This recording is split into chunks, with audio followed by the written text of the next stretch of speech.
Thank you, Mr. Speaker. Mr. Speaker, a while ago, I just drew the attention of this House that crime will be treated as crime. And once a court issues a bench warrant for an individual for a crime committed, it is for the state to ensure that that person is arrested. And Mr. Speaker, this was done in line with our laws. He committed a crime. The court said he has committed crime of contempt. And the court issued a warrant for his arrest. And the state apparatus just have to implement the court decision. And Mr. Speaker, as to who physically took the warrant to the National Security Coordinator or to the police, remember, I'm officer of the court, and you know better than I do, that in the court building where you are, you have police, you have all the other operatives. Once the court issue a warrant for an individual for committing a crime, I just earlier said it, crime is a crime. It does not know a member of parliament or non-member of parliament. He committed a crime, the court says he should be arrested, and we have to effect the arrest. Give me the Speaker. Mr. Speaker, I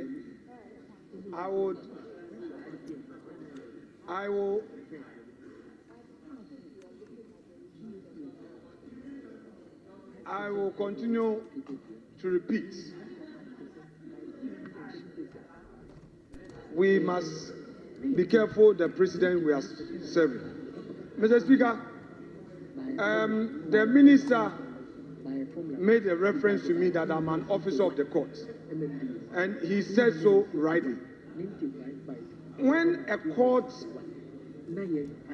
gives an order, when a judge sitting as a judge of equity and justice makes an order, that order is to be drawn. And when the order is drawn, the registrar effects service of the order through a bailiff of a court. Mr. Speaker, there's a matter of law and procedure, and I know that there are well-respected lawyers not only on this side but on the other side. The minister is saying that once the court made an order, the NIB, the national security, had a duty to be going around enforcing a court order. My question is very specific. Did the court registrar... Honourable Minority Leader, what was the order? Let's make a distinction between warrant of arrest and a court order. Mr. Speaker, with respect, a warrant of arrest properly drawn by a court must be served, must be enforced.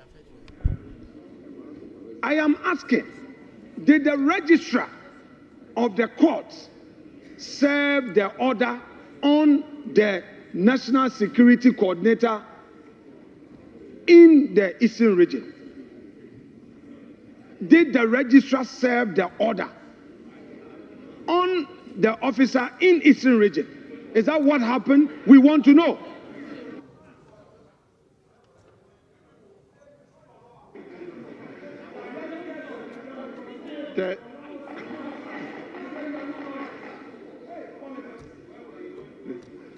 The Honourable Minority Leader, you've asked a question, so he's in to provide an answer. Thank you, Mr. Speaker.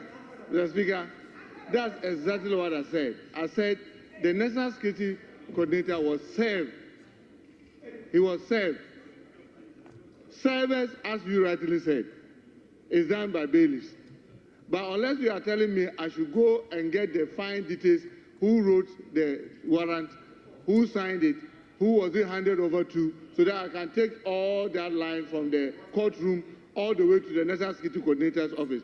But you know definitely the National Security Coordinator is not going to walk into the courtroom with an NIB official to say that, oh, once we issue a warrant, can we have it to go and effect arrest? No. Somebody served it in line with the law. So, Mr. Speaker, so far as we are concerned, the law was adhered to, a crime was committed, and a crime was committed, and the National Security Coordinator was served for the warrant to be effected. And that was what happened. And unfortunately, they didn't get him. Because if they had gotten him, he would have definitely been arrested. Thank you, Mr. Speaker. Minister, thank you for your answer. Last one. Mr. Speaker, the minister, this is a house of records. This is a house of record. The minister says, unfortunately, they didn't get him. If they had gotten him, they would have arrested him. Mr. Speaker, the minister should know this, that at the time the officers were in Koforidua, in Akwetia, to arrest the MP, the Supreme Court had issued an order by a 4-1 decision freezing the enforcement of those orders. That is one. Two, Mr. Speaker, at the time that those NIB officers were on rampage,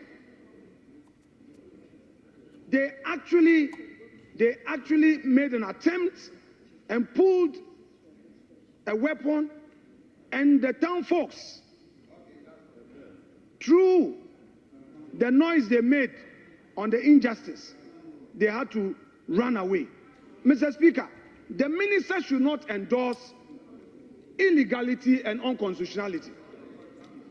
But I want to ask him whether it is part of the NIB's duty. Honorable Minority Leader, I will recognize the Majority Leader. Mr. Speaker, the Minority Leader, and I said it this morning, I continue to get worried about the manner in which the Minority Leader uses the facilities of this House. The opportunity to ask ministers questions is closely governed by Order 86. The type of questions you can ask. You cannot make or imply a charge of a personal character or which reflects upon character or conduct except of a person in an official or public capacity. You cannot ask questions that contain charges which the member asking the question is not in a position to substantiate. These are all matters that govern questions. You've just made statements about some people wielding guns, attempt to use a gun, and etc. If we ask you to substantiate that now, can you do that? With videos and etc. Can you do that now on the floor?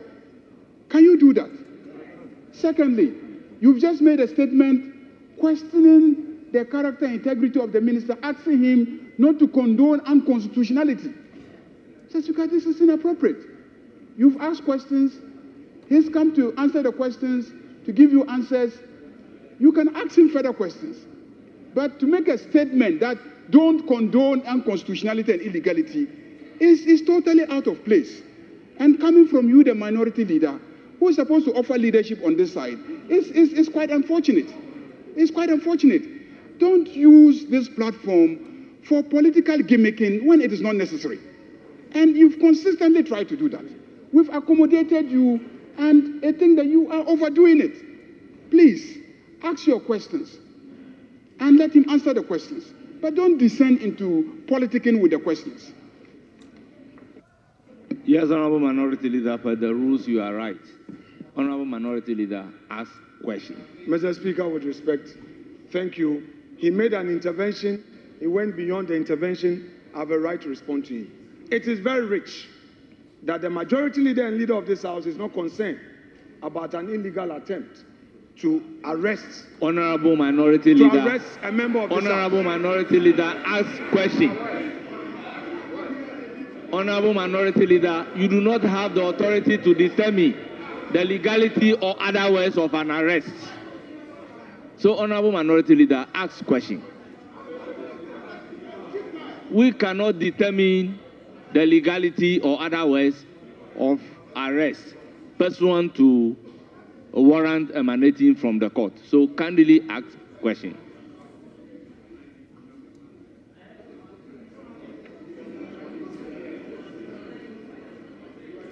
Thank you, Mr. Speaker. Mr. Speaker, the majority leader, after his intervention, wanted to know about what the existence of a video to substantiate the matters I raised. I want to promise him that I will make available to him those videos of that rampage so that he will know that I speak on facts. He will know. I will serve him copies and at the right time make this thing available to this House. Mr. Speaker, I want to know from the Honorable Minister, from his explanation, he is telling us that the court's registrar served an order on the national security for the purposes of enforcement.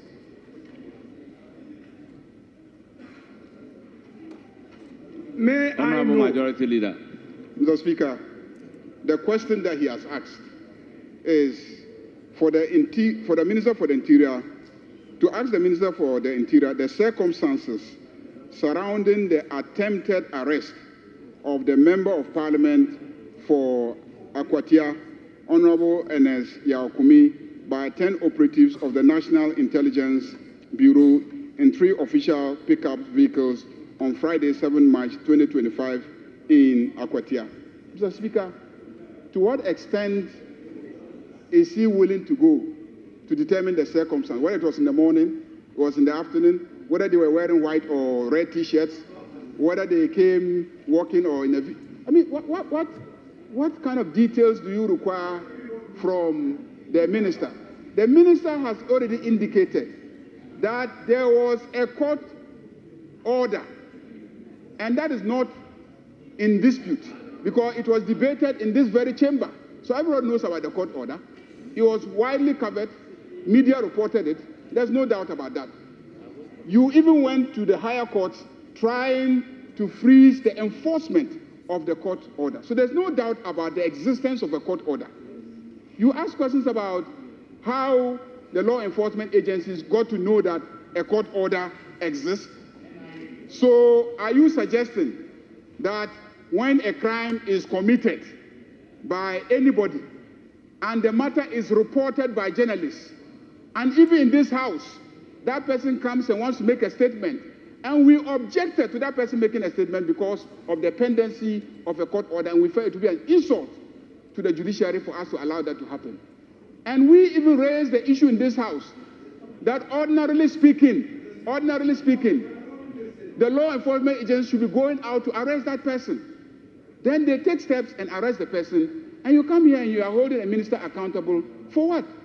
When thieves steal and they arrest them, do the minister come and answer questions about why the person who stole a fowl has been arrested?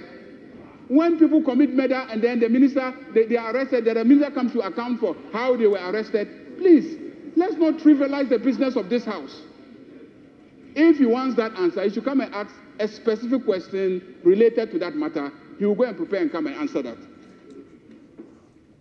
Mr. Speaker, I think the majority leader is taking his liberties rather too far. The minister is an experienced member of this house and is capable. This attempt at obstructing the whole process, Mr. Speaker, must be stopped. He's a leader of this house and he should know better. This is unacceptable.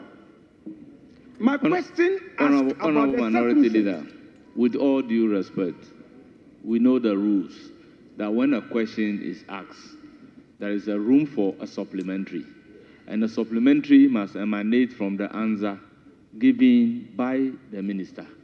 So you are now supposed to ask a supplementary question emanating from the answers provided by the minister. Mr. Speaker, with respect. Mr. Speaker, please, with respect. Order 89 is very clear. I'm holding Order 89. Mr. Speaker, I am not asking anything outside of this. As soon as a question is answered, any member beginning with the member who asked the question may, without notice, ask a supplementary question for further clarification, emphasis, further clarification of any matter of facts on the answer, but a supplementary question shall not introduce a matter not included in the original answer. Now, pay attention. Don't think too political and misconstrue. So, Honorable Minority Leader, what I said and Standing Order 89, is there any difference? No, Mr. Speaker, with respect, I need my colleagues opposite me to appreciate the government of my supplementary question. The minister said that National Security Officer in charge in Eastern Region received a court order and directed NIB operatives to effect an arrest. Now, Order 89.1 allows me to ask a question for clarity's sake. So my question for clarity is, how was that court order served? Because contrary to the argument of the majority leader, the fact that a court has made an order does not mean that any state security operative can, upon hearing, go on his own and say, I'm enforcing a court order. So I want to know, for the record, did the court directed the order to be served on the National Security Officer in charge of Eastern Region for the purposes of enforcement? That is my question.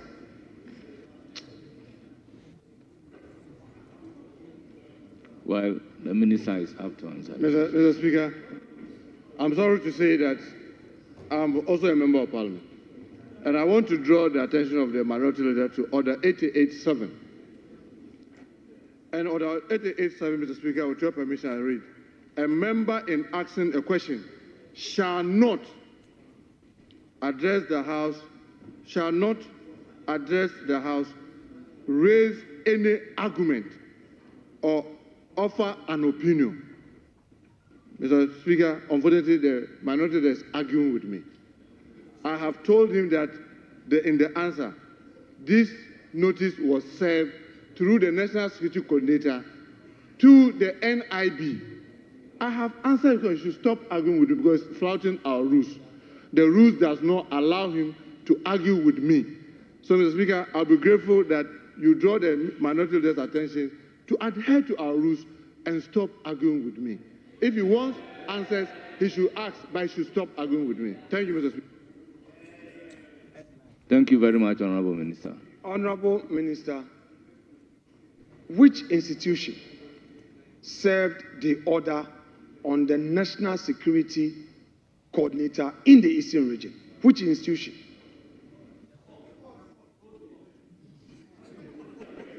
Thank you, Mr. Speaker. Mr. Speaker, the court. Mr. Speaker, that will be all for him. Thank you. Thank you very much. We move to question number C.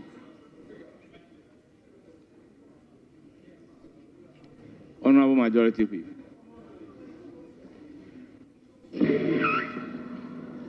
Speaker, I thank you for the opportunity. Honorable Minister,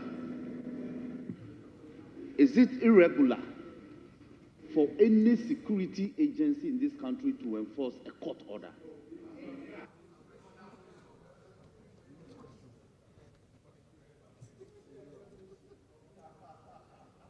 Mr. Speaker, it is not.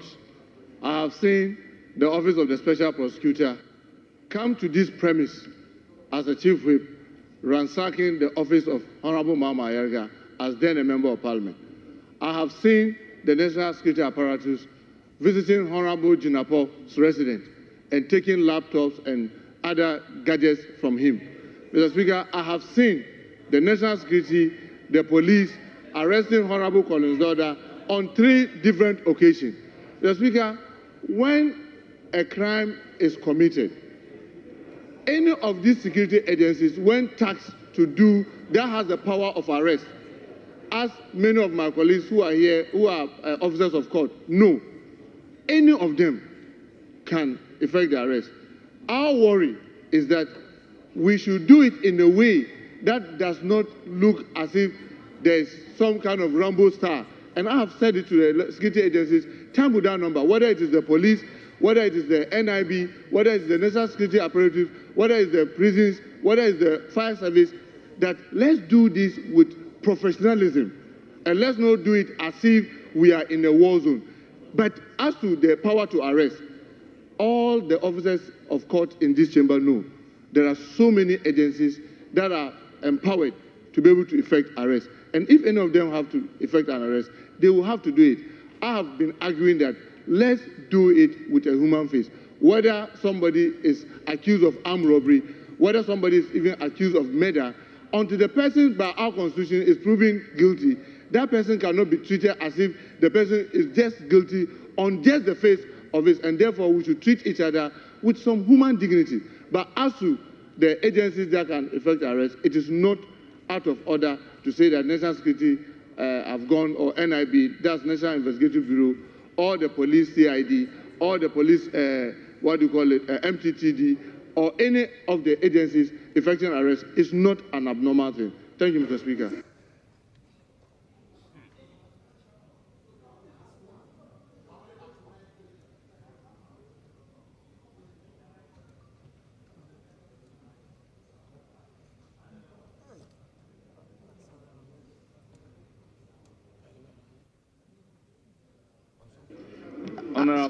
Speaker, I thank you for the opportunity. Speaker, Honorable Minister, when a lawyer is aggrieved with the service of a process, you file a search at the registry of the courts to find out matters regarding the mode of the service of the process.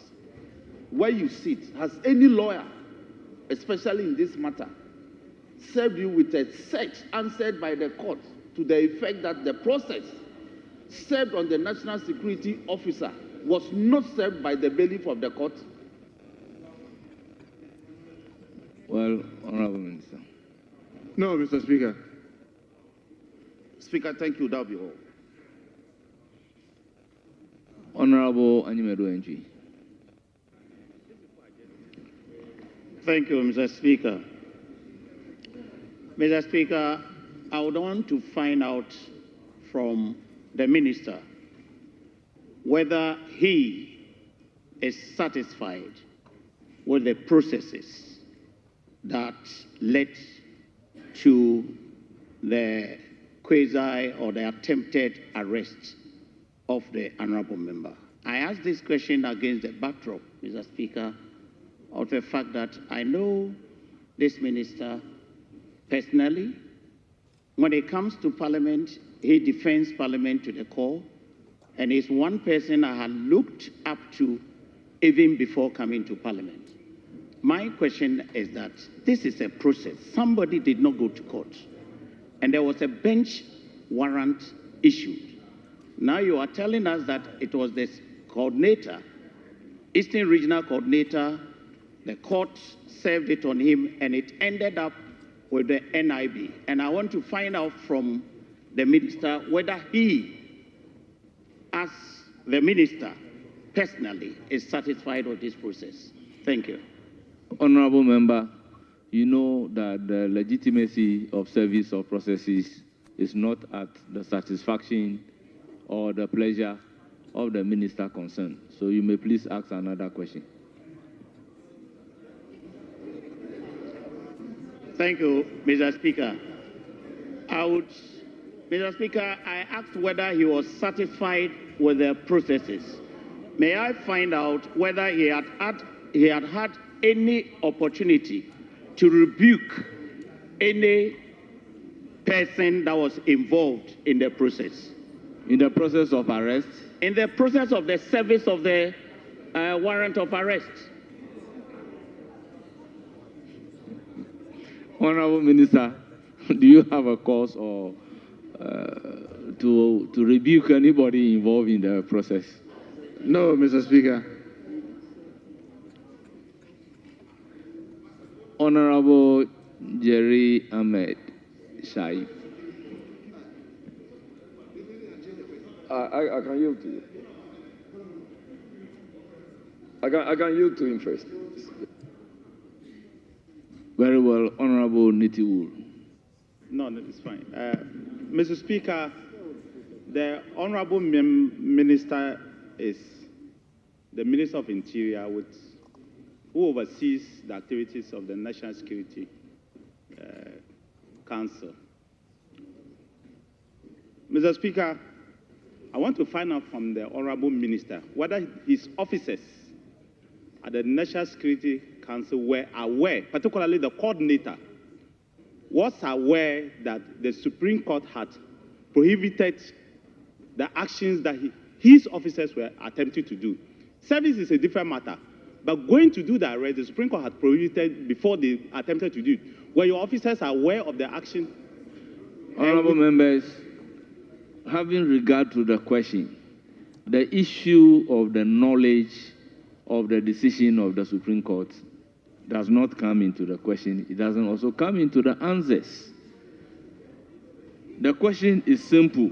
The Minister for Interior, the circumstances surrounding attempted arrest of the circumstances surrounding the arrest. Mr. Speaker, I picked a cue from his answer. But if he's uncomfortable to answer that question, I can understand him. But I still want to find out for him whether, as the member asks, the circumstances that led to the attempted arrest of the member. I'm coming. The attempted arrest of the member, as he asked, could have been avoided.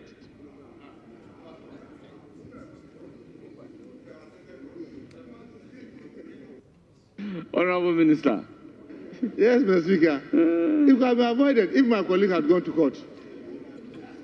If he had gone to court the day they needed him, it would have been avoided. The court wouldn't have issued But bench warrant. Mr. Speaker, I recollect very much that my colleague from Bimbila and I were in this chamber when the clerk was reminding each and every one of us to take our oath that if you know there's any service on you and you go ahead to take the oath, you should be ready to follow the consequences. And my colleague, you and I all agreed. And we affirmed to the positive that yes, we're ready to take the oath as members of parliament and suffer any consequences. So if our colleague is going through this predicament, when he knew that he had this court issue, he's clear on his mind that he was going to have this challenge. And secondly, Mr. Speaker, if that fateful day, our colleague has appeared before court, all this will have been avoided because I want to believe that the court, in his presence in the court, his presence in the court, will have avoided an issue of what you call an arrest warrant on him. Thank you, Mr. Speaker. Yes, Honorable Jerry Ahmed Shai. Thank you very much, Mr. Speaker. Mr. Speaker, I want to ask my very respected minister if he ever cited a copy of the order. Mr. Speaker, first of all, a warrant of arrest is an order of the court. So, well, you have asked the question. Honorable Minister, have you cited a copy of the order?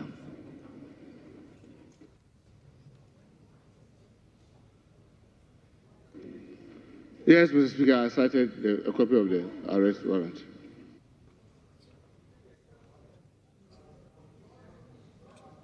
Yes, you have the floor. You can ask your second. Thank you very much, Honorable Speaker. Honorable Speaker, again, I want to ask the minister, the respected minister, if he is able to share with us the details of that warrant of arrest.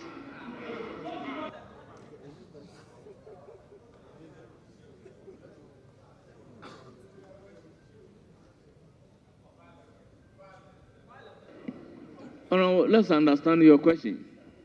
Speaker, I only sought to find out if he can give us or furnish us with details of that warrant of arrest. That's all.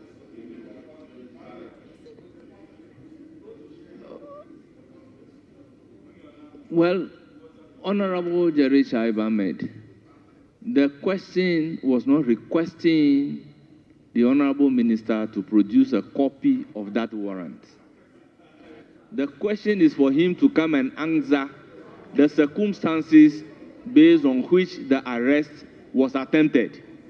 So whilst here to answer questions based on the circumstances, and you are requesting him to furnish you with a copy of the order, I believe the no by the rules is not fair to the minister.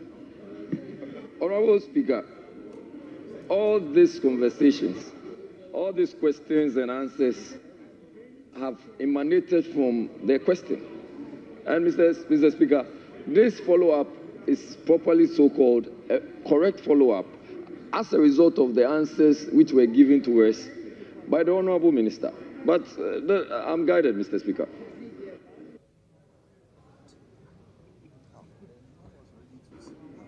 Are you done, Honorable Jerry Ahmed? Yes, Mr. Speaker, I'm guided. Thank you very much, Honorable Member. Thank you very much, Mr. Speaker, for the opportunity. Mr. Speaker, I rise to ask the Minister of Interior a question. Honorable Minister, are you aware that the Regional Security Coordinator is a member of the Regional Security Council? And is it strange for any other member of the Regional Security Council, including the NIB, to be aware of a particular order that has been served on him? Is it strange that the NIB will be aware that an order of court has been served on the Regional Security Coordinator, since they are both members of the Regional Security Council?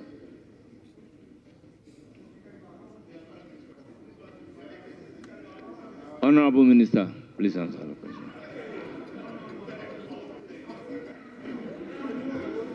Mr. Speaker, it is not strange. Mr. Speaker, it's not strange. Thank you, Mr. Speaker. Thank you very much. Yes, Honorable Member. Thank you very much, Mr. Speaker. Honorable Member, we'll take this as the last supplementary and then we can make progress. Mr. Speaker, I would like to find out from the Minister whether it is in line with best practices and the laws of the country that a Supreme Court will order a stay of an exercise, then the national security will go ahead to execute the order of a lower court, whether it is in line with best practice. Thank you very much, Mr. Speaker. Honorable Member, at the time the arrest was being effected, was the Supreme Court order served? Rightly so, Mr. Speaker. Served on the NIB, who is to effect the arrest. Mr. Speaker, my understanding is that the Supreme Court ruled on this matter on or around on the 28th of February. And the order was actually, that was the order to stay the execution of the order of arrest. Yes, Honorable Member, you and I are lawyers. If the Supreme Court has ordered the NIB not to effect the arrest, and very well, by law, if the Supreme Court, if the order of the Supreme Court has been served on the NIB not to effect arrest, and the NIB has gone to effect arrest, that itself is a contempt. So they know what to do in the circumstances of that nature. Rightly so, but yes. The question, Mr. Speaker, the question I'm asking the Honourable Minister is that whether it is in line with best practices that a Supreme Court, on hindsight, because he's now being informed that the Supreme Court had ruled on the matter. Honourable Member, the Minister is here to answer questions on circumstances leading to the arrest. If the Supreme Court has given an order and the arrest is made contrary to the Supreme Court order, we know what to do in the circumstances. So thank you very much. We've come to the end of that question. And honourable members, in view of the fact that the Minister for Interior is on the seat, can we defer questions number C and D and proceed to take a normal question number 3, 4, and 5, since they are all directed at same minister? Honourable members, question number 3, standing in the name of Abdul Kabiru Tia Mahama, MP for Wale Wale. You have the floor. Thank you very much, Mr. Speaker. I rise to ask the Minister for the Interior measures being taken by the ministry to enforce the... Sorry, Mr. Speaker. I'm reading from my colleagues. I rise to ask the Minister for the Interior plans to curb the increasing case of armed robbery in the Wale Wale constituency, especially in the western part of the northeast region in general. Thank you very much, Mr. Speaker. Yes, Honourable Minister.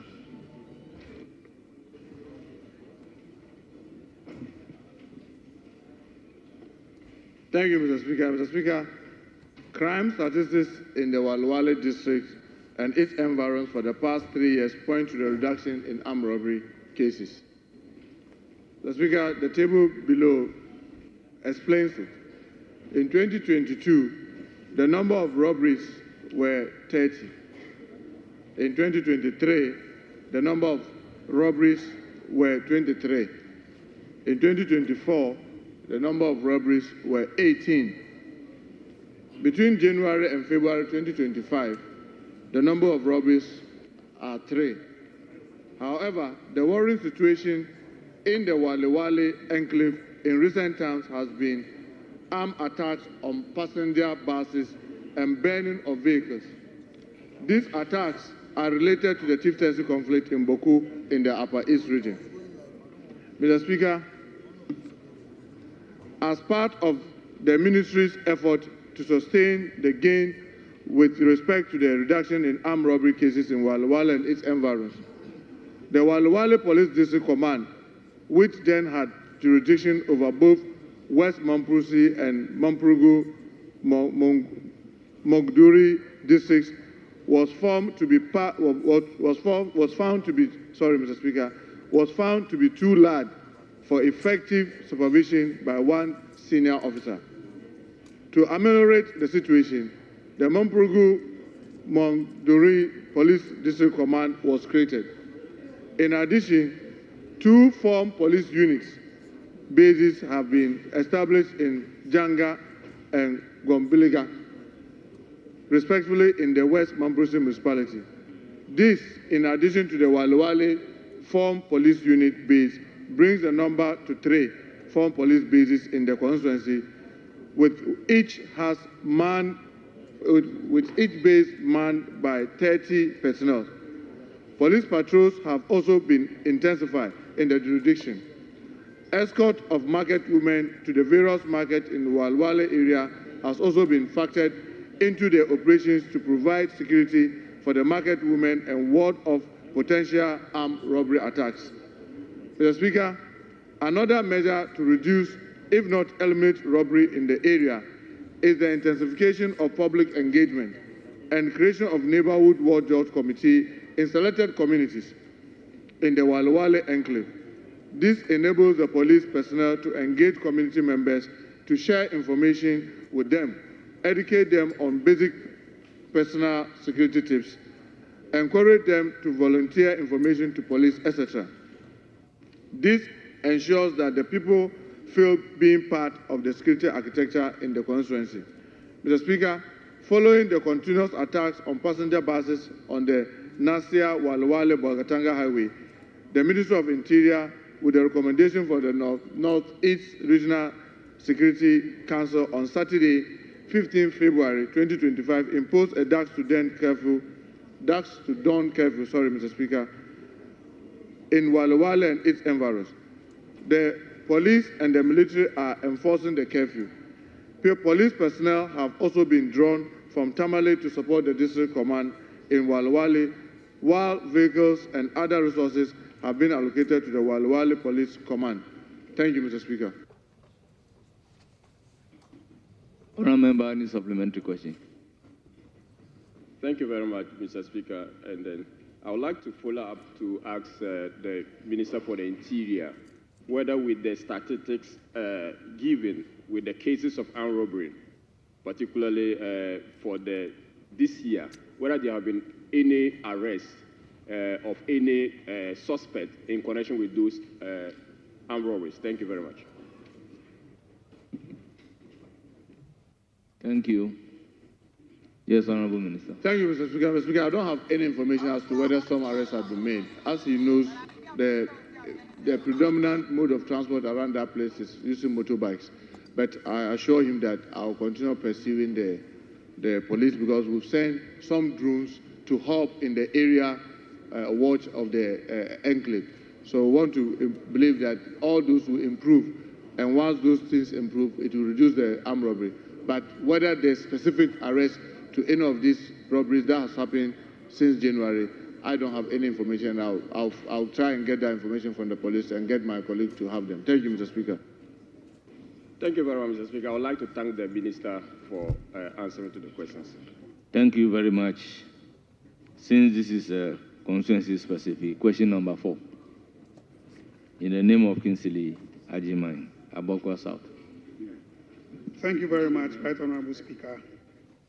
I seek to ask the Minister for Interior measures being taken by the Ministry to enforce insurance of public and commercial buildings in compliance with Section 218 of the Insurance Act 2021, Act 1061. Yes, Honorable Minister. Thank you very much, Mr. Speaker. The Safety Directorate of the Ghana National Fire Service considers insurance policy on all designated premises, including commercial buildings, as a prerequisite to fire certificate acquisition. The acquisition of the certificates is mandatory and is in accordance with Regulation 1C(f) and 2(1) of the Fire Precaution Premises Regulation of 2003, LI 1724.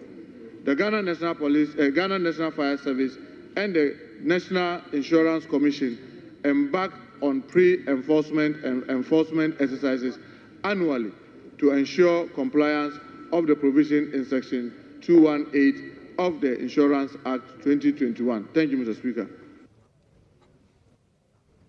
Yes, Honourable Member. A supplementary? Yes, please. Thank you very much, Honorable Minister. I seek your guidance that, fire has been a very terrific thing in recent times, and therefore crave your indulgence that if we could intensify the pre-enforcement and enforcement measures to make sure that most of the people who occupy commercial buildings really comply with this provision of the Act. Thank you.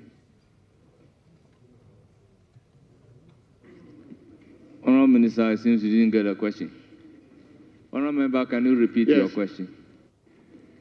I'm asking the Honourable Minister to intensify the level of pre-enforcement and enforcement measures, since fire has been very rampant lately. Thank you.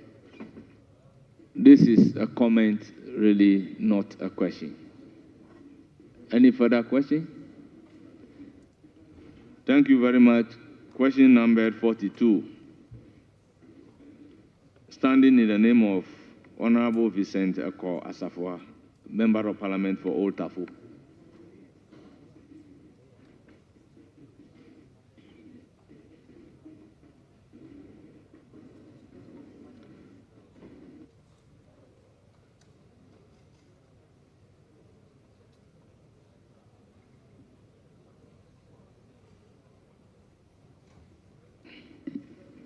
Yes, Honorable Thank you, Deputy Minority Leader. Thank you, Mr. Speaker. May I please ask your leave to stand in and ask the question for Honorable Deputy Minority Leader. Yes. My leave is subject to authority being given you by Honorable Eko Asafua. Yes, Mr. Speaker. In line with Standing Order 89.3.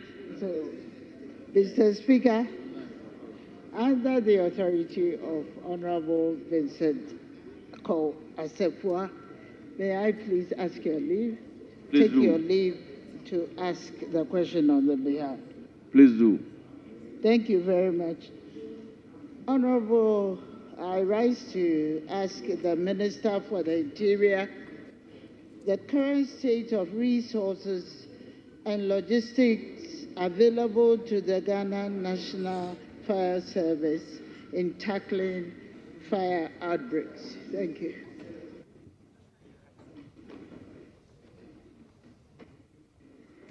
Thank you, Mr. Speaker. Mr. Speaker, the Ghana National Fire Service has a total number of 247 fire appliances across the country. Out of this number, 199 are in commission and 48 are out of commission and are being worked on at the various mechanical workshops of the service in the regions to ensure their continuous use. Mr. Speaker, appliances include all fire-fighting trucks, recovery trucks, turntable ladders, hydraulic platforms, and water tankers. Mr. Speaker, the Ghana National Fire Service has a total workforce of 17,514 personnel. These personnel have been deployed throughout the country to perform various operational duties. However, the service lacks adequate and required modern firefighting logistics to confront fire outbreaks, as you can attest to recent fire outbreaks at several markets throughout the country. Mr. Speaker, to address the situation, the Ministry of Interior has earmarked the Ghana National Fire Service as one of the state institutions to be retooled. Effort will be put in place to replace all the old fire tenders with state-of-the-art multipurpose fire tender. Thank you, Mr. Speaker. Thank you very much. Any follow-up? Yes, thank you, Mr. Speaker. I'm following up to know exactly when, if you have a timeline for the purchasing of the state-of-the-art fire tender, because we are very much aware the inadequacies within the country when fire outbreaks occurs. Thank you. Thank you, Mr. Speaker. Mr. Speaker, as my colleague will rightly know, we are currently in talks with the finance minister to see how allocations could be made. So it will be very difficult to give a timeline as to when we can say specifically by this date we will have the first new fire tender coming in. So we are currently in talks with the Minister of Finance for him to appreciate that the newest tender that we have is over 15 years. And definitely we need to be able to retool the fire service. Knowing that the envelope is tight, the finances are difficult, we are talking to the finance minister to make room so that we'll be able to retool the fire service, because, Mr. Speaker, as the House may know, between October and February, we have an average of about 50 fires across the country. And sometimes it is so devastating and very difficult. But obviously, their tools are obsolete, and we need to be able to retool them. And I'm sure the finance minister is very much aware of this and is taking steps to assist the ministry to get these fire tenders. But unfortunately, Mr. Speaker, I will not be able to tell when exactly we'll be able to do this. It is our hope that we'll get them like yesterday, meaning that they are very urgent. But because the finances is rest with Minister of Finance, I will not be able to give a specific timeline. Thank you, Mr. Speaker. Thank you. Honorable Speaker, just another follow-up, just to get a confirmation.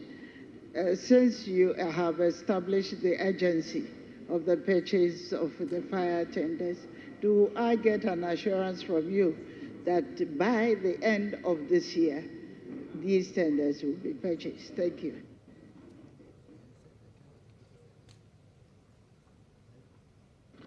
Mr. Speaker, that's still a very difficult one, because, for example, in our talks with the finance minister, he's hopeful that during the mid-year review, he'll be able to look at what he can do. Because as we speak currently, the budget ceiling that has been given to the Ministry of Interior does not include the possibility of buying fire tenders within the first, second quarter, because the first quarter is almost gone. So it means that if there could be any hope, it is when the Ministry of Finance makes available resources, probably into the third quarter, that will be able to start. But the assurance is that when the finance minister is able to ascertain some resources, you can start the process of procuring so that it can move faster. But unfortunately, until that is done, it will be very difficult for the ministry to start any process. But I can assure you that the Minister of Finance appreciates this challenge, and the government of the NDC equally appreciates this challenge and has stated in our manifesto and repeatedly said by the Mr. President that we need to retool the fire service so that they'll be able to protect all of us. So that will be something that will be on top of our agenda. But unfortunately, Mr. Speaker, I will not be able to assure you that by the end of this year, you will begin to see all these new fire tenders. Thank you.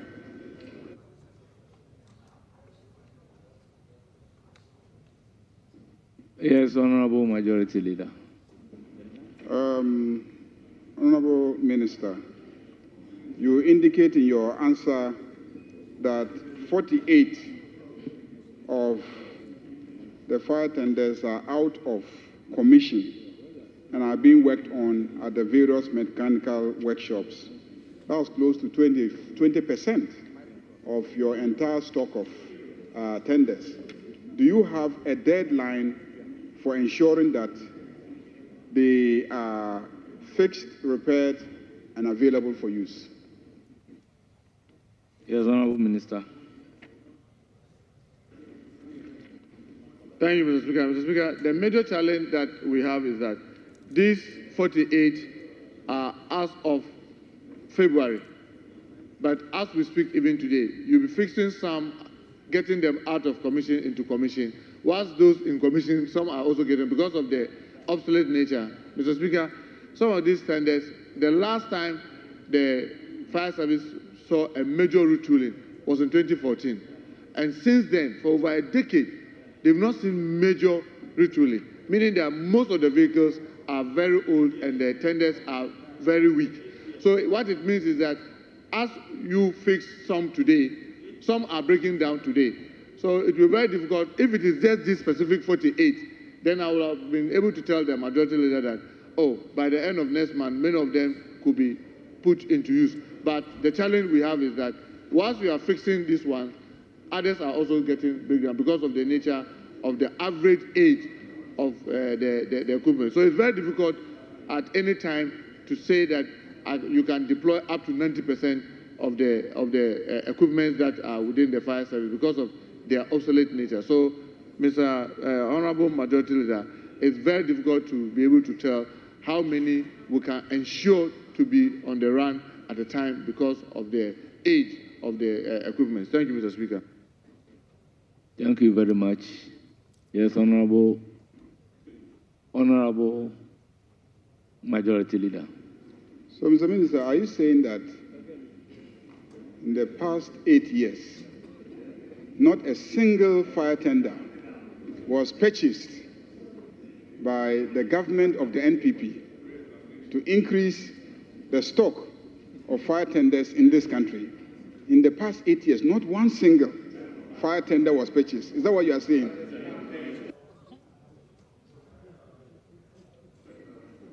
Yes, Honorable Minister, answer the question. Mr. Speaker, that is rightly so. When it comes to fire tender, no. You can talk about other logistical, like pickups, this platform that was purchased during the period. But when it comes to fire tender, for the last decade, since 2014, we have not procured any fire tender to augment what the service has. Thank you, Mr. Speaker. I'll give the floor to Honorable Animedu Entry. Thank you, Mr. Speaker. Mr. Speaker, the Minister is very right that this was done as of February.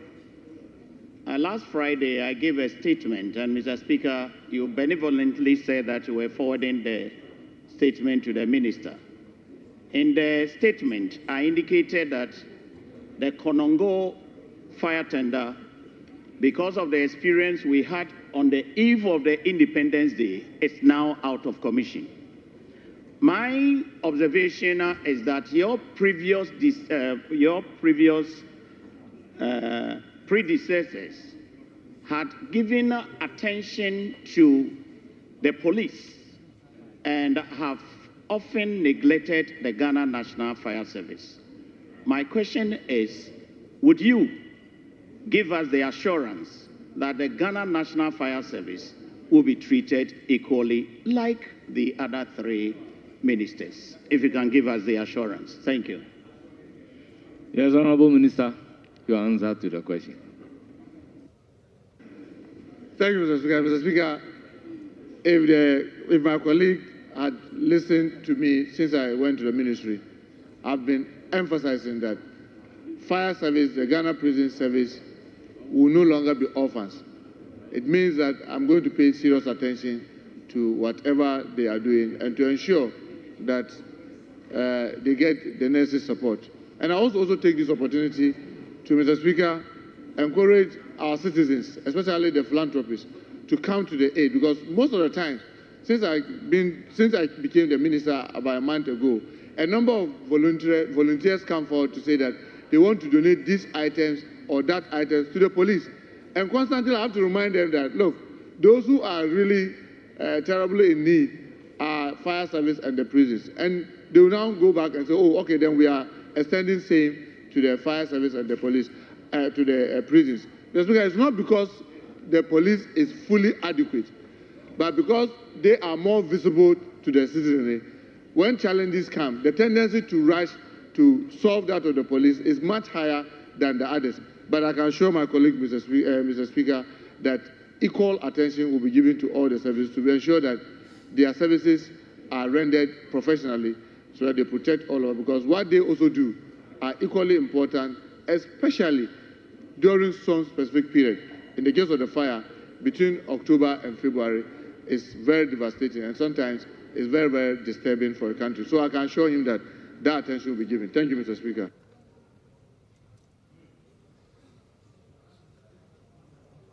Yes, Honorable Majority. Speaker, I thank you for the opportunity. Speaker, may I find out from the Honorable Minister that as we speak, we don't have a maintenance regime properly so-called for maintaining the tenders. So, for instance, Mr. Speaker, you yourself, your fire district officer will come to you to buy fuel, to buy lorry tie when they are worn out, to service and all that. So, as the new minister, will he consider coming out with a maintenance regime so that regularly these tenders will be maintained so they don't break down the numbers that they do now, Mr. Speaker? I believe some proposal. I believe some proposal. Thank you, Mr. Speaker. Mr. Speaker, I can assure my colleague that those maintenance regimes are there. But sometimes when it gets to the time that you have to do some of these major, like the ties, the batteries, and the finance ministry hasn't released the resources, it becomes very difficult. Then you get it skipped, and that gets compounded. So we are working very hard with the Minister of Finance to ensure that at least the few that we have, we are able to maintain them so that they will be running. So I can assure my colleague that the maintenance regime is there.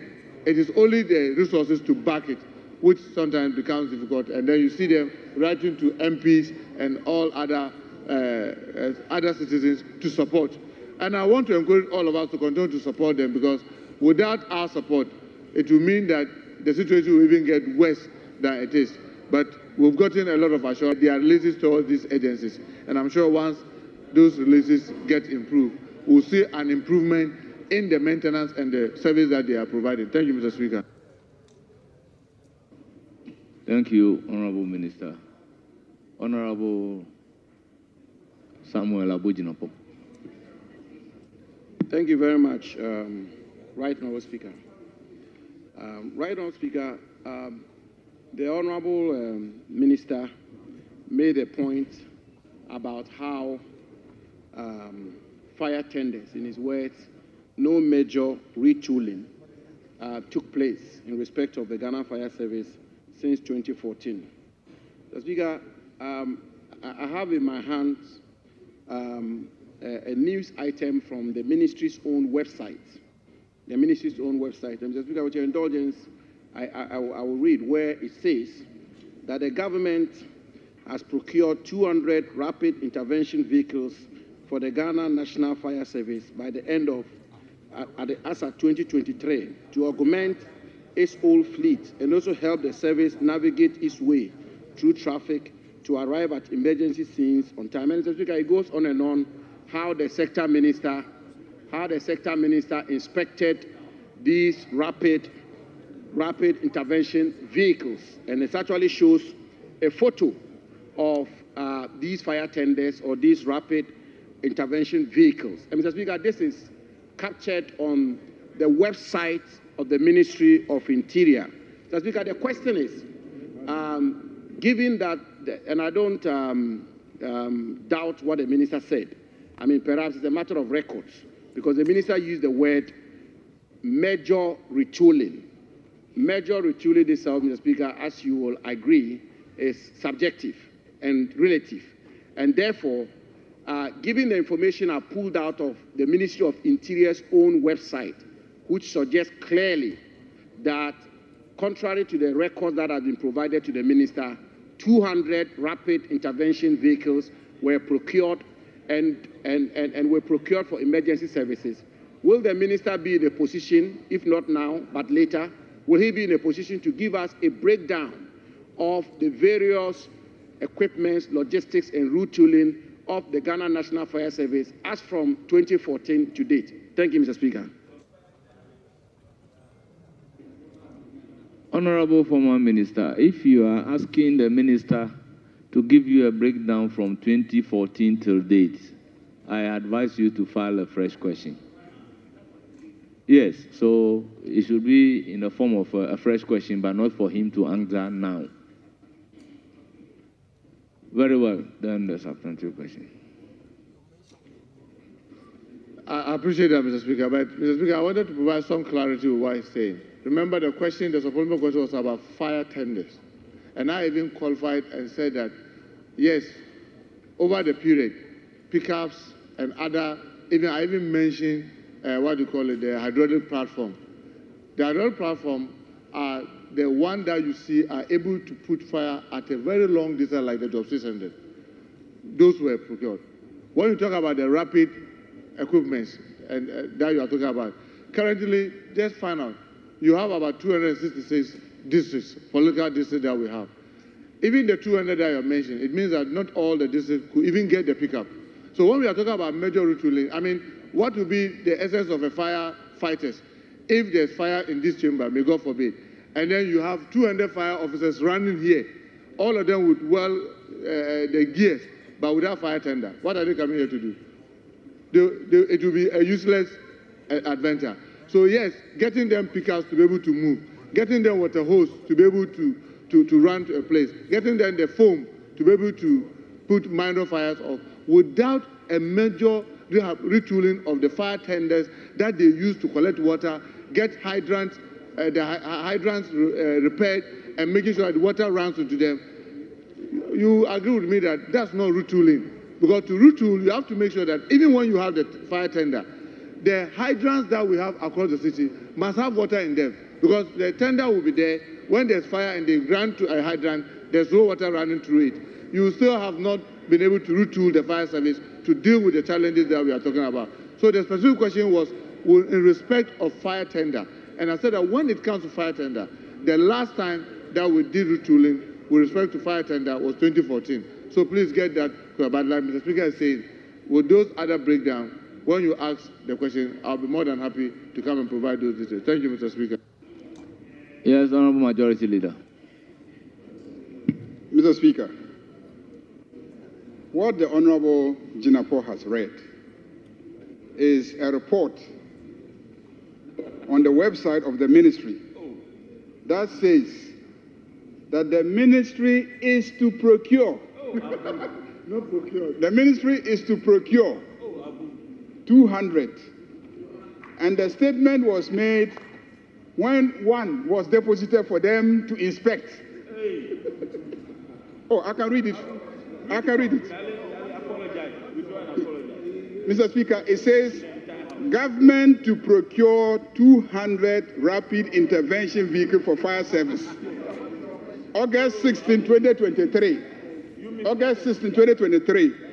And it says that the government is set to procure 200 rapid intervention vehicles for the Ghana National Fire Service by the end of 2023 to augment its old fleet and also help the service navigate its way through traffic to arrive at emergency scenes on time.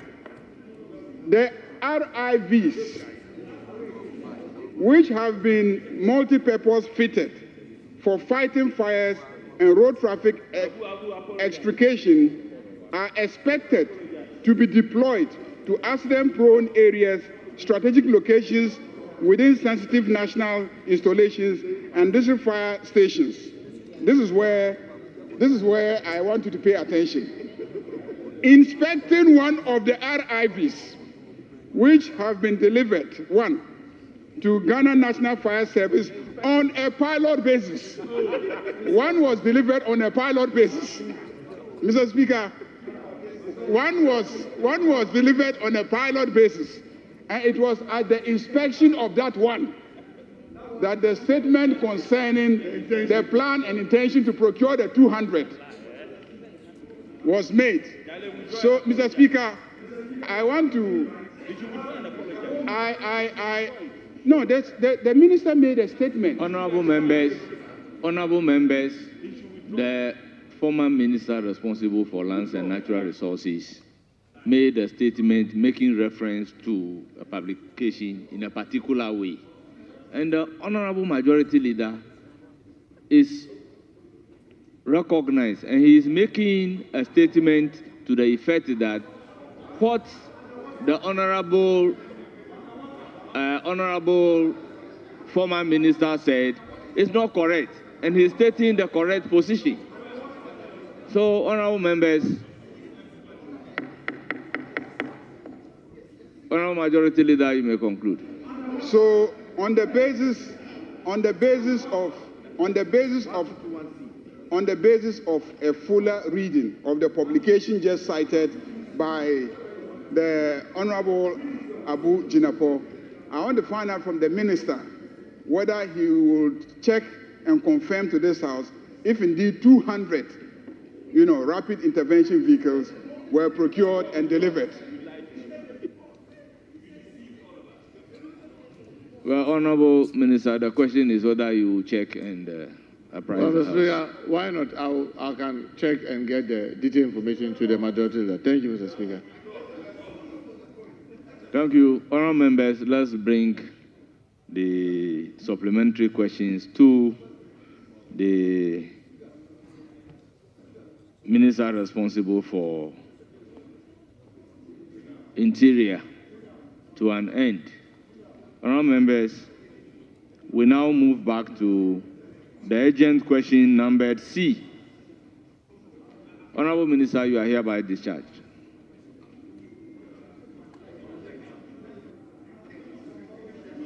Honorable Finance Minister, you may please take the chair.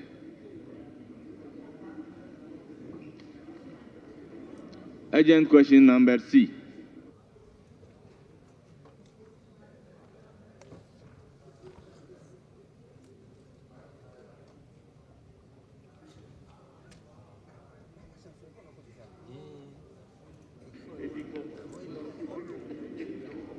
Speaker,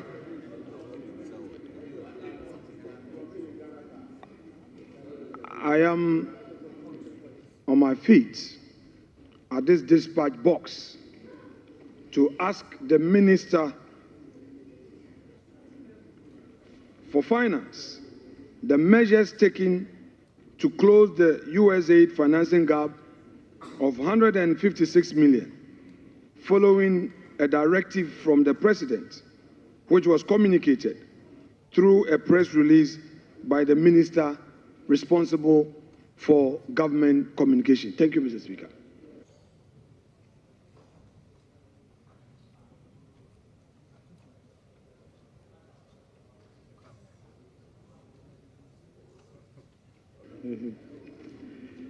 Mr. Speaker, thank you. Right Honourable Speaker, given the reality of the funding gap of 156 million US dollars, the government would take the following measures to close the funding gap. Mr. Speaker, as part of the resources that will be made available as a result of the uncapping of the National Health Insurance levy, part of it will be used to close the gap created following the suspension of the USAID funding.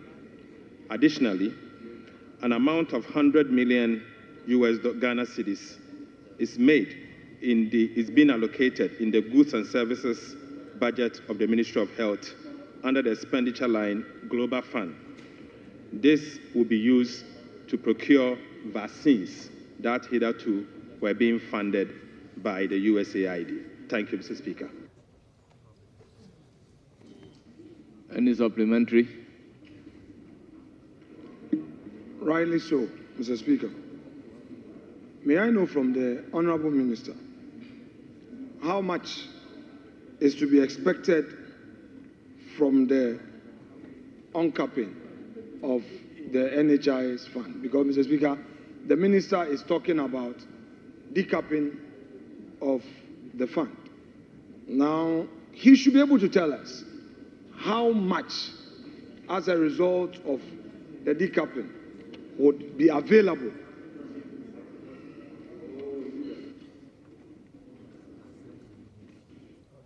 Yes, Honourable Majority Leader. Mr. Speaker, this requires some coordination with the revenue authorities to get the figures. So he should ask the substantive question on the matter. But the minister has it, so. Mr. Speaker, this must stop. The majority leader has been using this to intimidate the backbench. He is a leader of this house. He shouldn't be doing this. And when it gets to the minority leader, he now takes the stage to be intimidating and directing. We don't know him as a bully. We don't know him as a bully. That's not his training. He should allow the minister to answer the question. Well, honourable members, I believe the minister is capable of answering the question. So, honourable minister, just provide. Mr. Speaker, the National Health Insurance Authority will be receiving in total an amount of 9.9 billion. The National Health Insurance Authority will be receiving in total an amount of 9.9 billion Ghana cedis for the year 2025. Mr. Speaker, this is because of the uncapping. The uncapping of the National Health Insurance Levy has made available additional resources worth 4.2 billion Ghana cedis to the National Health Insurance Authority.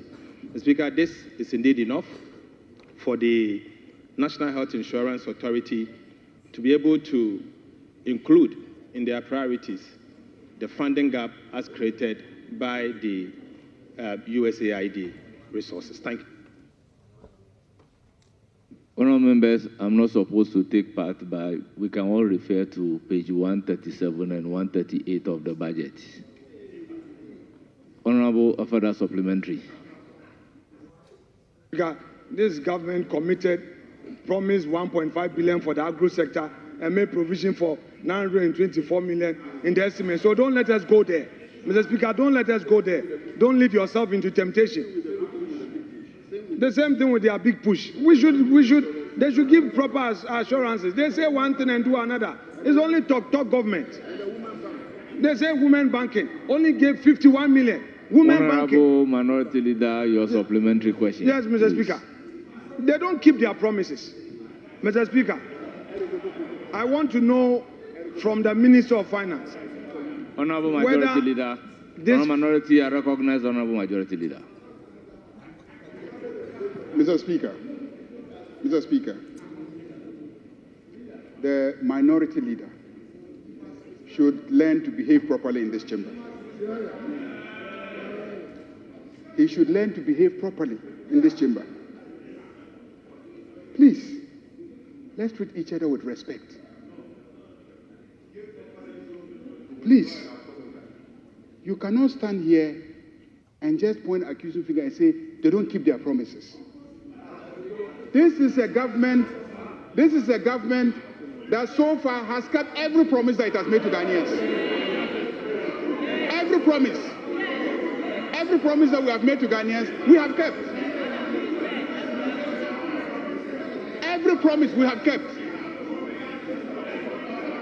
We said we will appoint not more than 60 ministers. We have done so. We said we will do that. We said we are going to abolish taxes. We have abolished the taxes.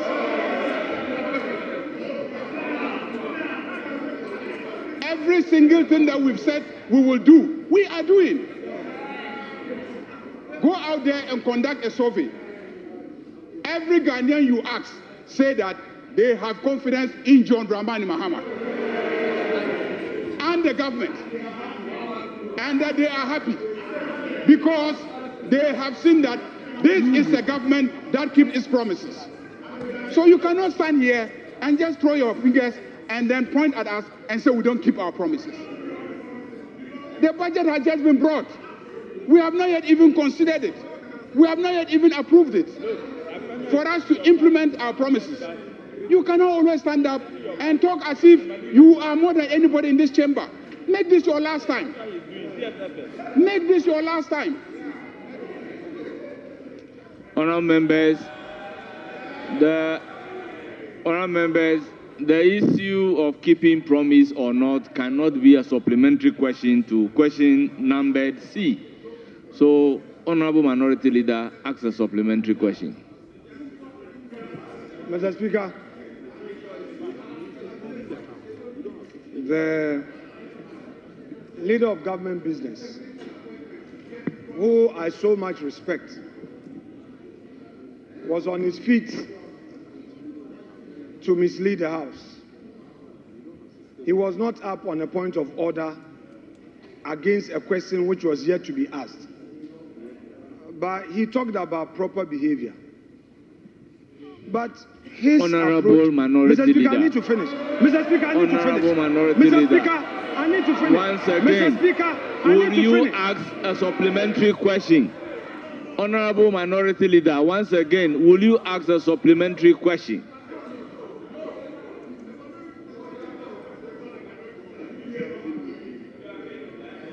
Mr. Speaker, I am asking my supplementary question. However, I need your leave to respond to certain matters that have gone into the record of this House, which matters were raised by the majority leader. And it is my right, far right, to respond to these, because he introduced them. Mr. Speaker, if the majority leader talks about improper behavior, I dare say that his is worse. Because he's saying that his government has kept all promises. Even appointing ministers, you gave a promise last week. The 4 that are remaining, you are refusing to. You can't. Which promise have you kept? Which promise have you kept? You said 30% of women. Have you complied with the affirmative action law? You come here and then you say you kept your promise. Which promise have you kept? Then you say improper behavior. Yours is worse. Women in banking, only 51 million. Agriculture, the farmers, the poor farmers in the north, the poor farmers in the south. What promises didn't you give? Today, you only allocate a paltry sum for the agro sector. The 924 million, a chunk of it goes into compensation. What is the Minister of Agri going to do? A redundant minister? What about your big push? Nothing. And you say you kept your promises. You've not kept your promises. You've not kept your promises. This government is even becoming a lame duck. This government is even becoming a lame duck. If elections are held today, you lose. Honourable members.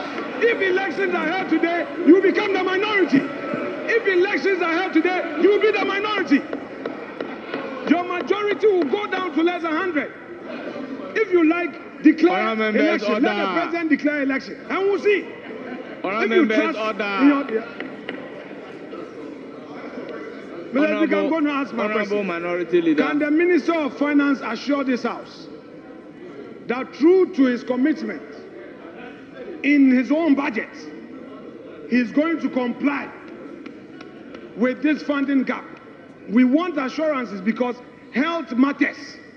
we are not supposed to joke with them. Is he going to assure this House that he's going to comply and there would be no story? Honourable members, before giving the floor to the minister to answer the question, I think we owe it as a duty to set the record straight. Honourable members, I was part of the people who shepherded the affirmative action bill into law. Honourable members, if you look at the first schedule of the Affirmative Action Act, the 30% is a range, and the target was up to 2026. The law is very clear. Honourable members, the law is very clear. You can make reference to Schedule 1 of the law.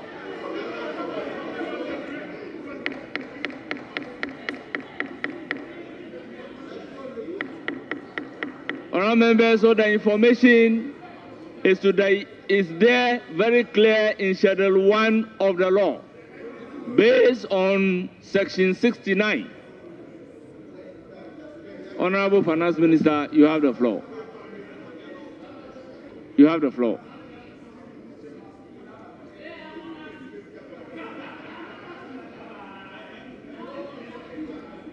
Yes, you have the floor.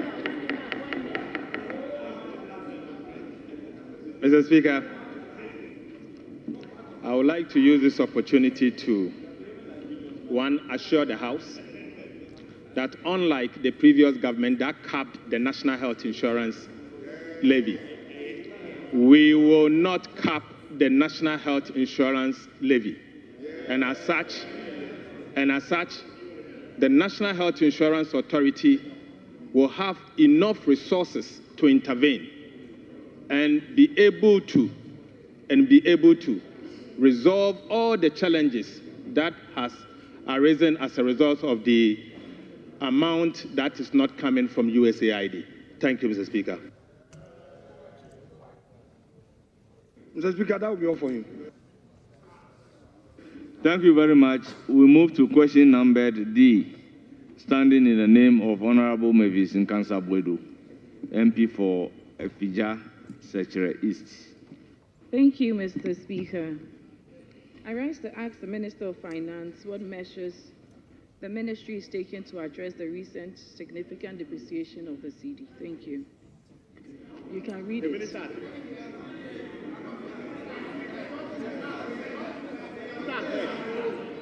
Mr. Speaker.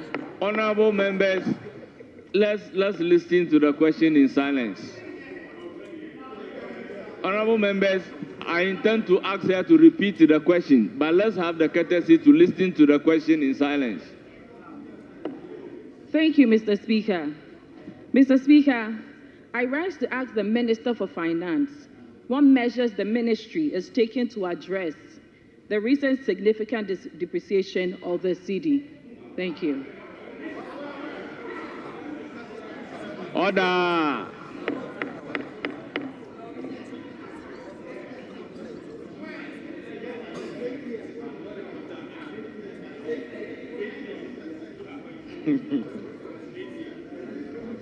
Mr. Speaker, as at March 14, 2025, Right Honorable Speaker, as of March 14, 2025, the Ghana cedi exchange rate, Ghana cedi and dollar exchange rate was 15 cedis, 53 pesos to a dollar. And the cedi has depreciated by 5.3% against the US dollar. Mr. Speaker, this compared to 5.7% over the same period in the year 2024, when the cedi dollar exchange rate was 12.6 to the dollar. Mr. Speaker, last year, the same period, the Ghana cedi has depreciated by 5.7 as against the same period, 5.3 this year. This shows a reduction in the depreciation by 0.4%. Mr. Speaker, the cedi depreciation is driven by tight FX liquidity, increased demand from energy sector payment, and commerce. Mr. Speaker, the cedi has, however, witnessed stability since the 19th February on the back of central bank's forex intervention aimed at improving FX liquidity and market confidence. To maintain this exchange rate stability that we've seen relatively from February 19th, the Ministry of Finance, working with the central bank, have outlined a number of policies, and this include the establishment of the Ghana Gold Board to enhance the generation of foreign currency to help the central bank accumulate enough forex and to intervene as and when they are supposed to intervene. The Bank of Ghana will also continue the implementation of its FX forward action to support the stability of the Ghana cedi. The government is also front-loading its fiscal consolidation through expenditure reduction, and we believe that will also help in the support of the Ghana cedi. Mr. Speaker, aside, we are also planning, as part of the 24-hour economy, to introduce a number of measures which will be announced to Parliament in the coming days, and we believe that will help as a result of our import substitution policy to also support the Ghana cedis. Mr. Speaker, in view of that, I believe in the coming days, the Ghana cedi will see some significant stability. And I strongly believe that the cedi will improve from its current state. Thank you, Mr. Speaker. Honourable Member, do you have any supplementary question? Honourable Mavis Nkansa-Boedo, do you have a supplementary question? No, I don't. Thank you. So, yes, Honourable Member, you have the floor. Thank you very much, Mr. Speaker. Mr. Speaker, I'd like to find out from the Minister responsible for Finance whether or not the gold for oil deal that has been purportedly suspended could be a factor in why some pressure has come to bear on the dollar. Because the whole essence of the gold for oil deal was that the BDCs, instead of going to buy dollar, scarce dollar, would no longer be doing so, but rather we would buy gold with cedis. Honourable Member, file a substantive question on gold for oil. We'll buy gold with cedis. Honourable Member, file a substantive question on gold for oil. Thank you, Mr. Speaker. Honourable Member, file a substantive question on gold for oil. Any further supplementary?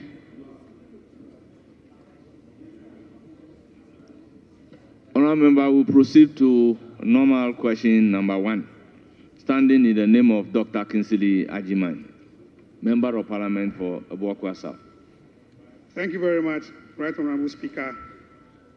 I seek to ask the Minister for Finance what plans have been put in place to resolve the tension among commuters as a result of the recent directive by the National Insurance Commission to increase the compulsory third-party insurance premium by 10% effective February 1, 2025.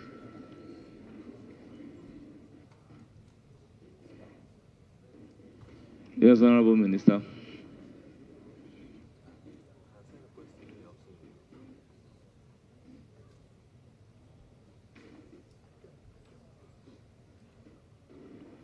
Mr. Speaker, on the 28th of November 2022, the National Insurance Commission, represented by the insurance industry stakeholders and the General Transport, Petroleum and Chemical Workers Union of the TUC, signed a memorandum of understanding for the increase of third-party motor insurance premiums by 30%.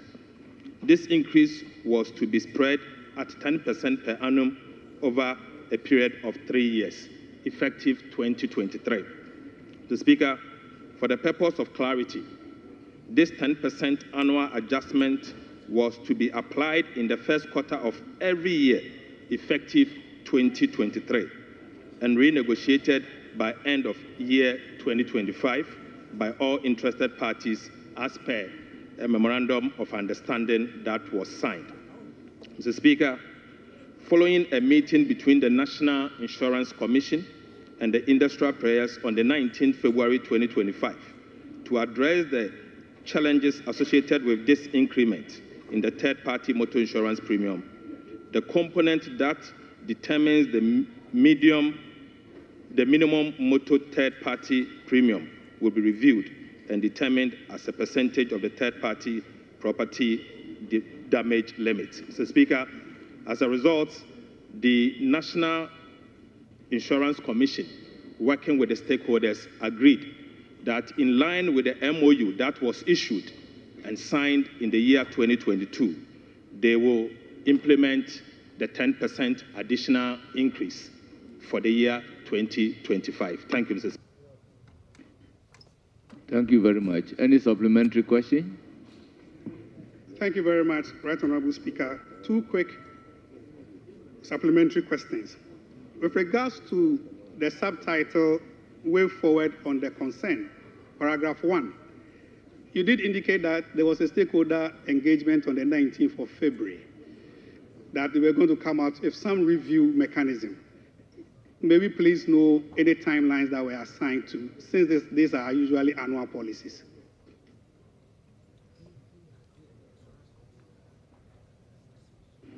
Mr. Speaker, I was not part of the stakeholders' consultation. I will consult and come back to the House if need be. Thank you. Thank you very much, Honorable Minister. The second paragraph, you did indicate that one of the key interventions was the scrapping of a VAT or motor insurance policy. I'm not sure, but can you inform us if this is really a policy on VAT that has been implemented all these years? Because so far as I'm concerned, there has never been a VAT on third-party motor insurance. Thank you. Yes, Honorable Minister. Mr. Speaker, as part of the 2024 budget, the then administration introduced VAT on non-life insurance. Mr. Speaker, the implementation of the VAT non-life insurance will mean that third-party insurance will attract VAT. Mr. Speaker, I have said in the budget that before we implement such a policy, I believe strongly and the government believes strongly that third-party insurance should be exempted from the payment of the VAT. And that is why, Mr. Speaker, you will see in the budget statement and as part of the policies that we've submitted, to exempt third-party insurance or all insurance on motor vehicle. And we believe that this will reduce or this will not result in an increase in insurance premium that will be paid by motor vehicle users. Thank you, Mr. Speaker. Thank you very much, Honorable Minister. I don't know if I did not hear right, but my question was to the effect that is there a charge, a VAT or a VAT charge on third-party motor insurance?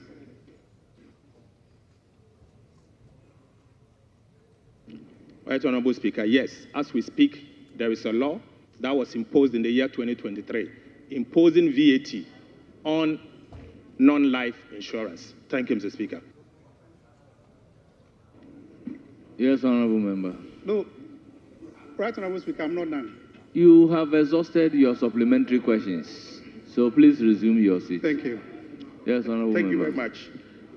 Mr. Speaker, I would like to ask the Minister whether the VAT on motor insurance was enforced. We're not talking about whether it's in the books, whether it was implemented. That's the question, please. Honorable Member, the word used by the Minister is that there was that element of tax imposed in 2023. The word he used is imposed.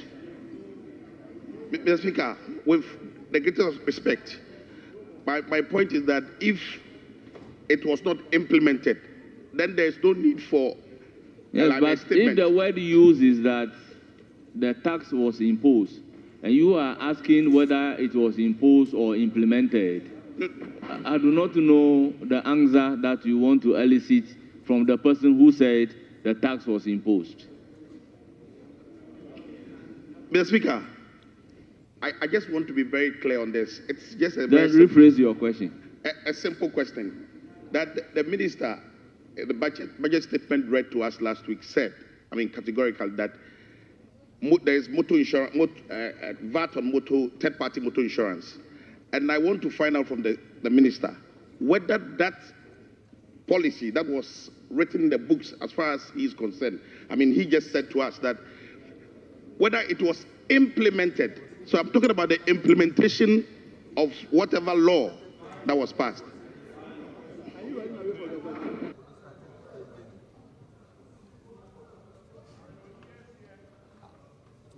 Honourable Minister, your answer. Whether the tax imposed has been implemented. Mr. Speaker, the Ghana Revenue Authority issued a practice note after the passage of the amendment to the value-added tax. The Speaker, subsequently, if anyone had failed to pay the VAT, the person is committing an illegality. The Speaker, as we speak, the laws of the Republic of Ghana mandate VAT on motor insurance. The Speaker, it has nothing to do with who is collecting and who is not collecting. But we have laws in this country mandating the charge of value-added tax on motor insurance. Thank you, Mr. Speaker. Thank you very much. Yes, Honourable Member. Thank you very much. I will take that as the last supplementary question. Thank you very much. On question number 1. Thank you. I would like to find from the minister if he could be gracious enough to tell this House how much was realized from the imposition of that tax in the 2024 fiscal year. Well, that will have to do with some calculations. So file a fresh question.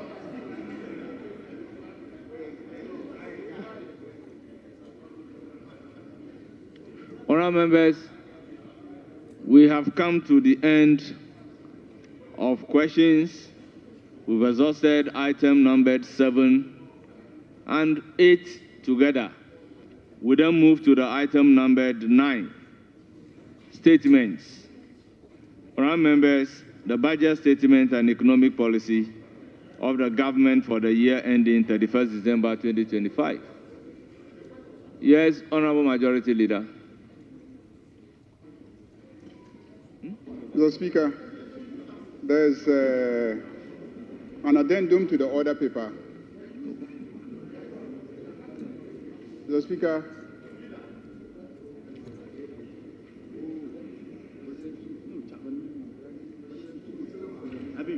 question 2?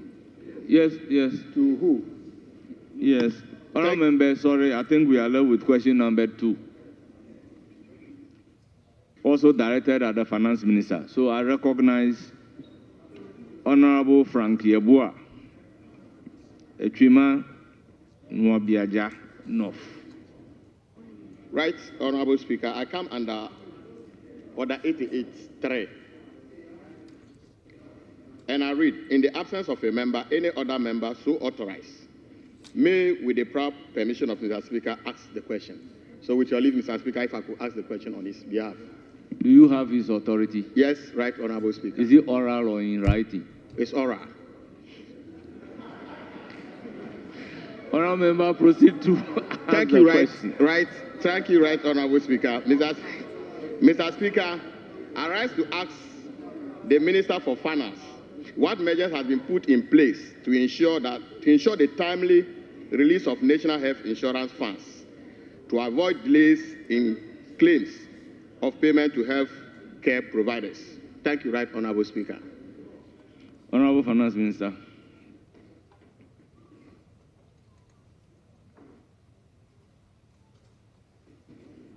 Mr. Speaker, releases from central government are made in line with quarterly allotment to address this issue. Right, Honourable Speaker, the Ministry of Finance has engaged the Controller and Accountant General to prioritize release to social protection programs, including the National Health Insurance Authority. The Ministry of Finance will also streamline its internal processes to speed up the releases to the National Health Insurance Authority.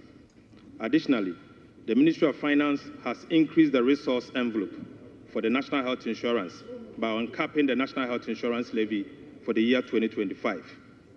Right Honorable Speaker, consequently, an amount of 9.93 billion Ghana cedis has been programmed for the National Health Insurance Scheme for claim payment, essential medicine, vaccines payment, free primary health care, and the Ghana Medical Care Trust.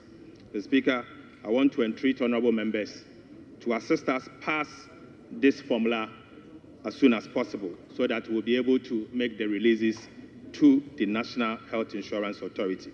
Right Honorable Speaker, to add, in the National Health Insurance Authorities Act, Government of Ghana is supposed to ensure prompt releases month in, month out, bi-monthly. Unfortunately, Mr. Speaker, no Minister of Finance has been able to achieve that. Right Honorable Speaker, my assurance to the House is that I will try as much as I can to implement prompt releases to the National Health Insurance Authority. Thank you, Mr. Speaker. Thank you very much. Honourable Member, any supplementary question? Thank you, Right Honourable Speaker. I'm happy he said he will try as much as possible to make sure that prompt releases are being made to the health insurance. But, Mr. Speaker, he is entreating this House to pass the formula as soon as possible. I want to find out from the Minister if he can confirm to this House whether these formulas are already in this chamber. Thank you very much. Well, Honourable Member, you may answer the question. Mr. Speaker, the formulas will be submitted to the House by the Minister responsible for health and not the Minister of Finance. Thank you. Honourable Member, any further supplementary? Do you have any further supplementary? I didn't hear what the Minister said. His answers, I'm not sure I heard him. He said the answers will be submitted by the Minister of Finance. So he cannot confirm to the House that those formulas are given out to this House. He said it will be submitted. So I don't understand the follow-up question that you are asking. No, Mr. Speaker, it will be submitted. He's entreating us to fast-track it. I wanted to know whether he can confirm that those formulas are already here. It is only when the formula is here that you fast-track. All right. Thank you very much. Well, honourable members, we've come to the end of question time. Item numbered 7 and 8 has been exhausted. Honourable members, we have to move to item numbered 9. Yes, Majority Leader and Leader of Government Business. Honourable Minister, you are hereby discharged. Mr. Speaker, with your leave, I wish to vary the order of business so that we can take the addendum dated Tuesday, 18th March, presentation of instruments. Mr. Speaker, we want to lay the environmental protection, mining in forest reserves, amendment regulations of 2025. The Minister for Environment, Science, Technology, and Innovation is here, and if you grant leave, we will lay the instrument. That's the Environmental Protection, Mining in Forest Reserves, Amendment Regulations of 2025. That is the amendment intended to take away the discretion from the presidency to grant authorization for mining to take place in forest reserves. So, Speaker, this was a major promise of President John Dramani Mahama and the government, and today we are seeing the implementation of a major promise aimed at dealing with the issue of galamsey in our forest reserves. We are taking away the discretion of the president to grant permission for concessions to be given for mining to take place in forest reserves, and that is what this regulation is all about. The minister is ready, the instrument is in the House, and we want to lay it. Thank you, Mr. Speaker. Honorable Minority Leader, the application is for me to vary the order of business so that they can lay the item contained in the order paper addendum. What do you have to say?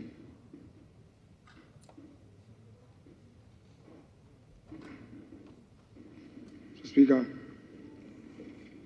government has a responsibility, and it's not in our place to obstruct policy direction of the government. I am not opposed to the application to vary the order of business. However, there is a technical challenge. The technical challenge is founded on a precedence of this House, which precedence and practice we've all respected. That is to ensure that we do what we call a prelaying of such important instrument so that a broader stakeholder consultation would ensue before the actual laying is done. So, Speaker, if we pay due regard to Article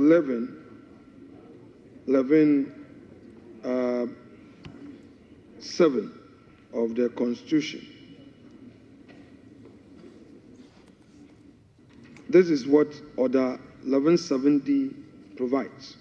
With your leave, I proceed to read the Constitution.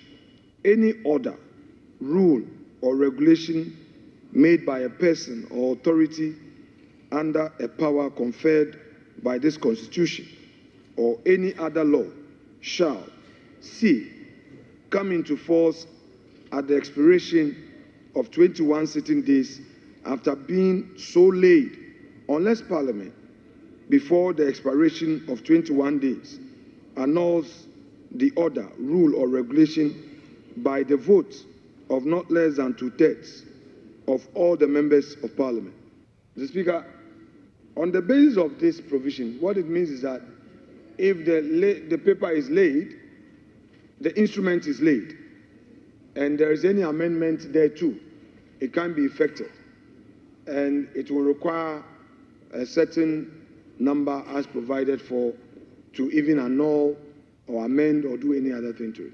So on the basis of this provision, this House reached a consensus that allows what we call the prelaying to enable the committee engage further on this matter, so that when the final instrument, together with the minister, is laid, that is, they fine-tune it and is laid, at least we know that it's gone through all the processes. So I shall pray you to place the application on ice for now, and rather direct that the minister goes through what has become known as a prelaying ritual, so that after that, the laying is done. Mr. Speaker, you can give them 14 days, 7 days, whatever, as it pleases the minister, to allow for that consultation to be done. That said, I am in principle in support of all steps that government intends to take to ensure that we preserve our forests and we deny some of those illegalities going on in our forests. Because I know that this issue of galamsey, if not well addressed, it would lead this country to a place we don't want to go. And even so, some of these illegalities are getting into legally acquired mining concessions. And once these investors get affected and they lose their investment, they would see it as a breach of the law, and the state then become a victim because they will sue in arbitration, and it will mean that government of Ghana would have to cough for monies lost. So, Mr. Speaker, if government wants to walk the talk, I am all for it, save that I've given my reasons under the circumstance. I appreciate the opportunity. Yes, Honourable Majority Leader. Mr. Speaker, this is a one-clause instrument, just one clause amendment to the regulations, which simply withdraws the powers of the President.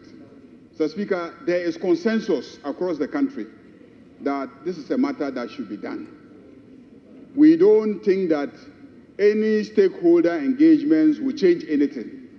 It is a commitment that this government made to Ghanaians, this president made to Ghanaians, that this power granted to presidents to allow mining in forest reserves, I don't want it. It should be taken away. And he has instructed his minister to come and lay the instrument that takes away the power. Mr. Speaker, there is nothing to discuss about this. A power granted, somebody says, I don't want to exercise the power. Take it away so that I'm not tempted to exercise it. Why do you want to tempt him? Why do you want to keep the law in place? Even by one day, why do you want to keep the law in place? Mr. Speaker, we are already here, and we are clearly not breaching any provision of the Constitution. As he said, it's a practice that we evolved so that when we are in a corner, we can wriggle our way out of it. But in this case, we are very confident about what we are doing. We are clear about the matter, that the president doesn't want the power. He wants it taken away. He doesn't want any money in forest reserves. And he doesn't want the law to stay any additional day beyond where it is now. So, Mr. Speaker, let us lay it. If the committee meets, and then the committee thinks that there should be a revision, they can come here. But I'm assuring you that this side of the House is clear on the matter. I will not vote for any motion, any attempt to change anything in the regulations that are being laid. So, Mr. Speaker, let's lay it and then let's move on. We don't need any pre-laying ceremony in a matter that we are all clear on. Honourable Minister for Education. Mr. Speaker, I've listened to the minority leader and the majority leader, and they are both referring to Article 11. Mr. Speaker, on the matter of Article 11, it's a real train. The only power of Parliament, maybe Honourable Whip help me, I want to quote the exact words, is to by a 2/3 resolution. So, Mr. Speaker, may I refer to Article 11(7)(c), come into force at the expiration of 21 sitting days after being so late, unless Parliament, before the expiration of the 21 days, announce the order, rule, or regulation by the vote of not less than 2/3 or all the members of Parliament. So, Mr. Speaker, by practice, it will be law even without Parliament taking a decision. Once a report is made, sometimes even the report is not brought before us.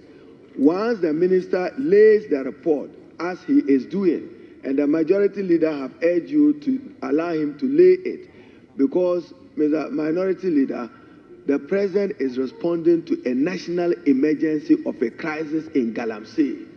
And he is determined to say that take off my authority and mandate as president so that the power to grant it is not. Mr. Speaker, Mr. Speaker, Mr. Speaker, Mr. Speaker, this is what the president is seeking to do. Maybe let me provide further information. I see the former minister trying, but seek to be recognized by the speaker. But Mr. Speaker, I was a member of the Environment Committee of Parliament. And when the EPA, my chairman is here with Dr. Mafu, you remember, Dr. Mafu belonged to this side of the House. He presided over the meeting which made recommendations that this should be the position of government. So you can call Dr. Mafu and find out. He was then chairman of the Environment Committee, chaired by the Honorable Tain Labi. We met over some matters in relation to it. Then they advised us, EPA. It was the advice of the EPA that please, these regulations, I think the Attorney General came to work on it, that the Attorney General have laid is wrong. It is not best and good for the country. So, Mr. Speaker, what the majority leader is saying is that, yes, if it is a matter you want to do pre-consultation, he says it's one clause, one off. What consultation? I'm taking off a power and a mandate. This House is just there that I think that this House was not going to have any opportunity to say we are voting. Save today he has the numbers as majority leader, so he's the only person who can marshal a 2/3 and say no, annul this instrument. But let's not get there. The matter of Galamsey is a matter for which this country must build consensus because it's affecting livelihoods, it's affecting the future sustainability of our country. And I do not think that this should tear our heads where the majority leader have learned. So, Mr. Speaker, I think that is proper that the minister lays it. Then we count the mandatory 21 days after which effectively it becomes law. I thank you. Yes, Honorable Samuel Jinapo. Thank you, Mr. Speaker. Mr. Speaker, I rise to support the position of the minority leader, Mr. Speaker, on the need for some pre-laying procedure. And Mr. Speaker, the point about this provision being a one-clause provision, Mr. Speaker, really, if you look at the national constitution and you look at the provision of the constitution which vests all mineral rights in the president, Mr. Speaker, and you look at other statutory interventions, Mr. Speaker, the previous government, I had the privilege of being minister. The previous government announced publicly, the Attorney General actually took steps in the course of the 8th Parliament to effect this same amendment. But, Mr. Speaker, the point is, the need for this pre-laying is all because the submissions made by the Honorable Majority Leader and the Honorable Minister for Education, Mr. Speaker, in some respects, does not contextualize the issue because the President has the right under the national constitution, under statute, to exercise a discretion for mining to take place in a forest reserve. Mr. Speaker, as we speak today, the 18th of March, Tuesday, mining is happening almost in all the forest reserves of our country. Today. Mr. Speaker, today. Mr. Speaker, the coalition against Galamsey, led by the venerable, respected Ken Ashibe, has actually come out with a report about how political party kingpins, believing that their party have won power, taking over the forest reserves of our country. Mr. Speaker, so what is the point I'm making? Mr. Speaker, the point I'm making, Mr. Speaker, the point, and of course, Mr. Speaker, in these matters, look, Mr. Speaker, we can have this debate here. The majority leader and others can dispute it. I've been Minister for Lands before. I made my modest attempt in contributing to the fight against Galamsey. Mr. Speaker, the only thing that can prevent the fight against Galamsey is a lack of candor. If anybody stands here and says that political party kingpins have not taken over forest reserves and are mining, let's say it, and let's give ourselves 6 months, 1 year, 2 years, and we'll see where Galamsey will be. Let us, Mr. Speaker, let us accept the truth and let's be honest about what is happening today. And that is why, Mr. Speaker, I'm saying that. Mr. Speaker, that's why I'm saying in conclusion. Mr. Speaker, that's why I'm saying that the pre-laying is necessary. It's necessary for us to be able to have a thorough, in-depth interrogation and discussion as to how this can be formulated and presented in a manner which will truly, if that is what we want to achieve, will truly oust the discretion of the president in granting right for mining to take place in forest. But as we stand today, pursuant to the provisions of our national constitution, where all mineral rights have been vested in the president, and pursuant to Article 256, and pursuant to the Minerals and Mining Act 206, Act 703, Mr. Speaker, the president has a discretion, in spite of this amendment, the president has a discretion to grant rights for mining to take place in any forest reserve. And I want to conclude by submitting and doing so forcefully and vehemently that as we speak today, 18th of March, Tuesday, the forest reserves of our country have been invaded and they are being mined. They are being mined. Honorable Minister, the issue on the floor is not about the forest reserve being invaded or not. It's about an instrument being laid without pre-laying consideration. For me, that is the issue at stake. Honorable members, we all know the constitutionality of pre-laying, but for a good reason. The practice and the convention is that before the instrument is introduced, it is subjected to a pre-laying consideration, owing to the fact that by a lot of Supreme Court authorities, once the document is laid, you can dot I or cross T unless you have two-thirds majority in line with Article 11.7 to annul it.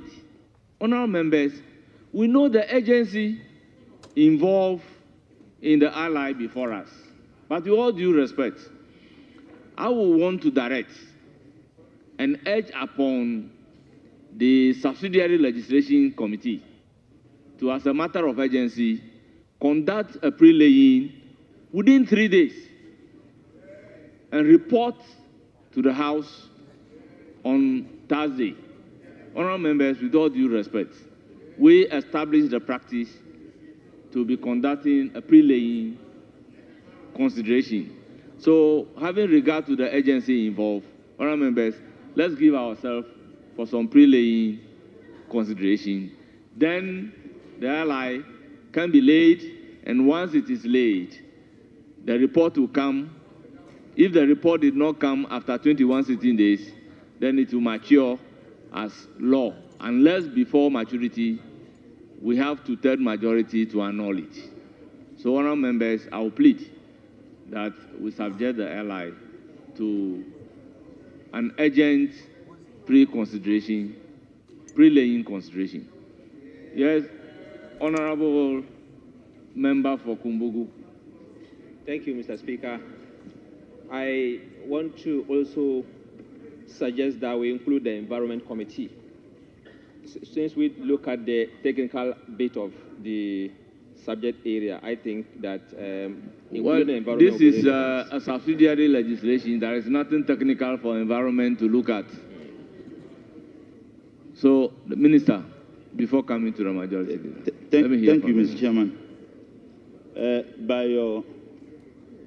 By your direction, I think that my worry is the comments made by my brother, the former minister for lands, when he indicated that mining is actually going on in the forest area. It's true, but he issued those permits.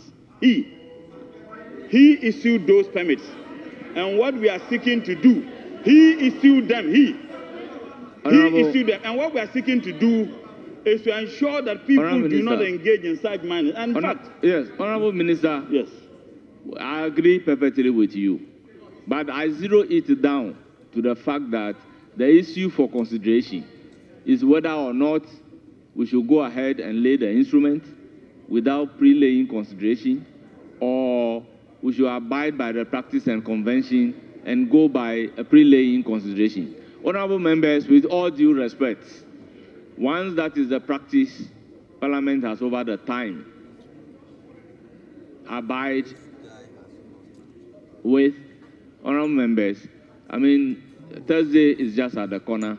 I urge the chairman of the Subsidiary Legislation Committee, Honorable Patrick Yauboma, to organize a meeting and then look at the instrument, bring their report on Thursday, or allow the instrument to be laid on Thursday. Yes, Thursday. That is why I'm saying that, with all due respect, the instrument is either going to be laid on Thursday, whether or not the Subsidiary Legislation Committee has done the pre-laying. But we are urging upon the Subsidiary Legislation Committee to conduct the pre-laying to allow the instrument to be laid. Honourable members, I so direct. Honorable Samuel Abujinapo, I intend not to come back to this particular issue. If your name is mentioned, honorable member, let us not go back to the issue. Honorable members, let me have your indulgence to acknowledge the presence of some students from the following institutions visiting us in Parliament. First on the list is Mangus Senior High School, led by Dr. Tevia Agbesi, headmaster. They are located in Ekropon North constituency, 55 in number. Second is Benkum Senior High School, Latte, led by Ellen Eyim Pokwa, assistant head teacher. They are from Ekwepim North. They are 54 in number.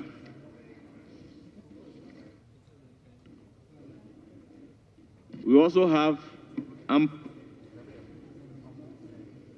Amponampong, Ghana Muslim Mission School,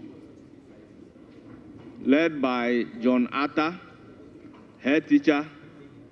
They are from Mansu Edubia constituency, 78 in numbers. We also have Liberty Academy and New Will Academy, led by Florence Caesar, teacher, New Joburg South constituency. They are 65 in numbers. Our dear students, you are mostly welcome. May you have a fruitful visit to Parliament of Ghana.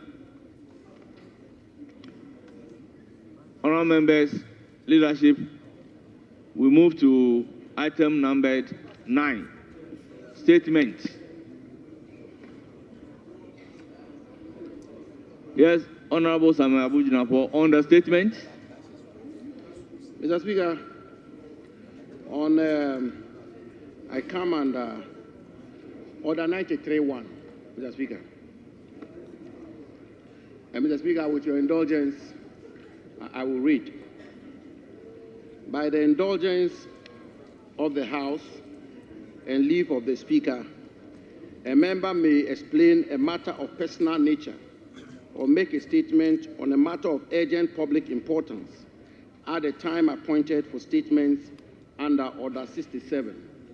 Mr. Speaker, I believe that the matter I'm about to raise is one of public importance, urgent public importance. And so with your indulgence, Mr. Speaker, I may want to refer the House to Order 195, Mr. Speaker.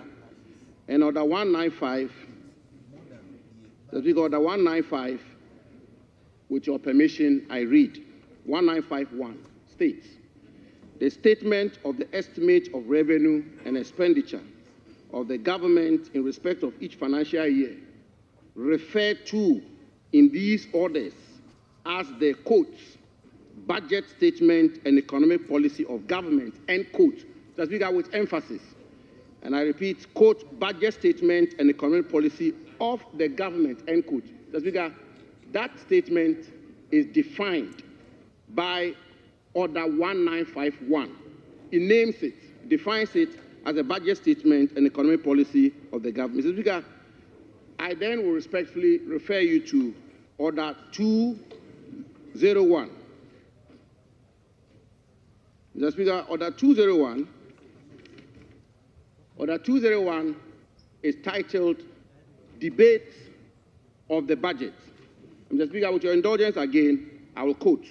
It states, on a day to be determined by the Business Committee after the budget statement and economic policy of the government is presented, and at a time that the Business Committee may allot for the purpose, the House shall debate the budget statement and economic policy of government.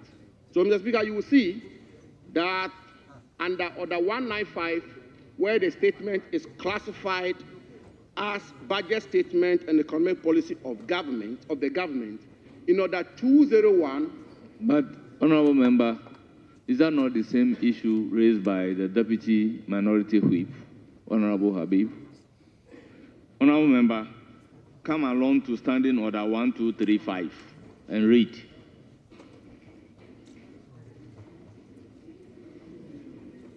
Order 1235. If I may finish. So. No, just read Order 1235.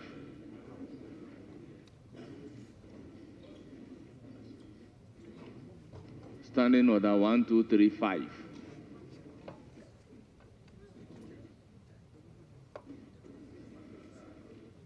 Read it for the purposes of the House. Mr. Speaker, it says, a member shall not raise any specific question upon which the House has come to a conclusion during the current session, except on a substantive motion for rescission, end quote. Mr. Speaker, I'm raising a different matter altogether. So, honorable members, Mr. Speaker, I'm raising a different matter. Honorable members, let us be honest to ourselves.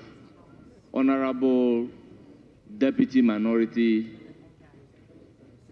Whip has raised this particular matter based on Order 195, argued it. The Speaker has an opportunity of making ruling on it. So based on Standing Order 1235 that we've just read, you need to come by a substantive motion. What you are doing is not the proper procedure. You are therefore overruled. You are out of order. Honorable Habib, let's make progress. Mr. Speaker, my name has been mentioned, and I just want to clarify. Let's make progress. When I raised Standing Order 1952, the impulse of it was to the effect of the form of the presentation of the budget. And that was it, and nothing more. Speaker gave his ruling, and I have the right, after the ruling, to do a motion, which I'm doing. I think it's completely different from where it's coming from. Honourable Member, it boils down to whether it is a statement, it should be by a statement, or it should be by a motion. And that is what exactly Speaker has dealt with. Honourable Member, I am sorry. You are out of order. Resume your seat. Honourable Majority Leader. Right, Honourable Speaker. Right, Honourable Speaker. This morning I was approached by my friends on the other side because we are at the stage when the House is going to consider the budget statement and economic policy of the government for the year ending 31st December 2025. And my friends opposite drew my attention to Order 1953. And Order 1953 says that whenever the budget statement and economic policy of the government for the year ending is presented by the minister responsible for finance on behalf of the president, the commentary, the use of the word there, the commentary on it shall stand adjourned for not less than 3 days. So see here, it is the commentary on it that should stand adjourned for not less than 3 days. Then After 3 days, we come to Order 201. And Order 201 is captioned Debate of the Budget. Debate of the Budget. And it says that on a day to be determined by the Business Committee after the budget statement and economic policy of the government is presented, and at the time after the Business Committee may allot, at the time that the Business Committee may allot for the purpose, the House shall debate the budget. The House shall debate the budget statement and economic policy of the government. So the argument that was made is that there is some confusion reading Order 1953 and Order 201, because 1953 anticipates commentary, which was the ruling that the Speaker gave. But today, we are coming under Order 201, which anticipates debate. So it was raised and we discussed it. And in my opinion, what we are doing today is to debate under Order 201. But then Order 1953 instructs that after 3 days, what should happen is commentary. So, Mr. Speaker, I think that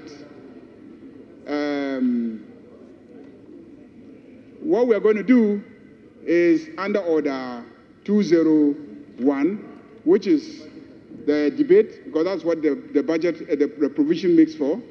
But then, if there is an issue as to whether it is commentary or debating that should take place here, then the Right Honourable Speaker may take a decision on the matter. Because what was raised the other day was whether the Speaker should come by motion or by statement. That was what was raised that day. And the Speaker ruled that what the orders and the Public Financial Management Act provides for is a statement to be presented.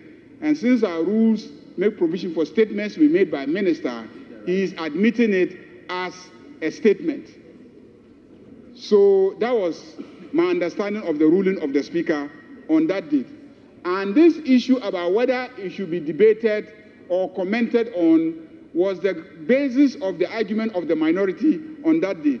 That if it is a statement, we cannot debate it.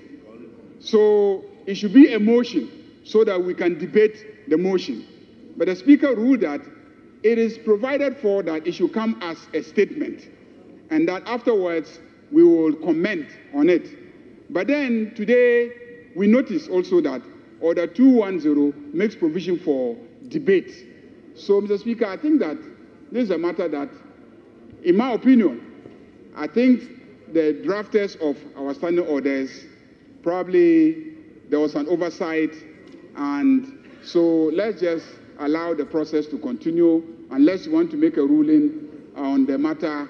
But I think that what will happen today is under Order 201, which is to debate the budget. Honorable members, as you rightly, very well. Let me hear my note. Speaker, you see, sometimes we are impatient when matters come up in this chamber. Mr. Speaker, first of all, let me respectfully disagree with you on the point you made that the respected colleague Abu Jinapo was out of order and to resume his seat. I mean, Mr. Speaker,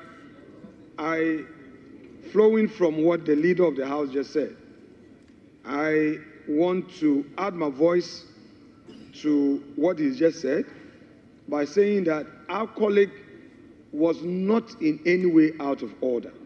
In fact, he wasn't rooting his submission on Order 1952.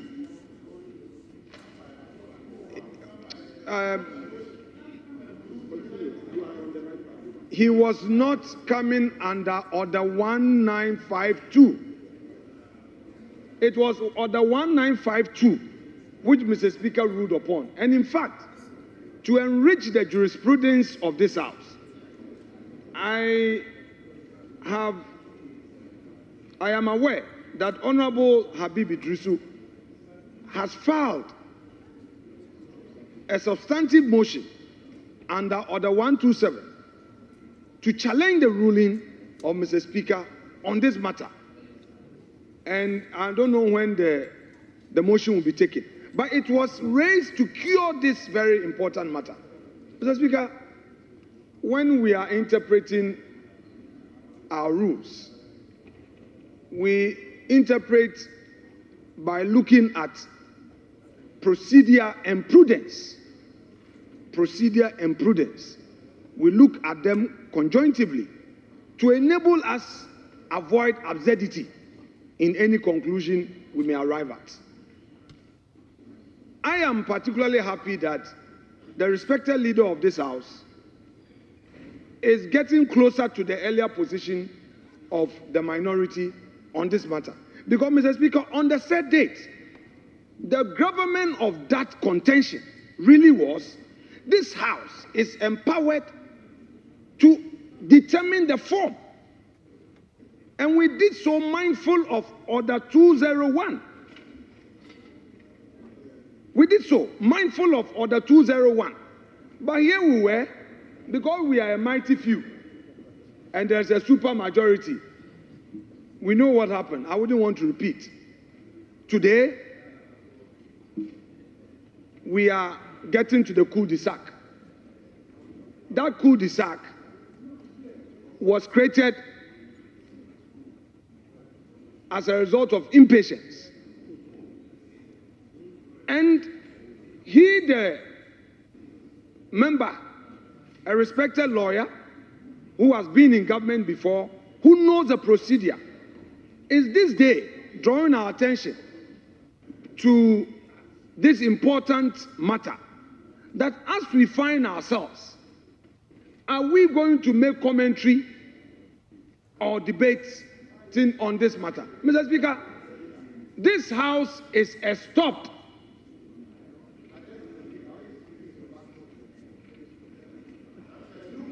from debating because, Mr. Speaker, even on that day, directed me not to debate, but I should make comments. Mr. Speaker, let us always be thinking about tomorrow. Whenever we set precedents that will tie our hands, we should remember tomorrow.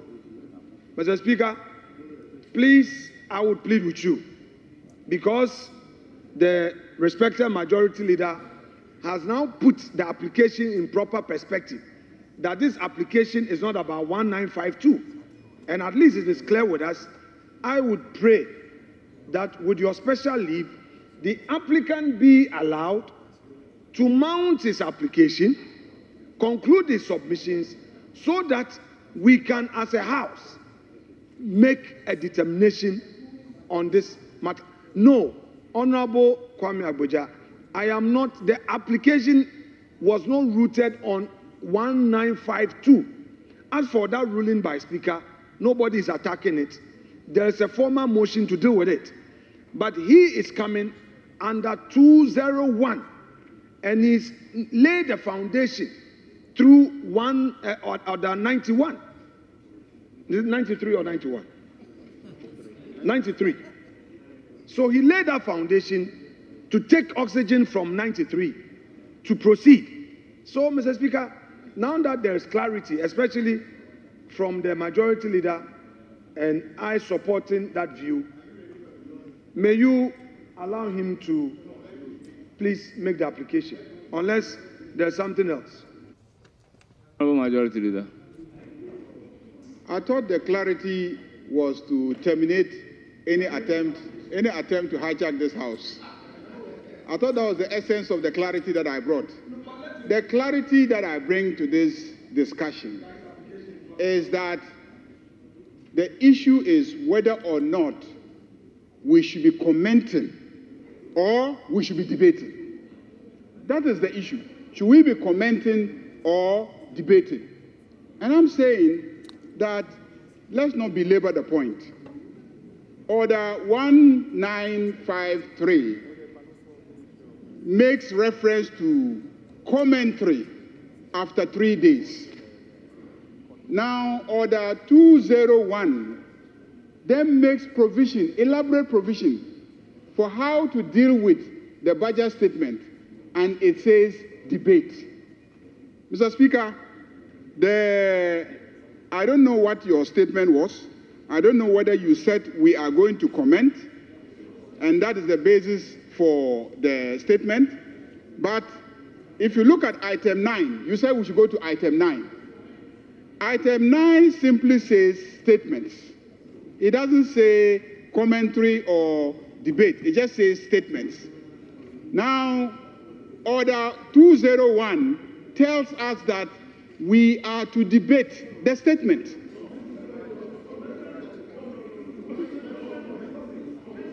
Oh, yes. Okay. Yes.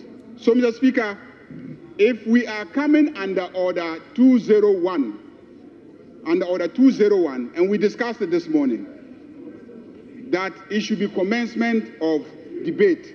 If we are coming under Order... Pardon? Debate, yes. Honourable members, we need to be guided by the standing orders. Honourable members, take it from me. When the Speaker of Parliament made a pronouncement on a certain matter, no application in a different form would be entertained by me that will tempt me into reviewing the order of the Speaker. This issue has been dealt with based on which the table office brought the business statement, and the item numbered 9 is saying statement, under it the budget statement and economic policy of the government for the year ending 31st December 2025. Commencement of comment. That is what we have. So, honourable members, when we are moving to item numbered 9, we are moving to the commencement of comment, because the budget came in the form of a statement under Order 195, but not in the form of a motion. So let's go by Order 195, and then we take commentary on the budget. Honourable members, with all due respect, I proceed to mention honourable members,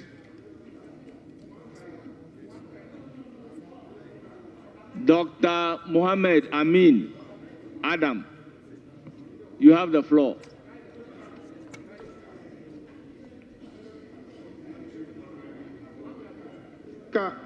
We abide by your guidance. Mr. Speaker, I only wanted to make application to you to relax the rule in Order 91.3. And with your permission, I read Order 91.3, that a member may comment on a statement and the comment shall not provoke debate. Mr. Speaker, the budget itself is debatable. So I just wanted you to please relax that rule as members comment on that statement. Members, so that when members comment on that statement, this is not the because first the budget time itself is already generating debate. Honourable members, this is not the first time that we'll be taking comment on budget. This is not the first time. This is not the second time we'll be taking comment on budget. We've done this severally. So we know what to do when we are supposed to make comments.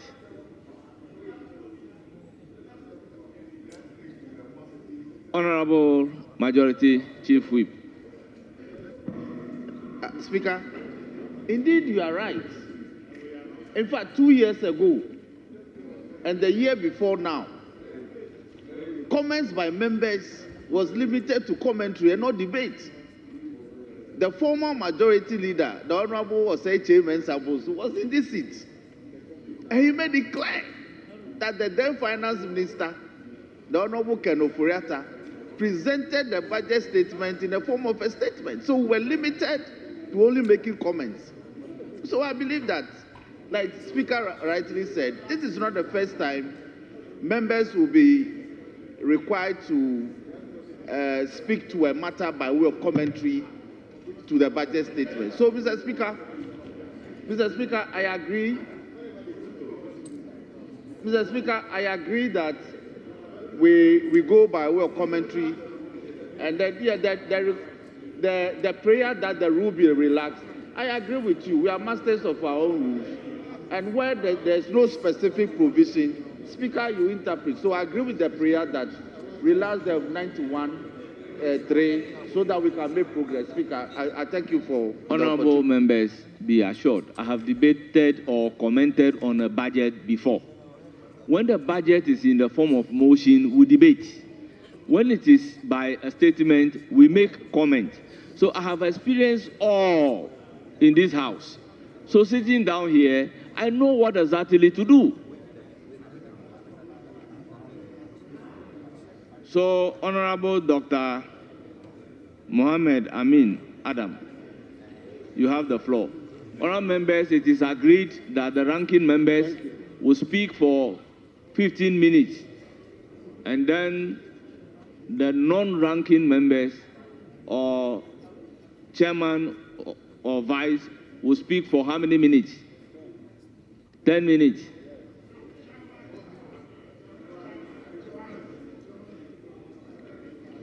Honorable members, I want to be guided. Speaker, the further agreement is that ministers will have 15 minutes. Please. Please. Oh, please. Chairman and second chairs, rankings and deputy rankings will also have 15 minutes. Oh, please. Oh, please. So, Honorable members, allow him to finish, and yes, I'll give you the floor. Come back. Then, Mr. Speaker, members will have 5 minutes. So these are the further agreements that we have had. Mr. Speaker, please, the Honorable Minority Leader. So, be patient with Honorable some of these matters. Minority Leader, let's know the issue in contention here. He is saying ministers 15 minutes, ranking, chairmanship 15 minutes, other members 5 minutes. Mr. Speaker, you just finished a ruling saying that there was a ruling from the Speaker, and in any form it's come, you definitely not allow. This is another form to say that, because all the ministers are from their side. We don't have ministers here. Has there been a ruling by the Speaker to that effect? There was never agreement. There was never agreement to the effect that ministers are going to speak 15 minutes. Mr. Speaker, can I finish my submission? No, I just want to know whether there has been a ruling from the Speaker to this effect. Mr. Speaker, at conclave, the respected majority leader raises, and we said ranking chairman and their vice, if they are to have the same time with ministers, that is allowed. But it should not be the case that ministers will have more time or say that we are giving special allocation to ministers. It should be, Mr. Speaker, this is the House of Parliament. And if you want to see how things are even ranked, go and read Order 21.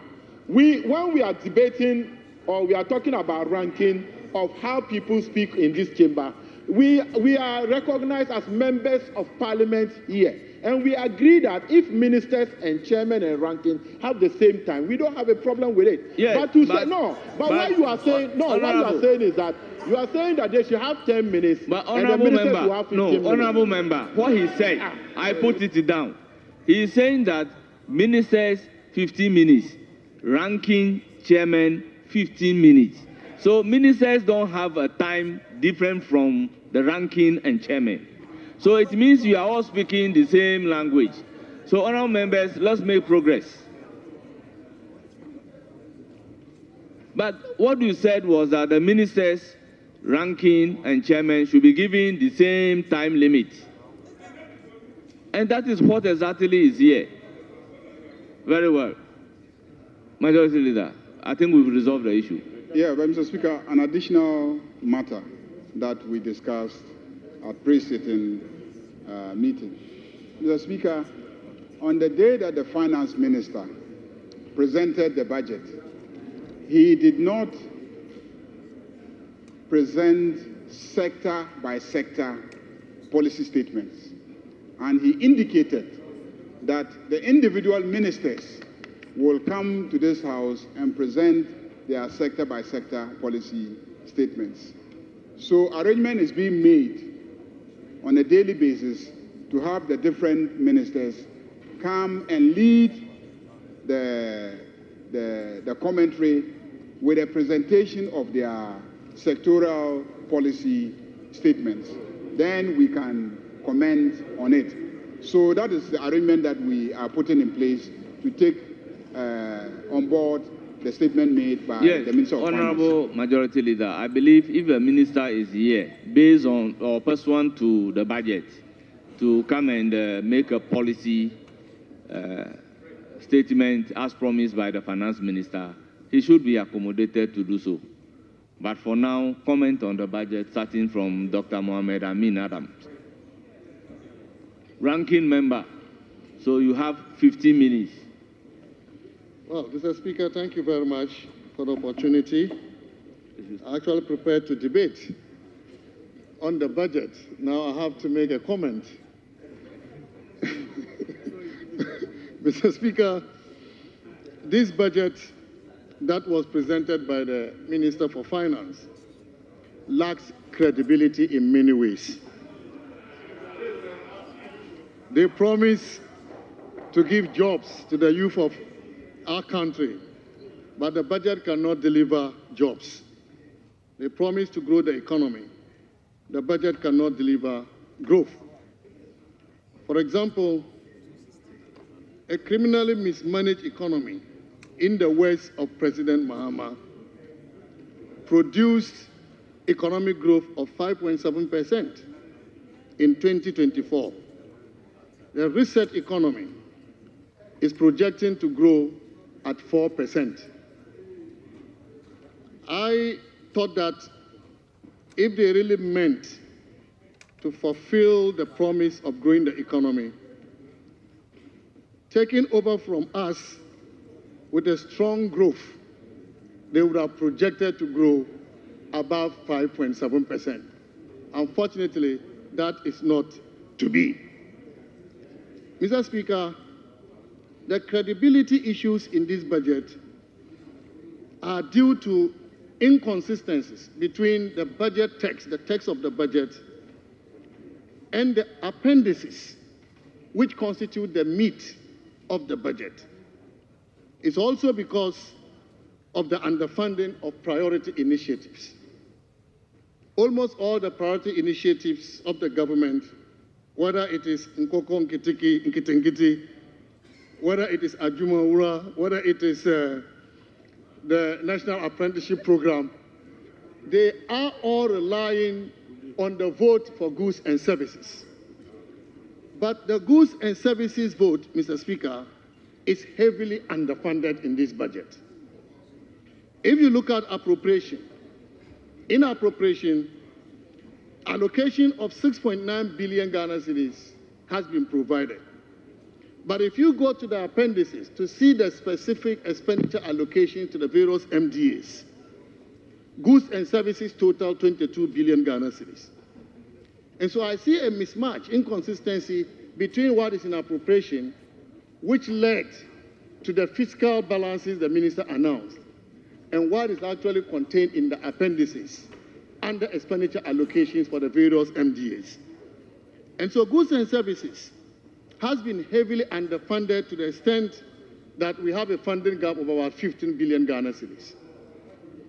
Mr. Speaker, I am wondering how the minister is going to implement this budget when you have a funding shortfall for goods and services of 15 billion Ghana cedis. And this is why I say that this budget lacks credibility.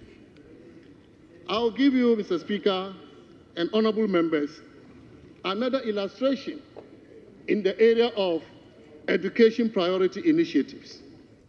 Paragraph 374 provides for the free tuition for first-year students in tertiary institutions. The amount allocated under this paragraph 374 is 449.8 million Ghana cedis. In paragraph 375, allocation for sanitary pads for students, 292.4 million Ghana cedis. Paragraph 380 provides for 565.6 million Ghana cedis for textbooks. If you total all this, Mr. Speaker, you get 1.3 billion Ghana cedis. Meanwhile, when you go to appropriation in the appendices, only 800 million Ghana cedis is provided, a shortfall of 506.7 million Ghana cedis. Again, Mr. Speaker, how is the government going to implement these education priority initiatives when the same government is heavily underfunding these initiatives? Mr. Speaker, let's look at agriculture for economic transformation. The budget lists the initiatives under this program as Feed Ghana, Ghana Grains Development, Vegetable Development, and Nkoko Nkitinkiti.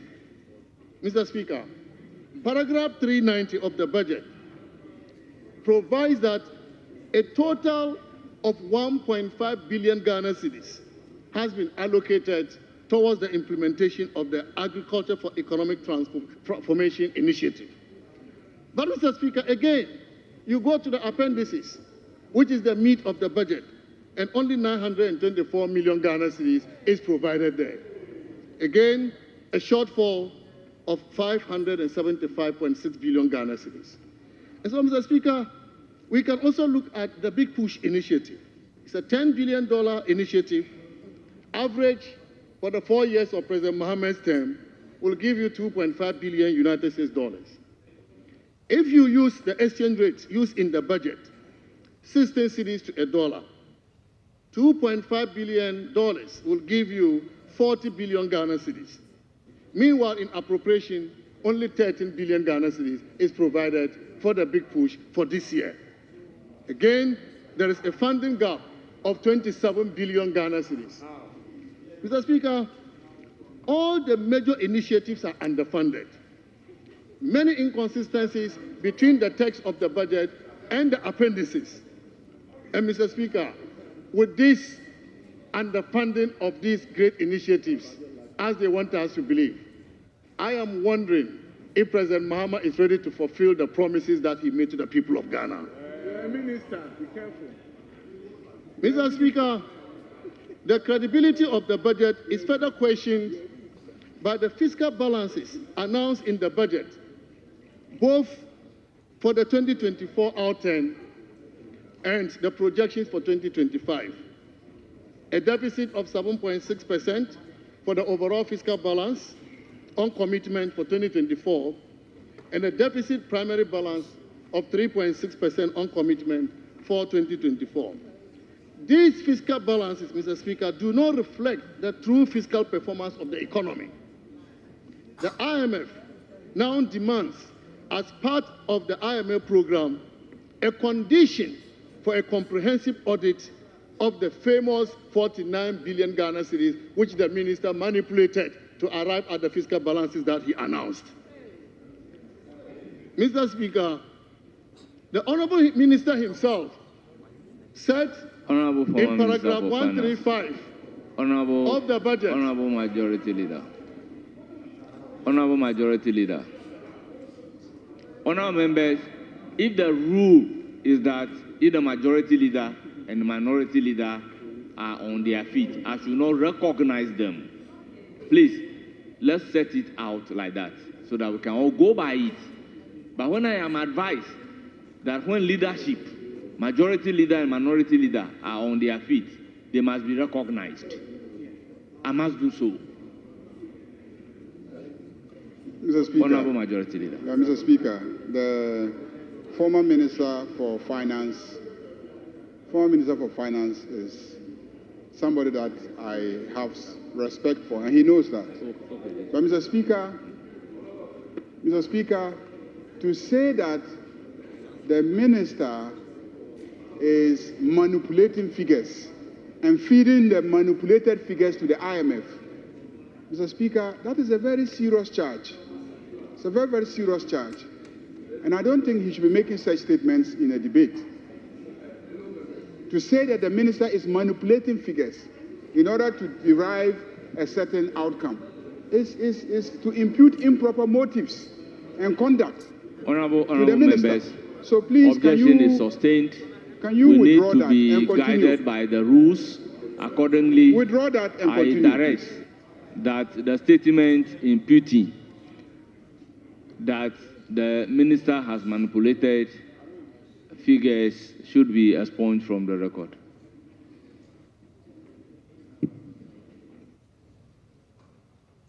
Yes. Mr. Speaker, first, I want to make this plea to the House. This issue about the budgets is all political. This House is the highest debating platform in our governance structure.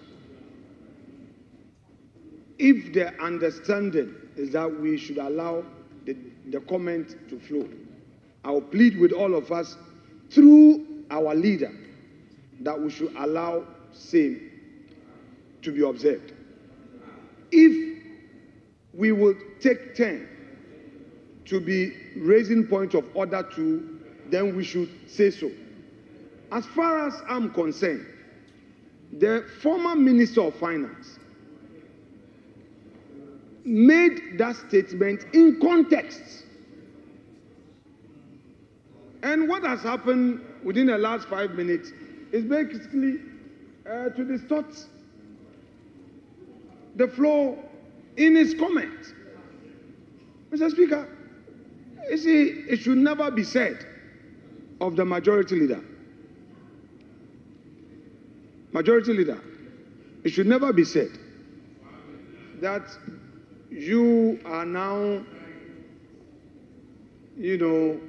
distorting the debates. It shouldn't be said that this is being done by the majority leader, because since morning, from trying to arrest a question, raising constitutional issues and standing orders and all that, now to Honorable Amin Adam, a very innocent soul.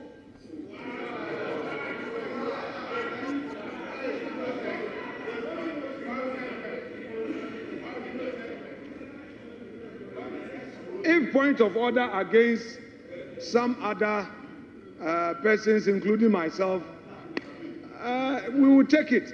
But Honorable Amin Adam, a very innocent soul, he too is receiving, let me carry all the sins, but not to an innocent soul. Mr. Speaker, please let debate flow. Honourable members, let's make reference to Standing Order 123, 2B, and be guided accordingly. Honourable member, you may proceed. Thank you, Mr. Speaker. The Speaker will take the chair. I'm talking about the famous 49 billion Ghana cedis that was put in the fiscal framework to drive some erroneous fiscal balances, as a result of which the IMF itself has called for an audit of that figure. In fact, even before the IMF asked for an audit, the minister himself, in presenting the budget, paragraph 135, stated that he is yet to audit these figures. And so I am wondering why the minister will use unaudited figures to determine fiscal balances for the economy. Figures he himself is yet to audit. Then the minister will use that to derive fiscal balances and announce the fiscal balances to the whole world. Mr. Speaker, this is not how we manage an economy. When you use unaudited data, to drive figures based on which you make economic decisions. Mr. Speaker, as a result of using the unaudited data and announcing erroneous fiscal balances, Ghana has started suffering from this in terms of financial losses. Mr. Speaker, Ghana's sovereign bonds, our sovereign spreads, that is the cost of borrowing, is now in the range of 700 basis points, when they were around 500 basis points just 3 months ago. Mr. Speaker, Bloomberg actually reported on the same day the budget was presented that because Ghana has missed the primary fiscal target, which is a consequence of using unaudited data to drive that fiscal balance, Ghana's dollar, our dollar bonds due 2035, declined by 1.8%. Our notes maturing in 2029 declined by 1% on the dollar. Mr. Speaker, we are already suffering from financial losses as a result of what the minister has done. How can we do this to ourselves? This demonstrates lack of confidence in the economy by international markets. And if we have to manage this economy well, the confidence of international markets is important. Mr. Speaker, the minister stood here and declared that Ghana has breached the IMF program. I was very shocked why the Minister of Finance of Ghana would stand on the floor of Parliament and declare that his country has breached an IMF program when the IMF itself is to start the conduct of the review in April this year. Mr. Speaker, this is not done. After realizing the effect of such declaration, that infamous declaration by the minister, the government is now considering waivers. They are now considering asking for waivers before the IMF does the review in April. If you're asking for waivers, it shows that you have no credibility in implementing an IMF program. It means that you are failing in implementing an IMF program. That is why you are asking for waivers. But we know why they are asking for waivers, because they still want the review to happen, because they need the IMF money. If you take the budget on the financing side, for example, Mr. Speaker, the budget projects to receive $720 million from the IMF and $600 million from the World Bank, which are tied.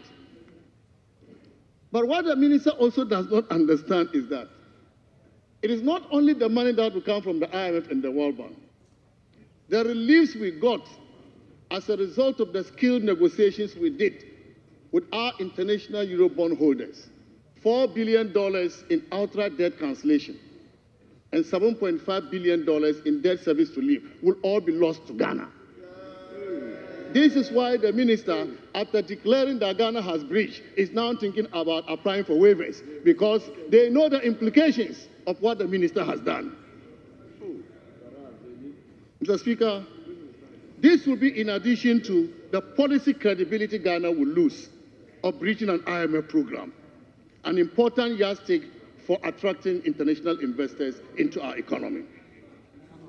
Mr. Speaker, what the minister has done is just put Ghana in unnecessary challenges. And as we often ask, who will bear the consequences? It is the people, the very people who have voted for them to come and solve problems. It's the very people, innocent Ghanaians, who will suffer from this. Mr. Speaker, When we look at revenue performance, in 2024, Honorable Minister, conclude. In 2024, we achieved a nominal growth of about 8 billion Ghana cedis. This budget, 2025 budget, the minister is projecting a nominal growth of 38 billion Ghana cedis. Meanwhile, the revenue measures outlined in the budget are very weak. They are mostly compliance measures, and I'm wondering who can quantify compliance in revenue terms. So how is the minister going to achieve this revenue projection? And this is why, Mr. Speaker, I am saying that this budget lacks credibility. The numbers do not add up. This budget will not solve any problem. It won't provide the jobs, and it won't provide the economic growth that they are promising. I thank you, Mr. Speaker, for the opportunity to comment on the budget.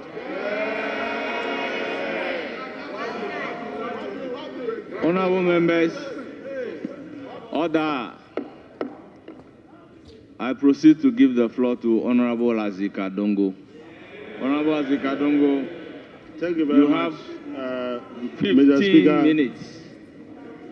Mr. Speaker, listening to my colleague, I can understand they are very dazed and they are still recovering from the kind of budget they never expected Ghana would ever have.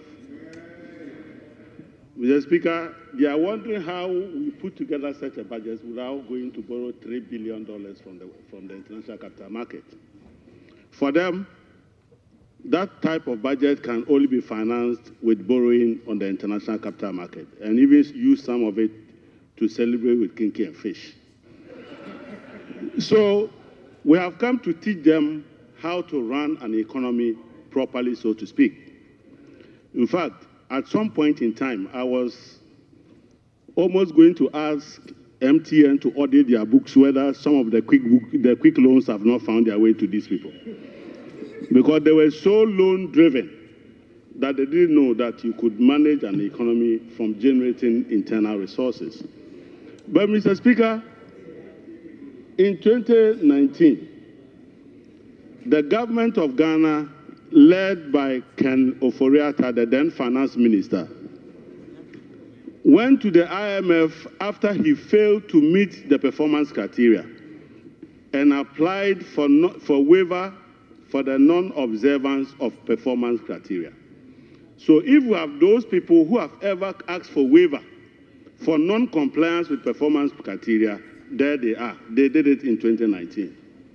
So in 2019, they did not end the program. They ran away from the program by asking the IMF to forgive them because they simply didn't have what it takes to complete the program. That is what they did.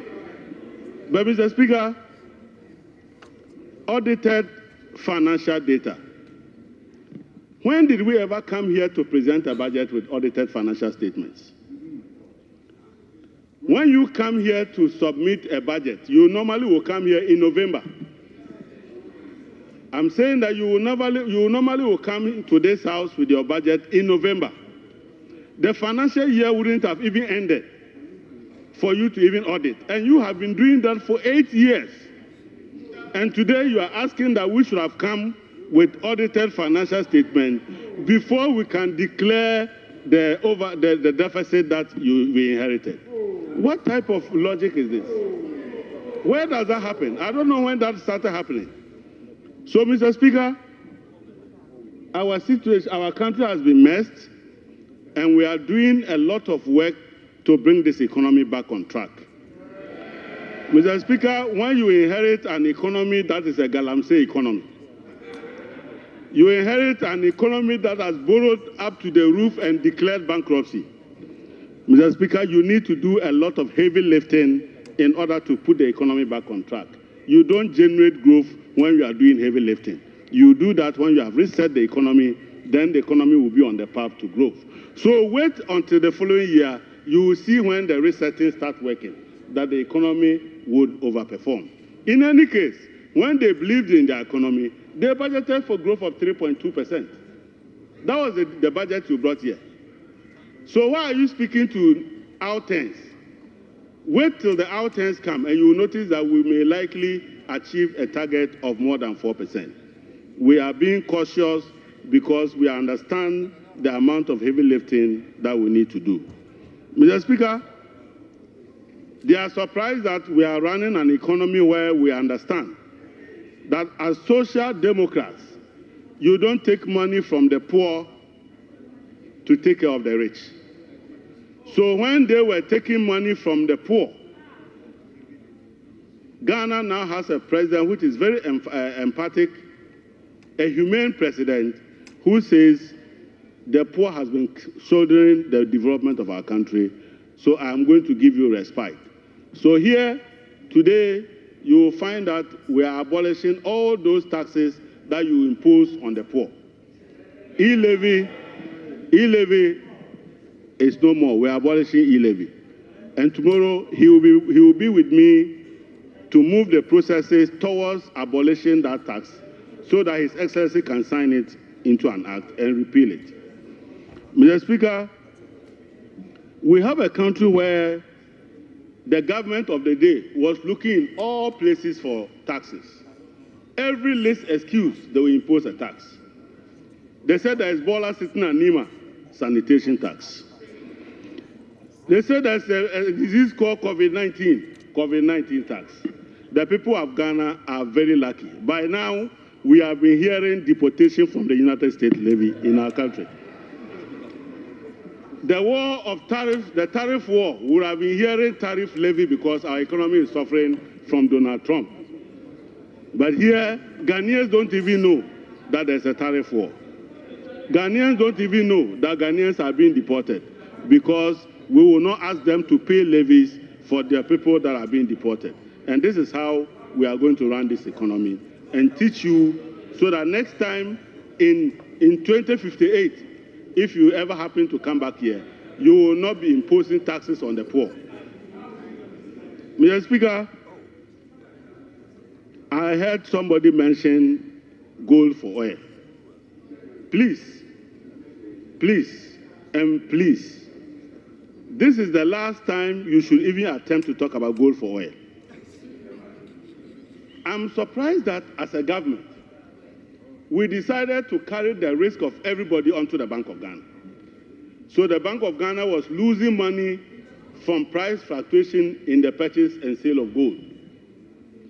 Then when we gave it to BDCs and BOST, the leakages and the losses on fuel, Bank of Ghana was bearing it. Exchange losses, Bank of Ghana was bearing it. The net effect is that our net worth at the Bank of Ghana is now 73 billion Ghana cedis. That is what we are seeking to stop. That is why we are seeking to make the people of Ghana know how the best people who manage economies operate. You can't take a bank with stated capital of 10 million and generate a deficit of 73 billion and still counting. And you are asking us to continue that obnoxious policy which created this type of situation. We will not do that.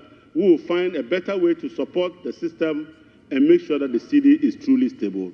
And you will see how we are going to do that. And we will show you how to do it. Mr. Speaker, I heard him talk about the budget allocations for education. We were in this country when a government refused to provide textbooks, but rather teaching our children PASCO. You go and buy past questions for our children. So chew, pass, and forget. Our children were learning past questions here. The minister is bringing interventions that will bring critical learning and critical training of the brains of our children. We are providing enough textbooks and not past questions. And you should be praising us for that. The people who capped the GET fund are today asking the minister who is uncapping it how much money he will make from the uncapping. You are not even ashamed. Who capped it? When you were having this red, gold, green in our secondary schools, and our children were lying and sleeping everywhere on the corridors, you were rather centralizing GET fund money and sending it to the government so you could construct a hole just behind here called the National Cathedral. You were taking the money from GET fund just so the president can fly a private jet. And we are making sure that those monies are spent properly, and you are questioning that also. But Mr. Speaker, we live in a country where a minister of agric that was supposed to be growing rice was importing polished rice. Where is my good friend? When he launched the Planting for Food and Job 2, he rather was importing polished rice from China. What type of ministry is that? You are here complaining that we have not made enough allocation when you were making allocation to import polished rice. I mean, I have never seen a group of people who are never ashamed of themselves. That a Minister of Agriculture was now at the forefront of importing and distributing rice at Makwala. Please, we are resetting this country away from importing rice to growing and producing rice. Don't you like that? Mr. Speaker, I heard my good friend talk about Nkukon Kitinkete. We are not only doing Nkukon Kitinkete, we are also going to do Nam Kitinkete. We want to process the chicken so that we will reduce the import bill of $300 million that we are using to import chicken. And you should be praising the president for such a wonderful policy. Mr. Speaker, this budget is a budget for the poor and the downtrodden. It is a budget that is making the people with disability laugh because for the first time, they can have access to tertiary education whether they have the funding or not. Thanks to my big brother, the Minister for Education, that will happen in our land. This is a budget that makes sure that even if you don't have the money, the state will help you pay for your first school fees. At the end of the day, this is not the type of budget that puts our children into NAPCO and rob them of their allowances. This is not the kind of budget where the government didn't have money, but was busy breeding ghosts and paying them. And failing to pay national service personnel, but they had money to pay ghosts. This is not a type of budget. This is a human-centered budget where the ghosts are back. Some are sitting at the back there. When you are going, look over there, there's a cemetery there. They are back in the cemetery. If you pass through Awudomi, you see some of them that they are crying that we have taken away the money they were chopping at the NSS. This is not the type of budget that we are here to joke with. But, Mr. Speaker, we have a government which for several years prioritized sloganerism and not develop our country. We are bringing a big push. We have made an initial allocation, and you are complaining. But when you said the year of roads, what we saw was that your own vehicles were getting stuck in your campaign travels. We are not going to do year of roads. We are going to do proper roads. And you see, every Friday, this gentleman will give you an update on what we are doing to fix our roads. But, Mr. Speaker, apart from that, we were in this country when we heard that there was a minister for railway development, a minister for aviation, a minister for port, and a minister for transport. Now we have almighty one man. He doesn't have macho hands, but he has this one. He is the only man doing aviation, doing railway, doing port services. The work that 5 of you were doing, only one man sitting here is doing them. And you are not clapping for him. Mr. Speaker, when you see that man, you have to clap for him. Honorable member, you have 1 more minute. Thank you very much. I was so engrossed I didn't know the Speaker has come. Thank you very much, Mr. Speaker.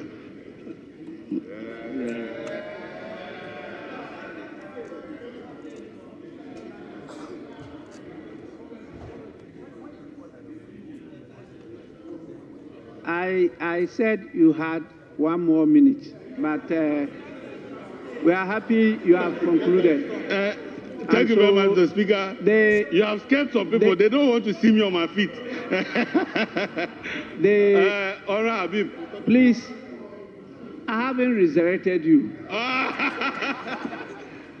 We'll go to the next person, and I'm informed the next speaker is Honorable Abina Osei Asare.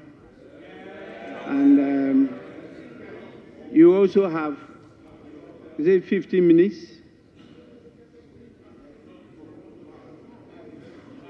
That's what is on the paper here. 15 minutes, 15 minutes. Thank you very much, Mr. Speaker, and I'm really delighted to see you in the chair. You see how my brother was struggling to debate on their own budget. Clearly, you now understand that there is a big problem. Mr. Speaker, just last week, my own friend and brother, Honorable Ato Forson, came to the House to paint a very gloomy picture of the economy, forgetting that we all live in a global village. And so whatever happens globally also affects Ghana. Mr. Speaker, in the year 2021, the world's economic growth rate declined from 6.3% to 3.2% in 2024. Advanced economies also saw their economies declining from 5.5% in 2021 to 1.7% in 2024. And here comes Ghana, who is also part of the global economy. We saw our economy coming down from the 5.5% in 2021 to 5.7% in 2024. Instead of acknowledging this, you come and then you paint a gloomy picture, Mr. Speaker. Mr. Speaker, clearly, Ghana is the envy of the advanced economies and the world at large, with a growth rate of 5.7%. Mr. Speaker, let me remind my brothers on the other side that when they were leaving government in 2016, what was their growth rate? 3.6% against a revised target of 4.1%. Mr. Speaker, when you also go to page 8 of the budget, in page 8 of the budget, the minister acknowledges that inflation is a real concern in the ECOWAS region. And Ghana is also part of the ECOWAS region. And so minister comes here to paint a picture as if Ghana is not part of the ECOWAS region, and we are all trying very hard to tame or bring down inflation. Mr. Speaker, from 2022, we brought inflation down from 54% to 23.8% in December 2024. Mr. Speaker, ask them, prior to 2016, and all the 3 years to 2016, Mr. Speaker, they never went through what we had to go through. But what happened? In March 2016, their inflation was 19.2%. And in December 2016, all they could do was to bring it down to a few basis points, to 15.4%. They missed their target of less than 11% of inflation. So please, you should know better. Mr. Speaker, again, my brother on the other side, Honorable Adongo, mentioned the fact that we are not going to borrow, but yet in your budgets, you have 700 million coming from IMF and 600 million coming from the World Bank. What is that? Is that free money or is that your own money in US dollars? I always tell people that the devil is in the detail. Always look in the appendices and then you find what they mean by that. Mr. Speaker, again, in 2016,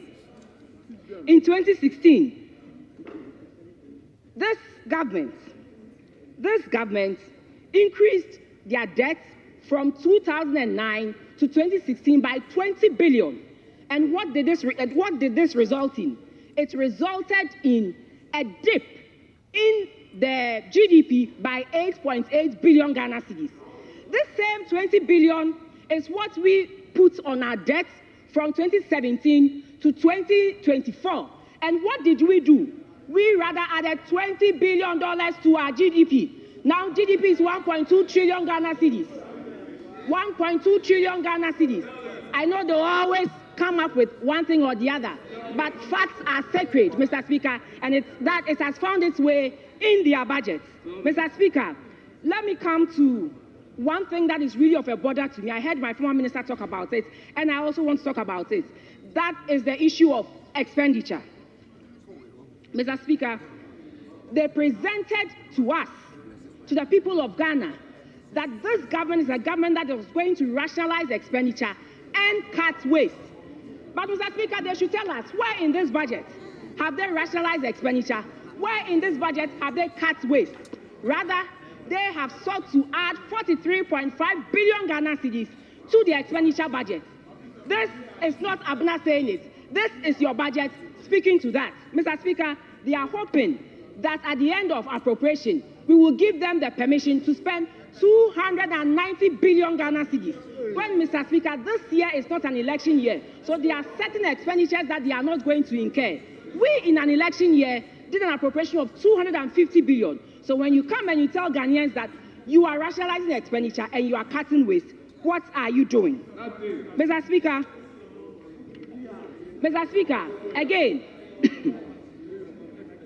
to be honest with you, I was hoping that the NDC would take advantage of the goodwill that the Ghanaians gave to them and voted massively for them to really show us some real cuts that will promote fiscal discipline and endure economic growth. But what have we seen?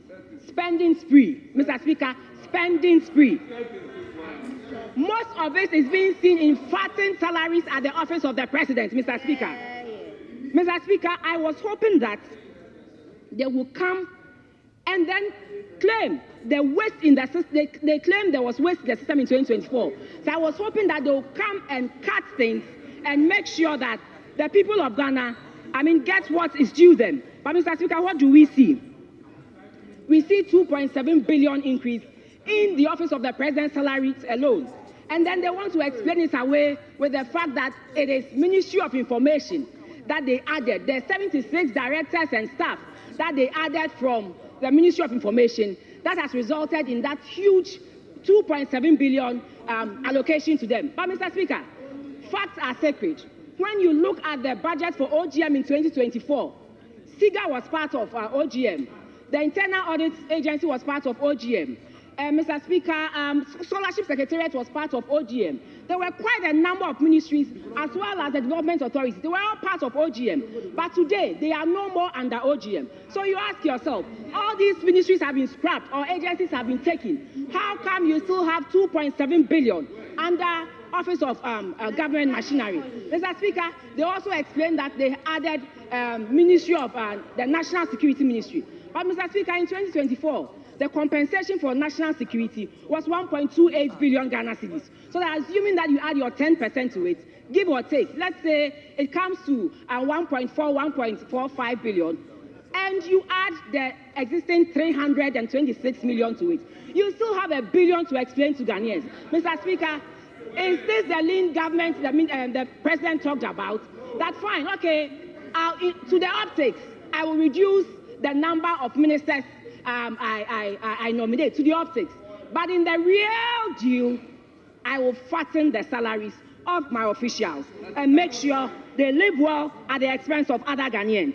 Mr. Speaker, again, let me also speak to the fact that the big push and other initiatives, Mr. Speaker, there were already existing initiatives that I believe if this government had continued to have served a very good purpose. One is the Youth Start. The Youth Start was an initiative that was addressing problems of the youth and the SMEs. And they were adding on to growth because they found themselves in the productive sector of the economy. But Mr. Speaker, funds have been taken from Youth Start and they have been given to the National Apprenticeship.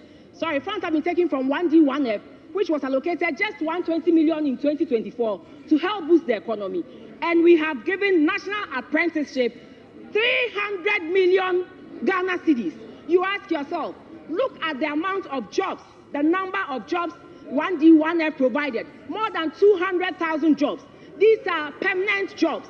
And then we are now going to do what? Spend 300 million for National Apprenticeship, where after the apprenticeship, where are they going to find the jobs, to engage in? Mr. Speaker, so this is what we say, that it is not about cutting expenditure, but rather promoting wasteful expenditure. Mr. Speaker, one thing I also find interesting is that my people on the other side, they come up with fanciful names for some existing initiatives. Mr. Speaker, everybody knows the year of return in the diaspora. It's a big thing. They claim they want to reset the economy, and they just change it to what? Black Star Experience. Interesting. year of return. It has more meaning than just what? Black Star experience. What's the meaning of that? Mr. Speaker, before I sit, I also want to talk about the fact that the minister raised concerns about the state enterprises and the fact that they should do more to make sure they encourage reforms and make state enterprises fit for purpose. So I was thinking that just as they saw the national apprenticeship as a very important thing and gave it 300 million, they would have also given SIGA, which is the agency to take care of state-owned enterprises, some money. Mr. Speaker, in the budget, it is just 50 million Ghana cedis. Meanwhile, we have close to 2.7 billion Ghana cedis at the office of the president. How then do you want the state-owned enterprises to reform and then to function as they are supposed to function? Mr. Speaker, I also heard my brother on the other side say that, oh, they are social democrats. Yes, social democrats government. Mr. Speaker, social democrats, you are supposed to make the poor and the vulnerable the heartbeat of all your policies. But what do we see here, Mr. Speaker? Clearly, in the 2024 budget, Mr. Speaker, for human trafficking fund and the domestic violence fund, we gave 2.7 million Ghana cedis for the domestic violence fund. Ask me how much they have allocated for this. A social democratic party, they have put in just 337,000 Ghana cedis. A social democrat, 337,000 Ghana cedis. I thought your heartbeat was the poor and the vulnerable, Mr. Speaker. And then when you go to the human trafficking fund too, they reduced it from 2.41 million Ghana cedis in 2024 to an abysmal 497,000 Ghana cedis. And Mr. Speaker, they claim they are social democrats. Is this champagne democrats or what, Mr. Speaker? They have to come again. They have to come again, Mr. Speaker. Mr. Speaker, one other thing that I noticed that was missing in the minister's speech, because usually all ministers do that, is to give an update on the sectorial performance of every ministry. But this was absent because what? The minister feels that if he should come and update Ghanaians on all the positive influences, the positive policies that you have churned out, it will erase that notion that they've been trying to build, that notion that this economy is not performing, the notion that this economy is dead. It will erase that notion. And so he decided to avoid the updates. And majority leader is telling us that the sector ministers will come and update us. We had wanted it in the minister's speech as well, because that is what has been done, or that is what is done every day.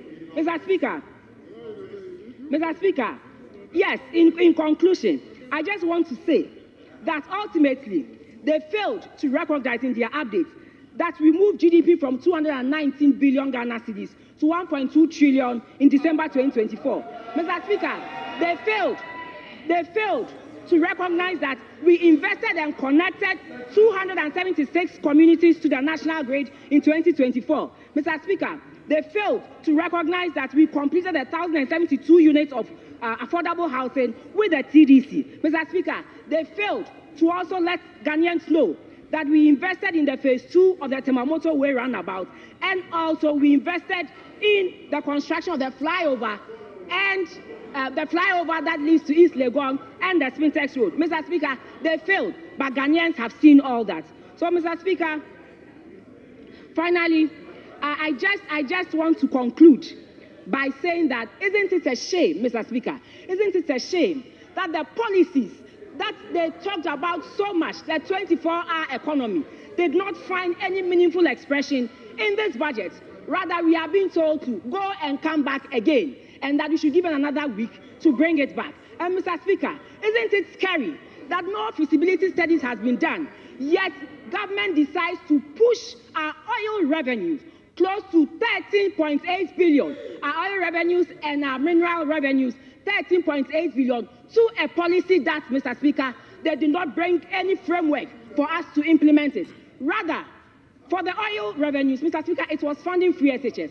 It was funding the second phase of the motorway. It was also going to fund the Agenda 111 that they are refusing to talk about. Mr. Speaker, so you ask yourself, clearly, this budget is all talk and nothing. Thank you very much, Mr. Speaker.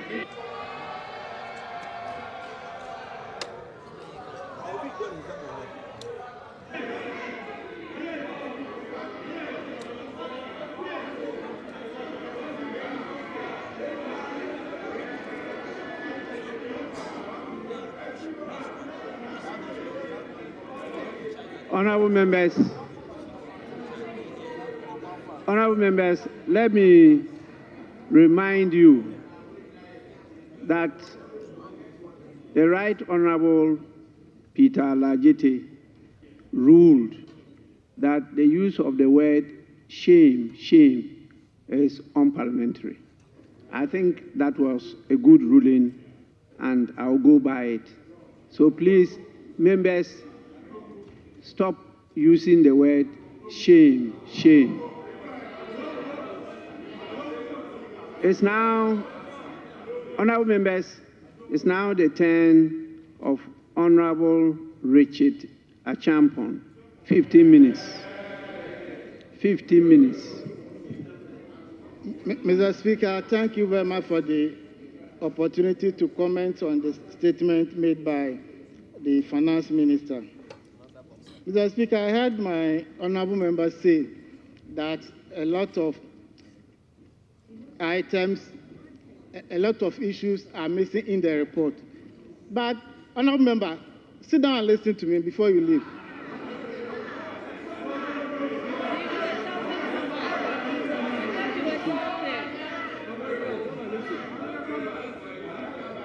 Mr. Speaker, the honorable member failed to tell this House that Bible quotations are also missing in the budget. Did you find a Bible quotation in the budget? And the honorable member told this House that we said we are cutting waste, but it can't find any expression in the budget. Mr. Speaker, if you had 123 ministers, and if you reduce it to 60, a difference of 63 ministers, go and check the overhead expenditure on them. 63 ministers. How much you guys spent on 123 ministers? Was it not a wasteful expenditure? We have a government who will not spend money to dig hole in the name of National Cathedral. We have a government who will not fly with a chartered flight with other friends. And you know what I'm talking about.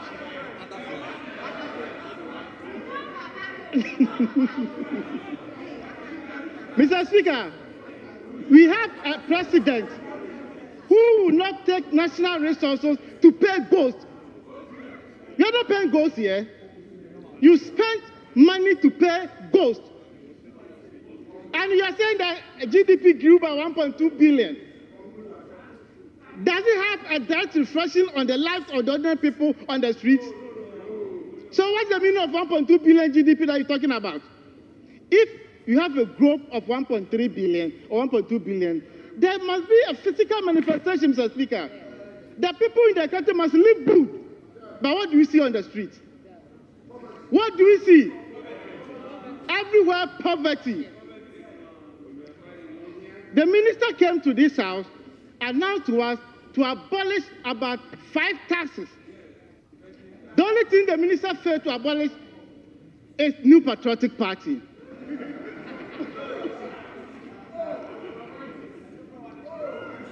Mr. Speaker, I refer my colleagues to the 2017 budget presented to this House by Honorable Ken Oforiatta. The team is sowing the seeds for growth and jobs. I refer the House to paragraph 5 of the budget statement. Mr. Speaker, I read. Mr. Speaker, let us acknowledge that we have inherited a challenged economy with considerable debt overhang and rising interest payment caused by excessive borrowing. These are your words. At the time, Mr. Speaker, our debt stock stood at 122 billion Ghana cedis. Today, our debt is 727 billion Ghana cedis. Mr. Speaker, at the time, our interest payment was 10 billion Ghana cedis. You ended 2024 by paying an interest of 46 billion Ghana cedis. So 46 billion and 10 billion, which one is higher? Which one is higher? And you have a former deputy finance minister a former Minister of State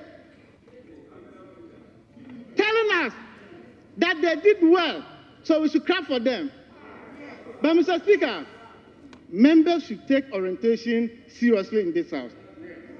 After she was done, I saw them clapping. Do you clap in Parliament? Oh, we invited you to her, you refused to attend. You see the effect? You see the effect?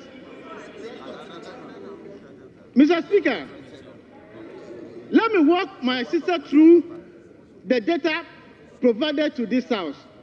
I refer you to table 33, 34, and 35. You grew cocoa sector by negative 22.4. Livestock, NDC did 5.4%, you did 3.5%.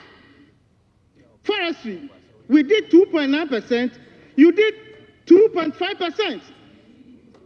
Fishing, we did 3.1%. Asking me when.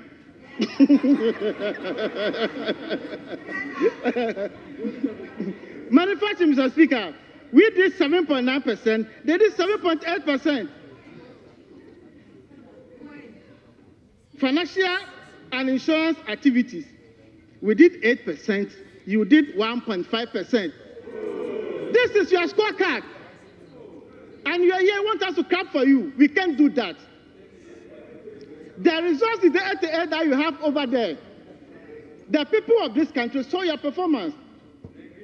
You started from 169, you came to 137, and now you are 88. 2028, for only 5 seats will be remaining here. 5.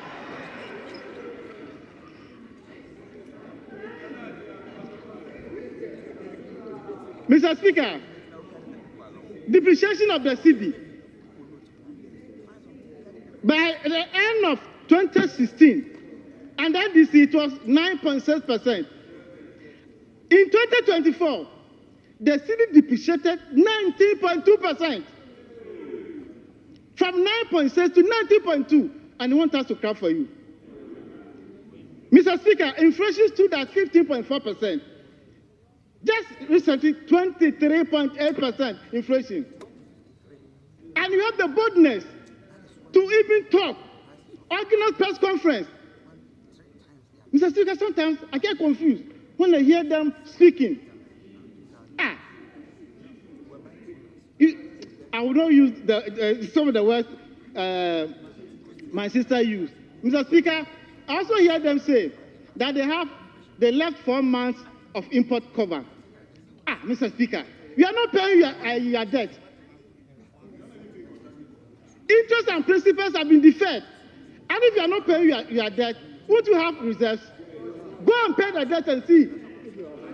Go and pay the debt. You suspended payment of interest and principals. You are here bragging that we left 4 months import cover. Take off the payment of interest and principal. You will see your level. Mr. Speaker, I refer the House to table 13 at page 13 and 14 of the 2025 budget. Mr. Speaker, we have a government who decided that all statutory payments should be in arrears.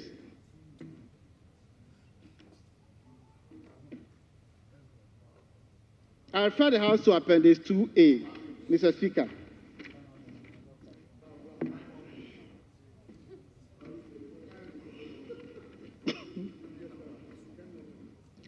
By the end of 2024, Mr. Speaker, statutory payment stood at 10.4 billion in arrears. Common fund, health insurance, GET fund, road fund, all were in arrears.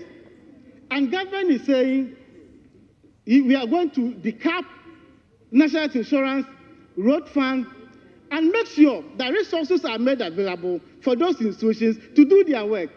And we are allocating 7.5 billion to DACF. Mr. Speaker, and the instruction is the administrator should transfer not less than 80% to the local level for development. And Under your administration, you sat in Accra, awarded contract, building 100 quarter facilities. You go to the district, you ask the DCE or the regional minister, who's the consultant, who's the contractor, they don't know. How much did it cost the state to put out the facility? They don't know. We invited the Chief Justice. He has no idea whatsoever. So the money that was meant for local development, somebody sat in Accra, awarded contract, and imposed those contracts on the assemblies. So go to our villages, you see poverty. Officers are there working, but no resources. They take monthly salaries, but they don't have resources to work.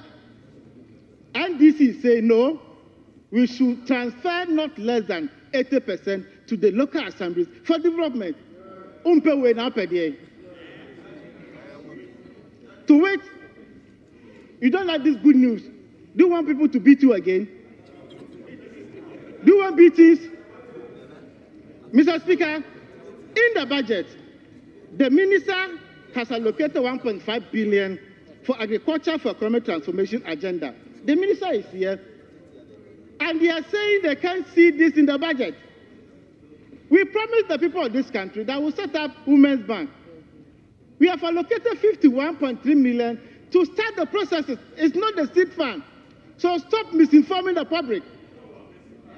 Mr. Speaker, we have allocated 300 million for National Apprenticeship Program, 100 million for Jumeirah Program, 100 million for National Coders Program, 100 million payment to assembly members.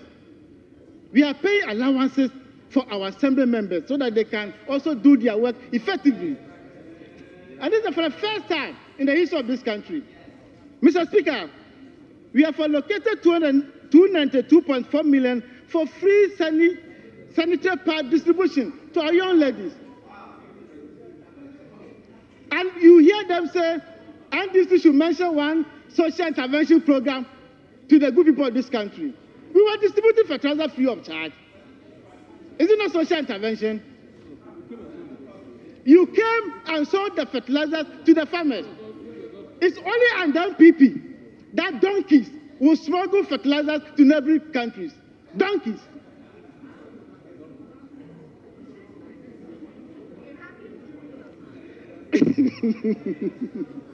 Mr. Speaker, so this budget that was presented to the House is giving us hope.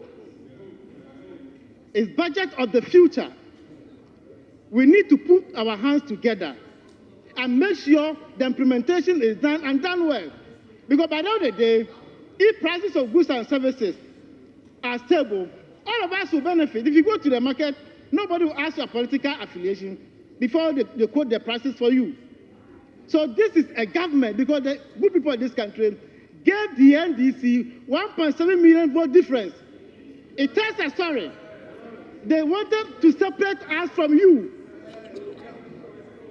So, Mr. Speaker, we are inviting everybody, including our friends from the other side. Because you know, whether you join us or not, we can do government business. But it will not be fair to leave you behind. Come on board so that together we'll develop this country. Mr. Speaker, I thank you very much for the opportunity.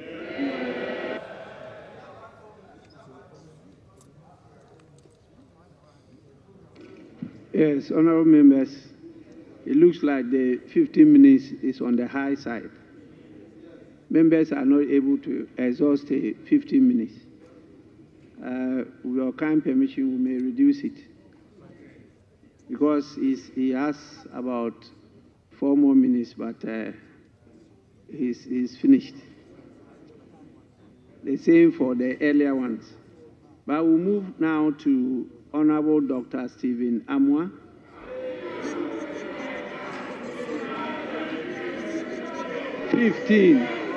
Fifteen minutes.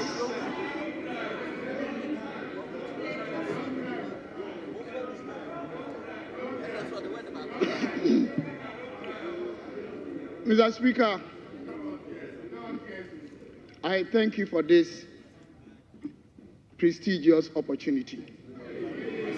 It is extremely important that people appreciate the fact that we are dealing with an area that is not just like having the discretion to describe what you see. Essentially, you deal with numbers. It is numerical in nature. So we need to appreciate that. Mr. Speaker, I'm holding what Dr. Atofo-Asen came to this August House to present to us. Just an extract. And I'm quoting him. 2025 budget speech presented by Dr. Kaisel Atofo-Asen, MP, Minister for Finance. Mr. Speaker, we inherited an economy in deep crisis, hard hit with debt. Mr. Speaker, the same budget they presented this year. I want each and every one here, Tom, Dick, and Harry, to understand the fact that anybody that concentrates only on the nominal figure when it comes to debt is suffering from unconscious incompetence. Because, Mr. Speaker, practically, you can pick a very rich man such as Kwame Despite, as we all know, whose debt runs into billions of dollars. And you can pick somebody like Dr. Stephen Amua. I also have a company. My debt running into just thousands of Ghana cedis. But mine is an issue because it can only be analyzed based on my asset value. So we talk about debt to GDP. And this is where I want us to teach the students out there the right thing. This house is very august, and we need to accord it that reputation. It is extremely important. Mr. Speaker, they presented 61.7 thereabout percent in terms of debt to GDP that we left for them. They are saying we left it in crisis. This is their own budget. Mr. Speaker, this is 2016 budget. They did it. They left that to GDP over 70%. It's only Ghana. I'm giving what they even wrote. It's here. It is only Ghana that a caretaker of an institution will leave a debt to asset value or percentage over 70%, comes back for the same institution, met 61.7 thereabout, and the person will describe yours because the NDC are brothers and sisters only they believe only in communist infrastructure propaganda. They think it's all about lies. Mr. Speaker, let's not go there. We are talking about our GDP. This is what I have. This is the world's global economic growth target. It was what? 3.2%. Mr. Speaker, we left 5.7%. Mr. Speaker, this is their own budget. They just presented. This is debt to GDP is 61.7, better than yours. See this. This is the most recent budget they left. Mr. Speaker, just look at a few of the relevant items. 2016, agri growth was 2.7%. We left 2.8. Crops, they left 2.2. We left 3.2. Mr. Speaker, industry, they left 4.3. We left 7. Mr. Speaker, I think it is appropriate you accord this house the needed respect. It's a reputational house. Your constituents are watching you. So can you allow me to speak? Mr. Speaker, when it comes to mining and quarrying, they left negative 0.2. We left 9.4. When it comes to electricity, they left negative 5.8. We left 2.0. When it comes to construction, They left 8.4, we left 9.6. Mr. Speaker, now you come to services. They left 2.8, we left 5.9. Then you come to trade, repair of vehicles, household goods, negative 0.4. We left 3.6. You are telling us, this is from the NDC. This is NDC's own data. It's not from MPP. Your own, you brought it. So if it's not correct, tell me. I don't think you are deceiving us. For once, I trust your work. Mr. Speaker, you come to information and communication. They left 5.6. We left 15.8. Mr. Speaker, education, all over the world, the most essential areas in any serious socioeconomic jurisdiction is twofold, education and health. That was why a lot of Ghanaians were surprised that as a social democrat, you could even withdraw teachers and nurses' allowances. You have no idea how to manage a sustainable economic framework. You only do propaganda. Mr. Speaker, 2016, they left 2.3. We left 2.7. Health and social work, they left 4.0. We left 4.4. Then you come to the House, you wrote that we left economy that is in crisis. Thanks be to God, talking about the economy, as I said, it's not describing what you see. Mr. Speaker, then let's talk about serious issues here. COGM against education and other aspects. In fact, the monies they are actually taking to Office of Government Machinery. Mr. Speaker, in terms of percentage increase, it is 728.22%. It has never happened in the history of this country before. Do you mean to build this economy? Do you mean to build this economy for tomorrow? Do you see the poor ones on the street there? Do you care about their future? Do you drive between Adanta and Ridge? Do you see the case there? Have you been to Mokola?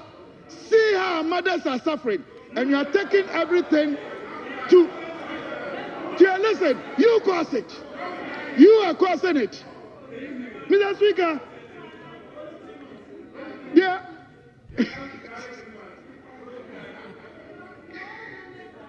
Mr. Speaker, then we want to come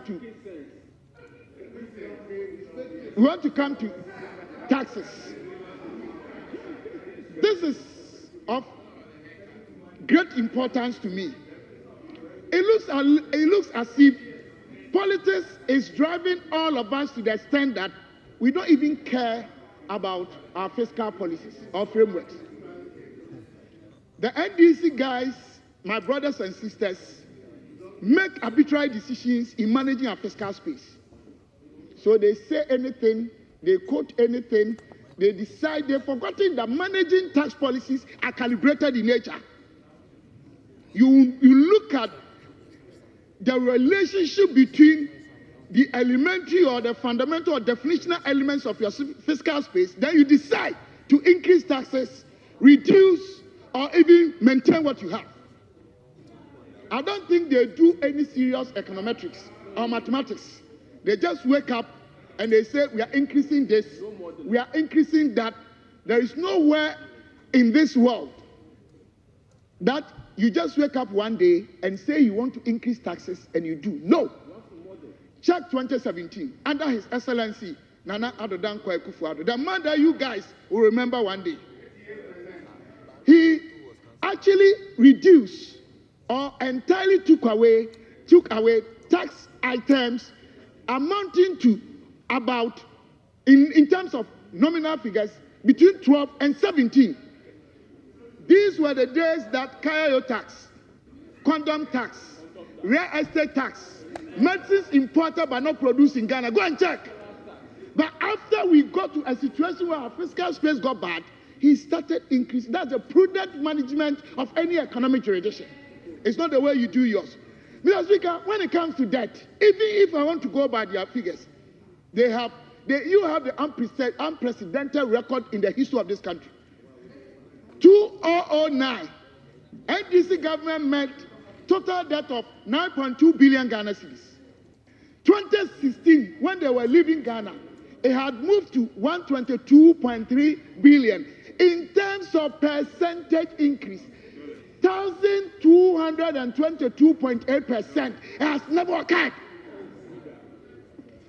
Sometimes I want to ask you, nobody wants to tell me, that are you truly social democrats or capitalistic in nature?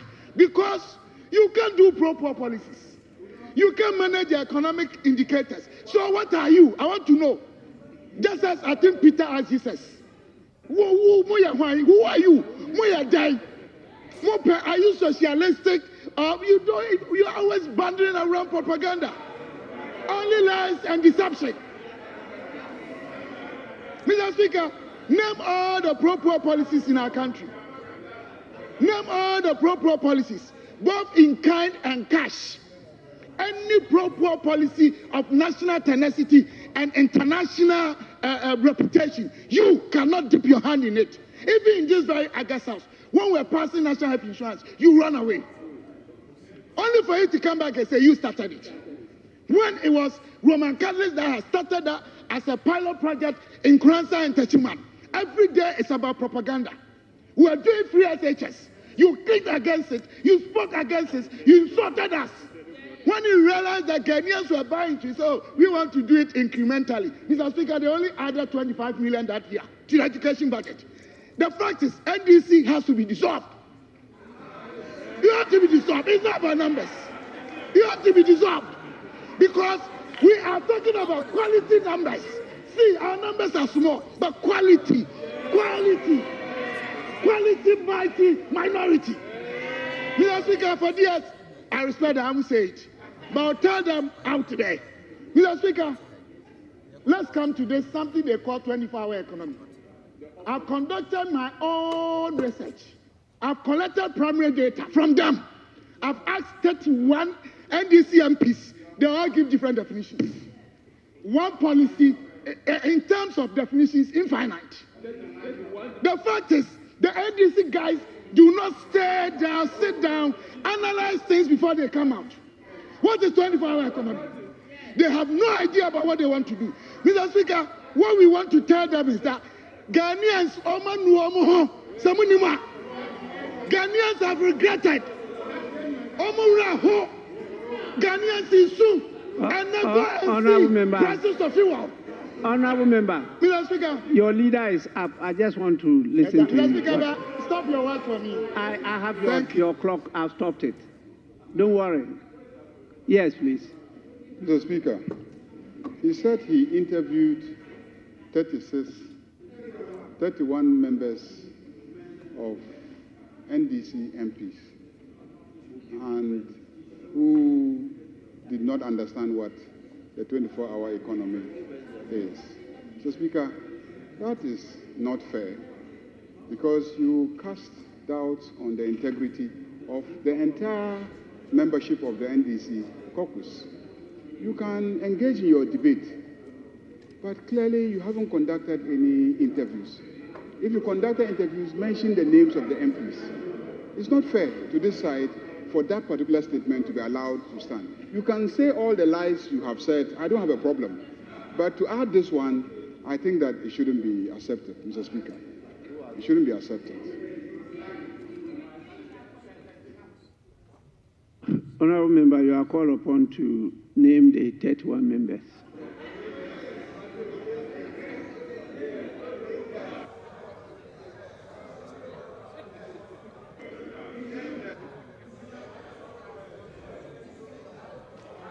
Yes.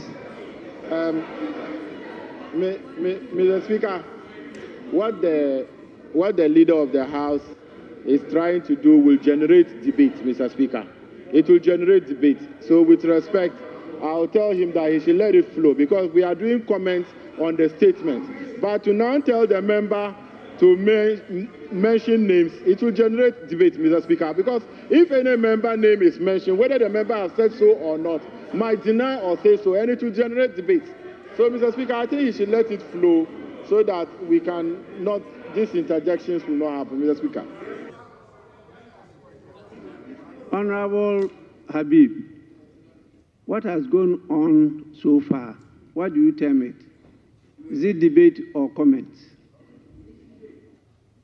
Mr. Speaker, I cannot say debate, but it looked like debate. Mr. Speaker, I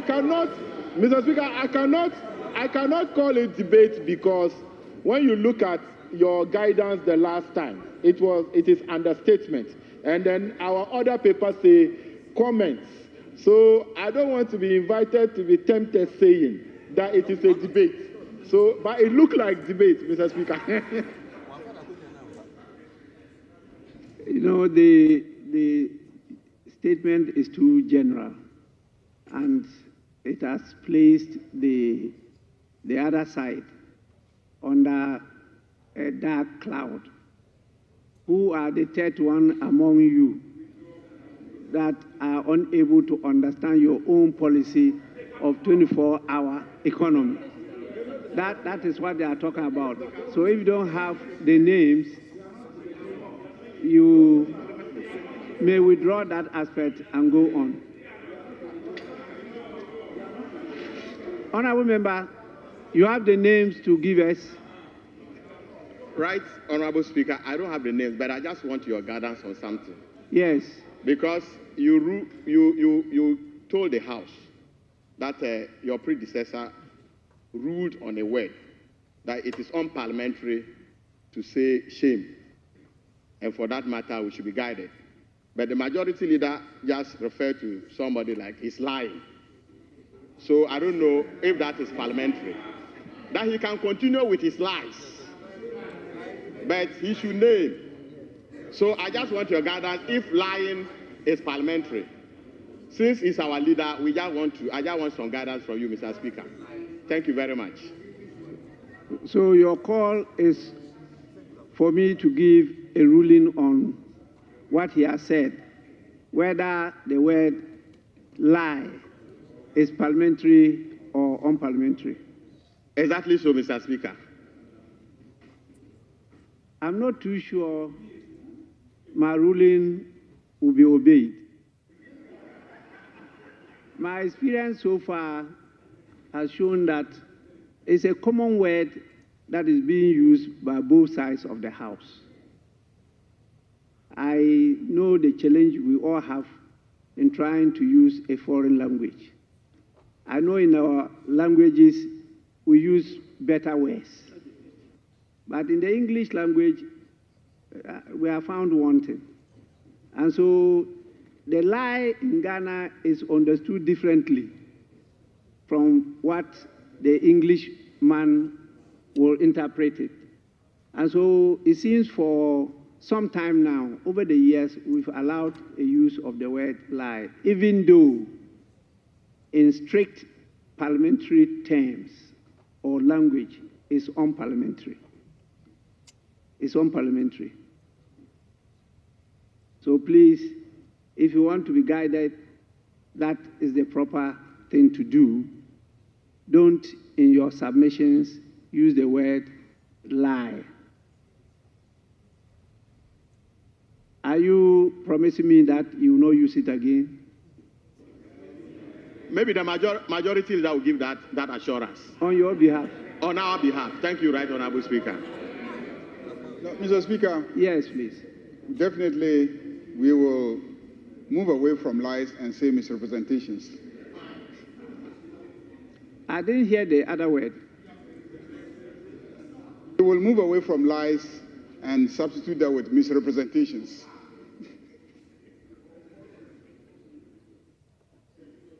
Well, there are a number of words you could use. Either is misinformation, misrepresentation, disinformation, misleading, or there are some softer words.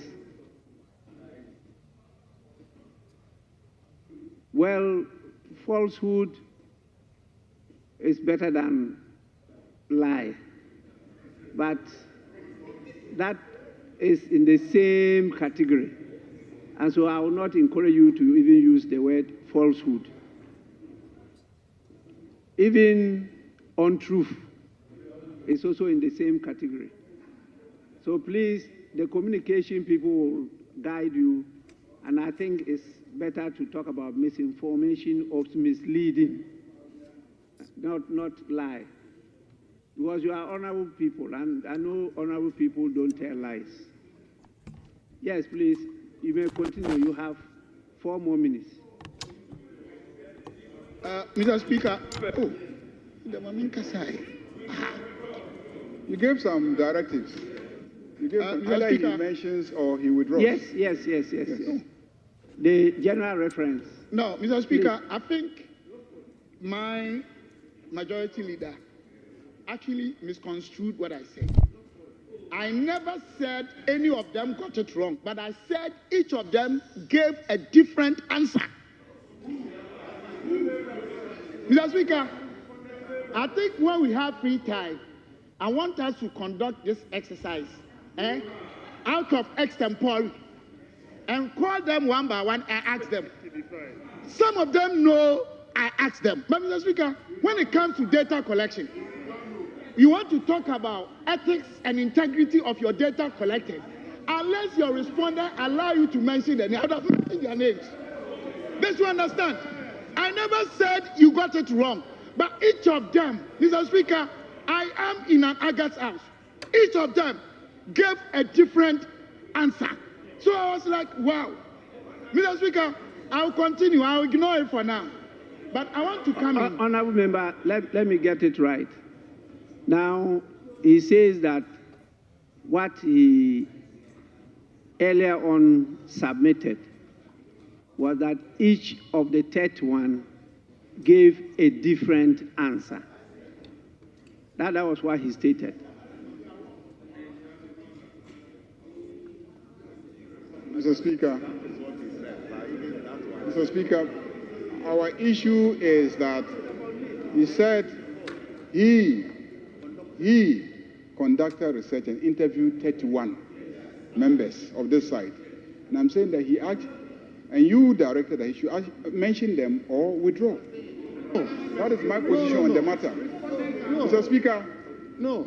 On the contrary, for 2 weeks now, his side has been insisting that they don't have clarity on what 24-hour economy means. And so I went to the Flagstaff House and Jubilee House, the Flagstaff House, and convinced Guzitano to come here and present to us the meaning and the policy components of the 24-hour economy. And so this weekend, we managed to educate them on the 24-hour economy. We did that. And Mr. Speaker, the presentation was excellent and unusual of them. They had no questions to ask. They had no question to ask.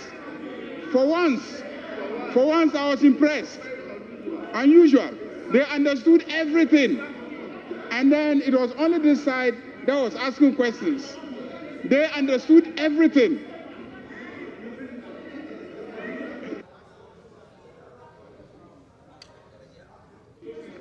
Yes.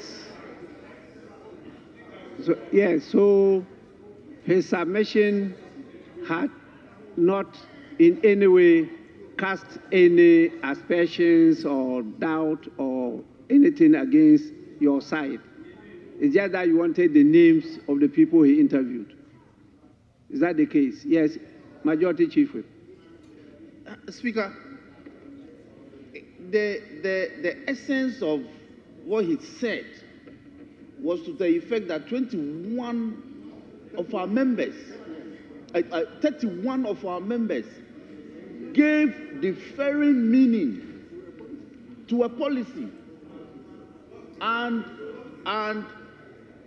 the position of my majority leader is that we want the names of our members who gave him 31 different meanings to the policy of 24 hours.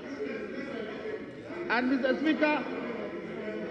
Speaker, instead of doing that, he's gotten up and he's on a different tangent.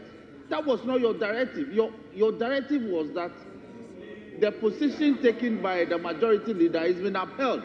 So give us the names of the NDC members, 31, who after campaigning for 1 year with 24-hour policy will tell you, Speaker, the honorable member for Isiaesu, different meanings.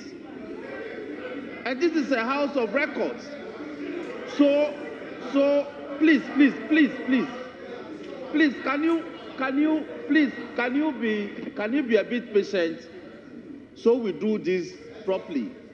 If we cannot, this is a house of records. If he cannot mention the names, he could humbly tell Mr. Speaker that, Mr. Speaker, I may not be able to give the names as you have directed, and therefore I withdraw that component of my submission, as if it was never said. But I want to make progress. But if you insist that that should form part of the record, then Speaker's directive has to be obeyed. I think that is where we are, with all due respect, Mr. Speaker. Yes, please. Mr. Speaker, the majority chief whip should understand that when the member, you ask for clarity, he said he did a research. Mr. Speaker, since when are we going to tell researchers to give us their respondents in their research work? Mr. Speaker, if he said he conducted a research, so that means that he has respondents. So how can we compel him to mention the names? And he never said. So, Mr. Speaker, I think that you should rule them out and let the member continue, rather than the ministers and other agency heads come here to give us present papers to us out of research findings and other things. We've never asked of who their respondents are. So this is a research work, and I don't think it is proper to tell him to disclose his respondents. So else it will hinder the work that he is doing, Mr. Speaker. Honorable members, I'm sure you know how research is conducted. It's not the same methodology or the thing that you use. And I know Dr. Stephen Amor very well, and he can answer this question. So please, let's listen to him. Yes, the 31 names, are you prepared to submit them to the information of the House? That is the request from the majority leader. Mr. Speaker, I think one way or the other, first, before I answer, I want them to understand that I conducted that research not in mailer fide. They should understand. I did that bona fide. They should understand. So, for the good of our country, I wanted to understand. I'm coming to your question, Mr. Speaker. No, but you have raised the issue of good faith. Yes. Yes, but nobody has raised that issue of good faith. So now you go to the main thing. Because they are taking prejudicial position. They think I have bad intention. No, I was doing to support them. But Mr. Speaker, coming back to their question. Yes. Mr. Speaker, most of my brothers here, they've done research before, or researches before. If you conduct primary research, first thing is whether your respondent is ready to own up what he said or not. So that confidentiality is a critical definitional element of any professional research. Honorable member, you didn't tell us the type of research you conducted. No, I said you said I you did collected research. primary data. Now you are talking about primary data. No, I said it. Mr. Speaker, no, we can check. Mr. Yeah, we can replay. I won't lie to you. And it was oral. It was oral. Honorable member, have you heard the word he has used? You heard him? No, I said I shall return. Mister, I will not lie. I shall return. You have returned. So have you heard him? Mr. Speaker, I'm sure in your guidance, you told us that it's unparliamentary, but it will be difficult for you to implement it. That was what you said. So let's all be guided by that. although it's unparliamentary, it's difficult for everybody to enforce it. But you authorized the majority leader to speak for and on your behalf, which he did, that none of you should use the word. Now he has used it. What should I do to him? Mr. Speaker, the only thing I will ask I should forgive him. You are Honorable Opoy Nkrumah, are you saying I should forgive him?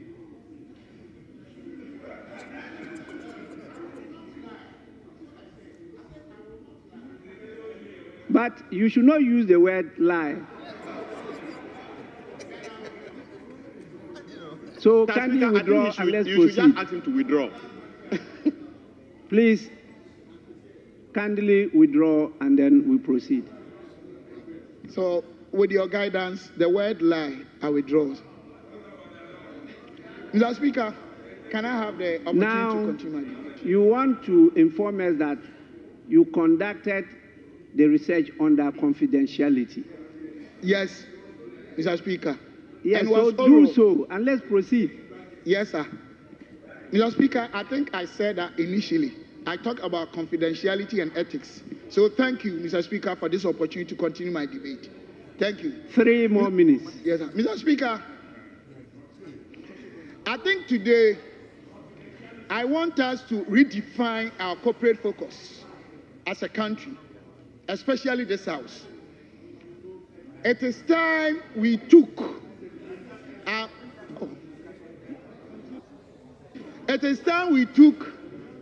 our budget statement extremely serious. I think our brothers from the NDC should learn from us.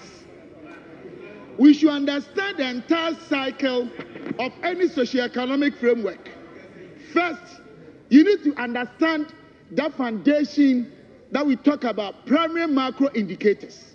That's the springboard for the secondary macro indicators, which includes social intervention, agriculture, education, and all of them. Honorable Member, just a minute. Honorable Majority Chief Whip, let's allow the... Yes, please. Speaker, I wouldn't do this ordinarily. But my difficulty is that it's now an infra dig against my caucus. The 31 of them. Please.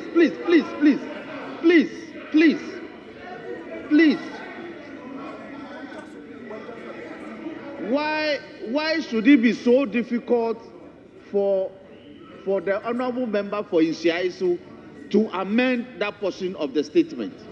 Why should it be so difficult for him? So it is so difficult for my members to be described that 31 of us interviewed by him, whether true or not, it is going to the records that they gave differing answers to a single policy. So our demand is that he should withdraw. He's not willing to withdraw. And he wants to proceed, even under Speaker's directive. It is not fair to my caucus, Mr. Speaker, with all due respect. It's not fair at all to my caucus. Even with your directive, it's not willing to amend that portion of his submission so we can make peace and make progress. That's the difficulty for my caucus.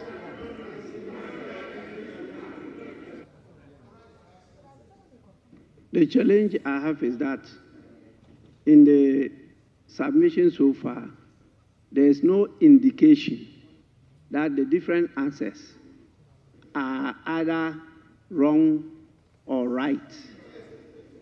He has not stated anything to show that they got it wrong.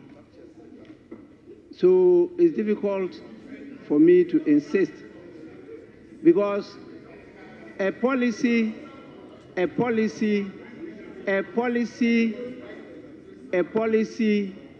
is quite a general framework, and describing it will be different coming from different people's perspectives.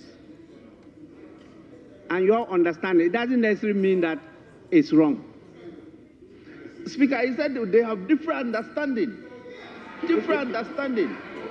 So it presupposes that we don't have a coherent position on a single policy. And therefore it's a problem. That is the tangent of his submission. Yes. Mr. Speaker, the last part of the majority whip statement, those are his statements, and they are not his statements. He never said anywhere that they have given wrong meanings to it.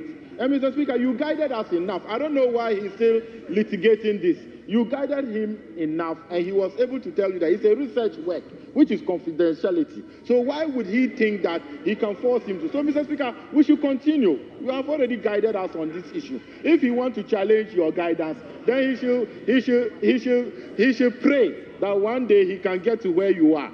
Then he can also be able to guide. Honorable members, I am not an examiner, but I know when you give a question to students or any person, a group of people, I should say, they will give different answers. Then you try to assess them to see whose answer is the best or better, or who got the lowest mark. You use marking scheme. And so I find it difficult to, please, once he insists that he's not imputing any bad motives, and this not, we have to proceed. Let's oblige him. Speaker, I'm guided. But I even doubt that he interviewed 31 of my members. I even doubt. Well, Honorable Majority Chief Whip, that submission could be made later on by any of you. You are permitted to do so. 5 minutes. You still have 3 minutes. Okay. Mr. Speaker, thank you very much. Mr. Speaker, for clarity purposes, in terms of percentage, I did just 16.5% of them. Mr. Speaker, I think I don't want to, as you have advised, but if right now we give each of them plain sheet to write, the answers will be different. Mr. Speaker, without copying, they know. So, Mr. Speaker, I'll proceed with my submission. Mr. Speaker, I would like to advise my brothers from the other side that they have 4 years. They have additional 3 budget statements as stand to be corrected. They should do their best to consult some of us. Pick budgets presented from 1992 up to now and make sure that the deviation from the standard in terms of presentation will not be more than 0.9. Mr. Speaker, a budget should be able to bring out, as I was explaining, a picture from primary macro indicators, secondary macro indicators, then move into social interventions and other things. The budget that they have here, Mr. Speaker, apart from the fact that it has exonerated the MPP government, but they're stating figures that are mostly better and higher than 2016. Clearly, Mr. Speaker, you cannot connect the numbers to the social gains they are promising. You inherited 5.7. You are promising 4.4. All the targets they are giving, with the exception of foreign gross assets or gross foreign assets and current balance, they are giving us targets, telling Ghanaians that what we inherited, we cannot perform same. Mr. Speaker, this baffles my mind. One more minute. Yes, Mr. Speaker. So they are telling Ghanaians that they shouldn't have any confidence in them. Mr. Speaker, it is extremely pathetic that now that things are getting better for Ghana, You are setting targets far below. It's like telling your parents that, Mama, this exam, I'll get 20%. So when you get 20, you say, Mommy, I did well. We are telling you, the economy we left for you was strong, was energetic, was fabulous, was fantastic, was growing, was stable, was resilient. If you cannot carry your weight, give it back to us. I think this approach illustrates Konongukaya approach. You can. Honorable members, your time is up. Your time is up. Thank you, Mr. Speaker. Thank you. Is that, honorable members, we now have Honorable Thomas Ampim Chiako, 15 minutes. Thank you, Mr. Speaker. Mr. Speaker, I have sat here and have listened to the former finance minister, the former minister of state at the Ministry of Finance, and the former deputy finance minister express their views about the wonderful budget that was presented by Dr. Kesil Atto-Forson on the instruction of President John Dramani Mahama. Mr. Speaker, this budget has been described by many Ghanaians as a very sensible budget. And the more you criticize this budget, the more you show your ignorance about what we really need to do as Ghanaians to fix your mess. Mr. Speaker, I have heard the former finance minister, and Dr. Amin Anta, please stay and listen to this. I have heard him suggest that, Mr. Speaker, we have reduced the amount of allocation that we have given to goods and services. And because of that, we do not intend to grow this economy. I was shocked to hear him say that. Because, Mr. Speaker, what he failed to realize, that yes, in 2024, they allocated 11.5 billion cedis for goods and services. We have reduced that to 6.9 billion. But they allocated 14.7 for capex. We have allocated 21 billion cedis for capital expenditure. Between goods and services and capital expenditure, which one will help the economy grow? Which one will help the economy grow? Somebody says they like chop. Mr. Speaker, our approach is to invest in capital expenditure to expand the productive capacity of this country. That is what will bring the growth that we need, and not goods and services. In any case, what did you spend the goods and services on? Was it not on the purchases of vehicles, computers, and others? We want to construct roads. We want to construct schools. We want to do the things that will bring the growth that we need in this country. Mr. Speaker, another thing that they have been talking about that surprises me is about the GDP growth that we have estimated at 4.4%. And they keep comparing oranges to apples. You, in your 2024 budget, you projected to grow this economy first by 2.8%. Then you revised it to 3.2%. That was your budgeted amount, the budgeted figure, the figure you projected to grow by. We have projected to grow by 4.4%. Compare apples to apples. Mr. Speaker, in the expenditure in advance of appropriation that you brought here, you projected that in 2025, we will grow the economy by 4.0%. You yourselves projected 4.0. We have even increased it to 4.4. So wait for us to end the year and compare the actuals to your actuals. And stop doing this kind of comparison. Compare apples to apples. Mr. Speaker, I am shocked at some of the statements made by the former finance minister. In fact, he came here and he's questioning the arrears figures that we have put out. And he made an unfortunate statement accusing the finance minister for cooking figures. That was very, very unfortunate.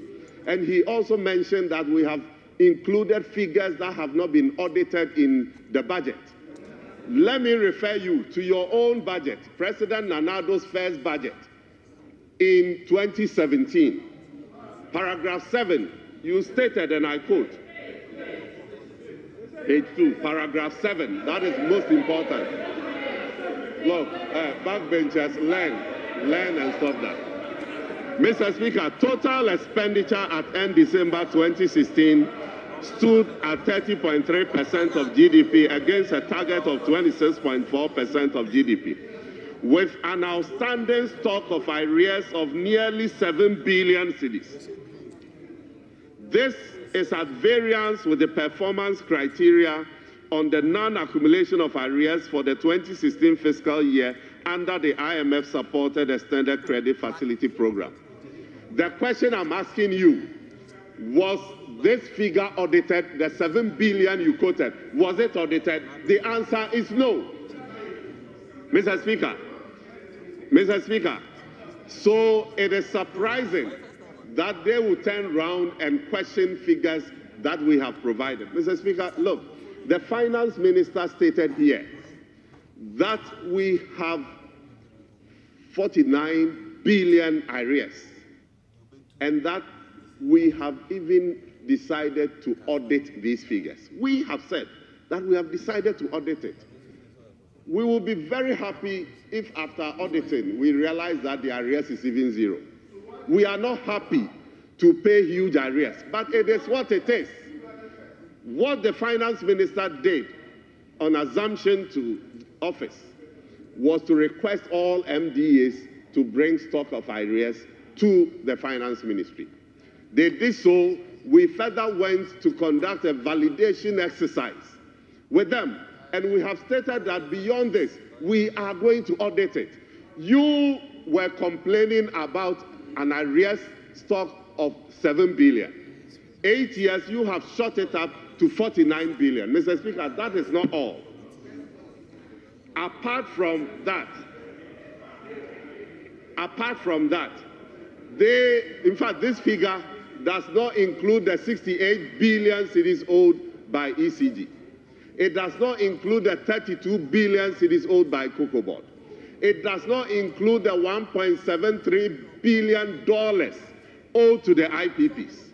It does not include the 5.7 billion cedis owed by the road sector. Mr. Speaker, this is what they left us. And what is shocking, Mr. Speaker, the shocking part is what I'm going to talk about. From 7th December, when they lost power, to 7th January, when they handed over power, a period of 1 month, statistics at the Comptroller and Accountant General's Department shows that they made payments to the tune of 32.7 billion cedis. These people were determined to deplete the coffers before they leave office. In addition to this, the Comptroller and Accountant General Office is a public institution, and these are verifiable. In addition to that, bank transfer advice, BTAs, sitting at Comptroller to be paid is in excess of 18 billion cedis. The only reason these payments were not made because they had depleted the coffers. They wanted to pay all this. Why were you doing this? What was Ghana? Was Ghana going to die? Did you have to pay everything, deplete the coffers before leaving office? Honorable Upon Krova says yes. This is unfortunate, Mr. Speaker. Mr. Speaker, this is what our people left for us. But Mr. Speaker, another worrying statement that the former finance minister made is that why have we put all these figures out there and international communities and so what? Did you expect us to lie about, oh, I'm using lie again. Did you expect us to misrepresent data because, well, I mean, international community is listening? No. we had the responsibility to let Ghanaians know the true state of the economy so that we can carry everybody along in the attempt to reset the economy. Mr. Speaker, the former Minister of State, Honorable Abuna Osei Asare, was making statements that we did not make any provisions for social intervention programs. And I was asking myself, has she really read the budget? Because if she has, she would have realized that we have even deepened existing social intervention programs. You will realize that LEAP, we have increased the allocation to LEAP. And we have increased the beneficiaries from 350,000 people to 400,000 people. And this is something that I know Mama Pat is so happy about. We have indexed LEAP to inflation such that if inflation, as long as inflation remains positive, every year the LEAP allocation will increase. We will adjust it with inflation. Mr. Speaker, we have increased the allocation to school feeding program from 1.3 billion to 1.7 billion. In fact, the amount per child per day for feeding has been increased from 1 cedi 50 pesos to 2 Ghana cedis. Mr. Speaker, we have provided 242.5 million to support victims of the Akosombo Dam spilling, something you could not do. You could not do. We have made provisions for this, and we will do it. Mr. Speaker, look, if you have children who are girls, maybe you are privileged, and so you don't know how girls are suffering in our various schools. That school attendance reduces because of simple sanitary pads that our girls are not able to get. So when they are in that time of the month, they have to skip school. Today, President Mahama has made provision to supply free sanitary pads for our girls. Is this not a social intervention program? Is this not a social intervention program? You are members of parliament, and you know the demands on you when the new academic year begins. The number of tertiary students who knock at your doors to get support to pay admission fees. Today, President Mahama says that is going to be a thing of the past. Mr. Speaker, somebody is asking how about free SHS. Look, in your 2017 budget, you demonstrated that you were clueless about funding for your own free SHS program.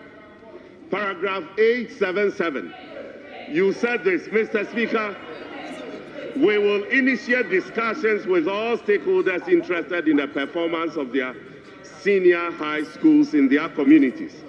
Parents, school alumni, religious organizations, the diaspora will be encouraged to establish a funding mechanism to support high schools of their choice. This will reinforce community involvement in governance and improve the quality of education in our senior high schools. Look, for you, this is how you intended to fund free SHS. And for 8 years, you couldn't find dedicated funding for free SHS. Today, President Mahama has found dedicated funding for free SHS.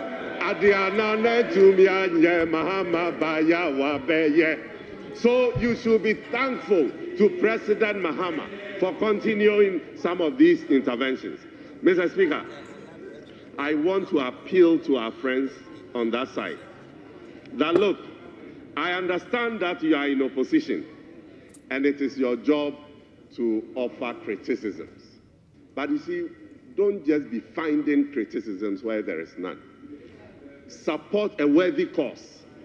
Support President John Dramana Mahama. Support Dr. Atufo. Support us to implement this sensible budget, because this is what is going to take us out of the mess that you left us. Thank you very much, Mr. Speaker.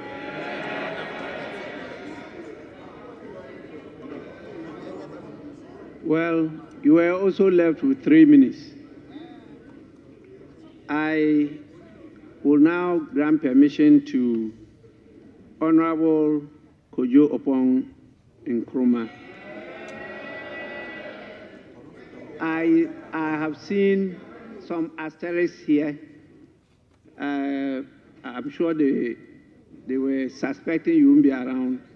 So they put one Honorable Koko Asante. In case you are not Mr. around. Speaker, let me clarify. In fact, Mr. Speaker, to clarify that after Honorable Kojo Opong Nkrumah on our side, it will now be Honorable Koko. So we indicated with the arrow as she was numbered 10, so that after Honorable Opong Nkrumah, then Honorable Koko will now come.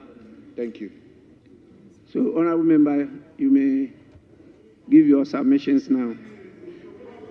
Mr. Speaker, thank you for the opportunity to make some comments on the statement before this House. It's unfortunate that the Deputy Minister for Finance has just left the chamber.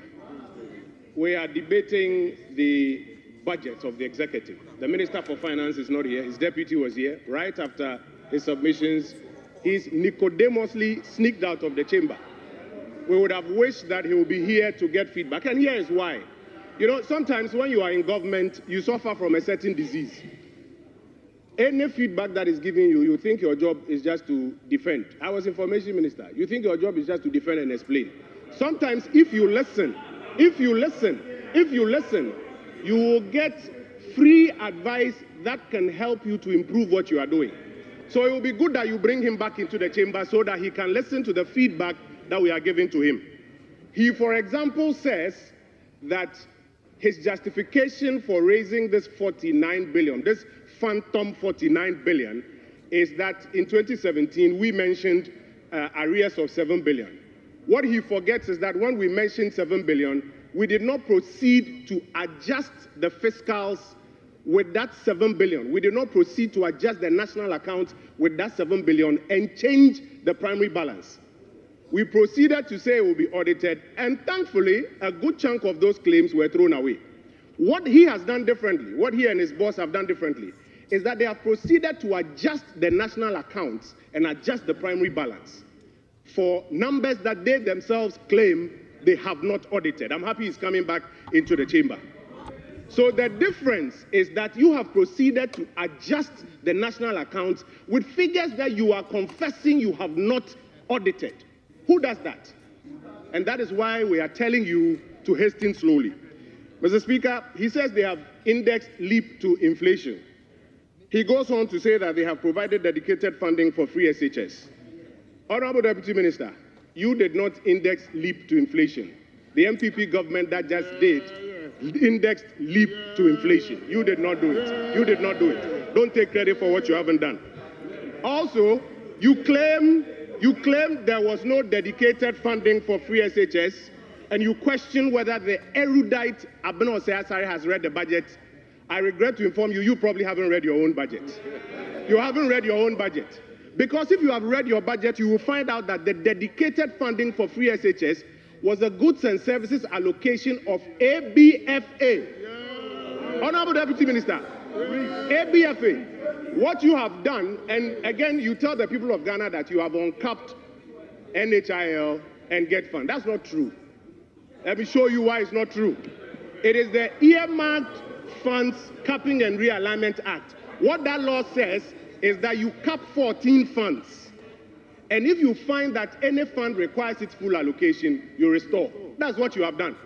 If you wanted to uncap, you know what you do? You repeal the whole legislation. Why have you not uncapped all the 14 funds? You are using the same act, and what you are doing is that you are restoring what you have now been asked to make available to them. But, Mr. Speaker, we have 4 things to share with our colleagues on the other side. And Honorable Deputy Minister, respectfully, if you listen, it will help you. The first is that your economic policy, it is not coherent with your manifesto. I have a copy of your manifesto here, Resetting Ghana, NDC Manifesto 2024. I have your economic policy here. Your economic policy is not coherent with your manifesto. I always say that agro beswa, Efranopa, to wit, if the evening festivities will be exciting, the morning preparation will show. This morning preparation you've brought us shows us that the evening festivities will be nothing to write home about. You told us between pages 3 and 22 of your manifesto that your economic program, Honorable Deputy Minister, let me have your attention. You told us that your economic program will be built on 3 foundational pillars: the economic transformation agenda, the economic recovery program, and the 24-hour economy. Right at the dispatch box, your boss, the finance minister, has admitted that the 24-hour economy part of it, they are not ready to even lay it before this house. Sunday, you brought in Mr. Guzitando to do an informal presentation, and he himself admitted that he has some further work to do, and then he will bring it here. You have brought us an economic policy. The economic recovery program, that's the foundation. The economic transformation agenda, that's the foundation. The 24-hour economy, that's the foundation. You have not finished preparing it. Who built the first floor when they haven't built the foundation? Which contractor built the first floor when they haven't built the foundation? And let me show you the effect. That is why when we go into your economic policy, there's no coherence with your manifesto. You made 273 economic promises in your manifesto, 273 of them. If we prorate your 4-year period, each year you should be doing about 68 of them. Do you know how many of your economic promises you have responded to in this first economic policy? Do you know the number? I'm not sure you have read the budget. You haven't counted. You have only responded to 25 of your economic promises. Mr. Deputy Minister, that is just about 36%. If you continue at this rate, by the time this year is over and by the time your tenure is over, you will be doing less than 20%. And let me tell you why. Because even when you roll out programs as government, not all of it succeeds. I've told you that we've been in government before. The MPP in the first year rolled out 3 SHS, 1D, 1F, 1 village, 1 dam. Even those ones that we started early, look at the challenges that we faced. And so, Honorable Deputy Minister, we are drawing your attention, this is free feedback to you, that you need to find more coherence between your economic policy and your own manifesto. Else, by the time your tenure is done, you would have disappointed yourself. The second point I want to draw your attention to is that your budget, even the one that you brought, your budget, it betrays your priorities. You see, like they say, don't tell me what your priorities are. Show me your budget, and I will see what you value. This budget that you have brought is the budget in which you have told us, first of all, that you value Ghanaian women so much that you are going to set up a bank for them, the Women's Development Bank. You have put $51 million allocation, 51 million cedis, 51 million cedis allocation in this budget for the Women's Development Bank. And then you have put 70 million cedis for research at Jubilee House. You see your priorities? The budget is beginning to betray your priorities. You give all of the women in Ghana who are looking for this bank 51 million, and then you give research at the office of the president 70 million Ghana cedis. You are beginning to see your priorities. Honorable Deputy Minister, you told us that something has happened that's never happened. The president has gone to negotiate minimum wage. How much? 10%. By the way, the previous administration did way better, 25% plus. But while you are increasing minimum wage by 10%, you have increased the compensation budget at the Office of Government Machinery by over 720%. Over 720%. This is what the leader of the minority said, that very soon we will see the true colors of the umbrella. You see, your priorities are beginning to show. You need not less than about 1 billion Ghana cedis to close the infrastructure gap within senior high schools. You say you don't have fiscal space, you don't have money for it, but you have found 4.1 billion cedis to buy gold. Gold that was being bought from liquidity that was being brought into the jurisdiction by foreign companies that wanted to buy the gold. Now you want to take taxpayers' money, 4 billion Ghana cedis, to go and buy gold. Are you seeing your priorities now? You have made available 100 million Ghana cedis for capital expenditure at the Office of Government Machinery. What are you buying there? More cars or what? 100 million Ghana cedis for capital expenditure. And yet, you say to the young people of this country that there is no space. Paragraph 478. That's why I'm worrying whether you've read it. Paragraph 478. You say there's no fiscal space to recruit young people into the public service. But you find 100 million Ghana cedis for capital expenditure, to buy cars and other things. Are you seeing where your priorities are? If I take you into a further analysis of your own numbers, Honorable Deputy Minister, your own numbers. Like my brother John Jinapo used to say, Mr. Speaker, we have run the regression analysis and the correlation analysis on this side, and we know all the figures. I'm happy he's here in the chamber. Mr. Speaker, we have also run the analysis. If you look at compensation allocations, Honorable Deputy Minister, do I have your attention? You will find that for the Office of Government Machinery, you have allocated 2.7 billion for compensation. By the way, when it was 327, you used to complain and do press conferences. Now it's 2.7 billion. But what is even more worrying, the economic sector ministries, 7 of them, the ones that are responsible for generating growth, expansion of the economy and jobs for people, you have given them a paltry 2.2 billion Ghana cedis. You value Office of Government Machinery compensation more than 7 economic ministries. You were telling us a few minutes ago that infrastructure is the most important thing. While you have made available 2.7 billion cedis for compensation at the Office of Government Machinery, Honorable Deputy Minister, if you check your budget, the numbers, do you know how much you have given for compensation for the infrastructure sector ministries?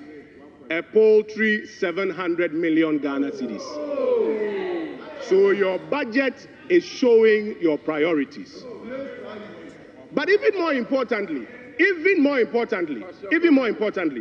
I keep reminding you that the most important things that the people of Ghana are looking for, improvement in cost of living. Between the State of the Nation address and your economic policy and your budget, you have conveniently forgotten about them.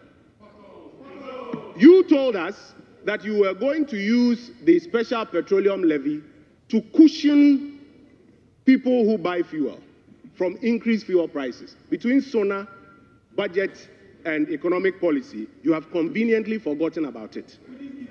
Today, you have increased the cost of gas, which is used for producing electricity, from $7 per MMBTU to $8 per MMBTU. You know what it means.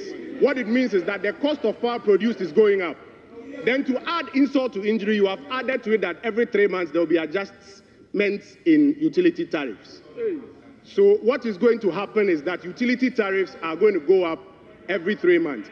Is this the reset that you promised the people of Ghana? You told everybody that food inflation was so high it needs to be dealt with. My uncle is here. He has rolled out an interesting program which looks very much like planting for food and jobs. You are going to give support to farmers to increase production. I'm giving you honest feedback. The outstanding items like porous borders, transportation challenges, liberalized pricing regime at our markets, the program that you are talking about doesn't address it. So food inflation, you have not done anything about it. Transportation. Today, the Minister for Transport is now asking transport unions that they should hold on with transport fare increases. Because you haven't, as a government, introduced any policy to deal with it, despite what you told the people of Ghana. And so, my brother, the economic policy you have brought, it doesn't respond to the key issues. Worse is that you have introduced new taxes that will worsen the cost of living. The growth and sustainability levy that you have introduced from 2026, 2027, 2028 is going to affect banks, non-banking financial institutions, insurance companies, telecom companies, breweries, oil marketing companies, companies and institutions registered under SEC, electronic money issuers, and all other companies that are not within category A and B. I can give you a copy of Act 1095 by 5%. All these industries, they are going to pass the cost on to the average Ghanaian, and cost of living will go up. So the most important thing to the people of Ghana, cost of living, you have not tackled it. My final point, Mr. Speaker, and I'll take my seat. You see, when you gave all of these policies to the Ghana Statistical Service and the Finance Ministry people, they marked it. And they said that they project that it will lead to 4.4% growth in the economy. The economy that you said was criminally managed. The economy that you said was a crime scene. It did a modest 5.7. Remember that in the first 3 years before COVID, we were doing 7%. When the recovery happened, 5.7. All your programs put together, they are now telling you that it will do 4.4. Mr. Speaker, by our model, on top of the 5.7% this year, Ghana should be doing nothing less than 8% growth. This year, by our model. So, if you want to compare apples to apples, Honorable Deputy Minister, comparing apples to apples, your 4.4% compares to 8%. I have in my hands here the Deloitte economic forecast for 2025. It was issued in December. They said in December that when they look at the MPP's economic recovery program, inflation, following our disinflation trend, is supposed to be 11% this year. This year. 11% this year. You promised a reset that you are going to do better than us. What is your figure? The same 11%. How? You should be doing 7%.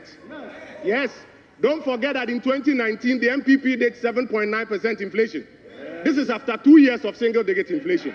And so respectfully, I beg of you, if you listen to the feedback, your overall performance, as is being marked by the Finance Ministry and the Ghana Statistical Service, you need to up it a little more. Mr. Speaker, I will conclude by these comments. In fact, some more data we have. The Office of Government Machinery used to be the 7th highest expenditure item. Today, because you have inflated it, it is now the 5th highest. It is higher. It is higher. It is higher than local government. It's even higher than roads and highways. Mr. Speaker, to conclude, we call on our colleagues on the government bench, try and find coherence between your economic policy and your manifesto. Else, you may not hit 20% and you disappoint yourself. Number 2, go back into the budget and let your money follow where your words have been. The big things that will create growth and expansion of the economy, put money behind them. And Mr. Speaker, the very final point, it's not too late. You have some time. We have 3 weeks before appropriation. Just like how the Finance Minister came back to correct himself that he wants to amend the Income Tax Amendment Act to actually include betting tax, you can still come back and make corrections, and we in this mighty minority will support you to pass that budget. I thank you, Mr. Speaker, for the opportunity.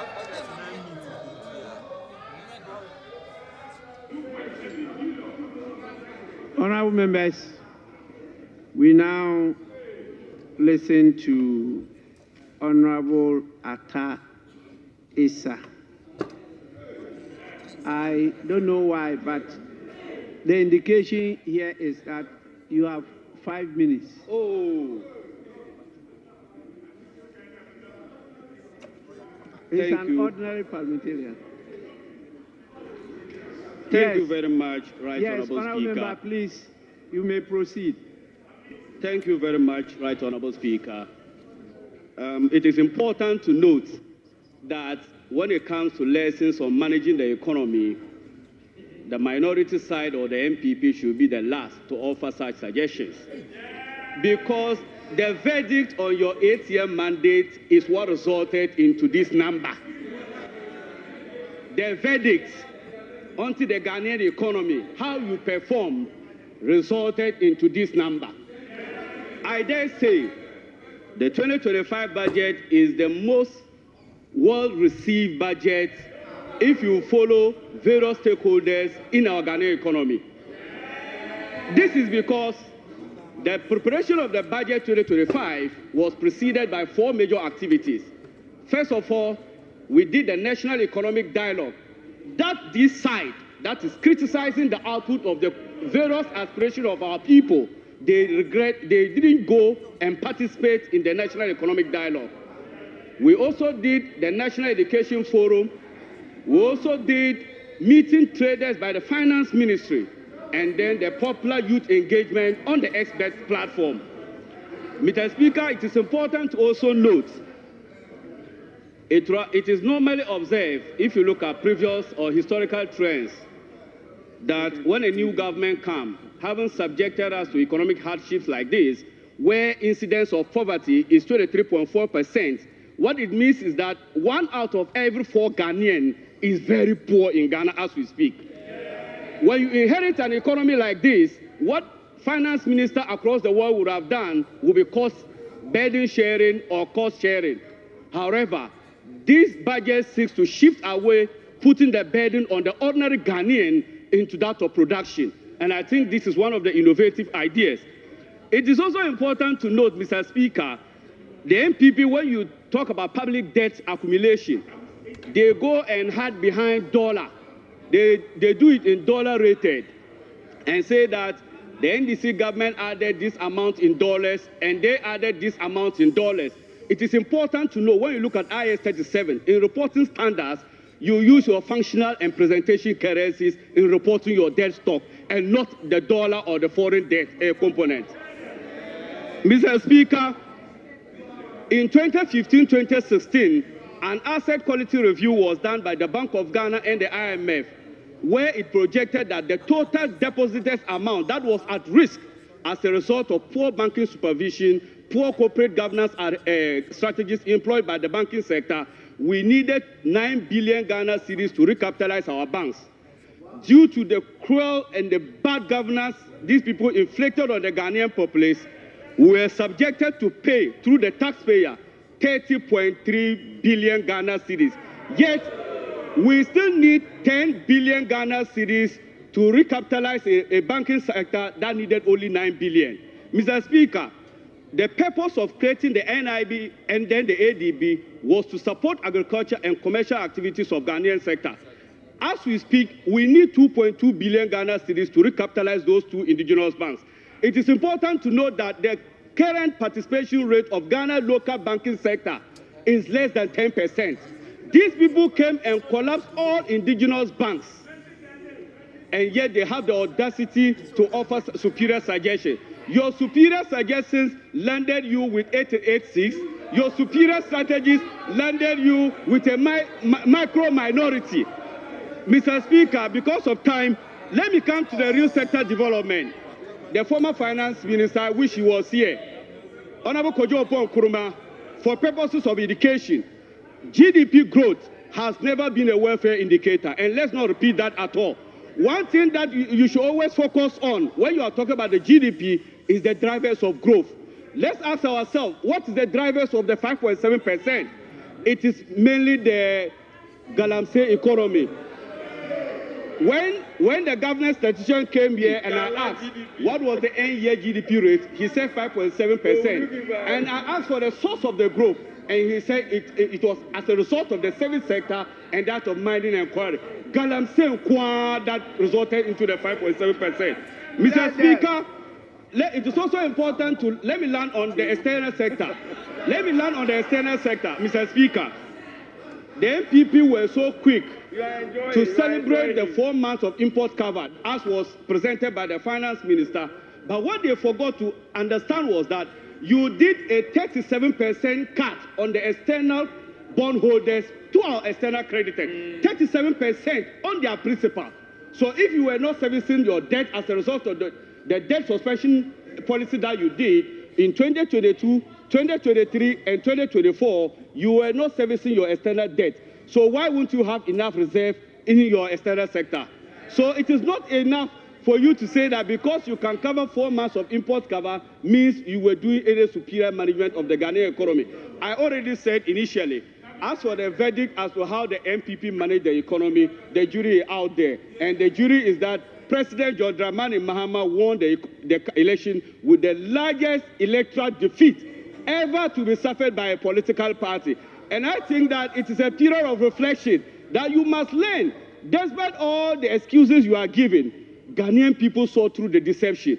And no more deception to the Ghanaian person. The average Ghanaian knows that 2.3 million Ghanaian people cannot afford 3 square meals. That is the bread and butter issue that this budget seeks to do. Thank you so much, Mr. Speaker. I'm grateful.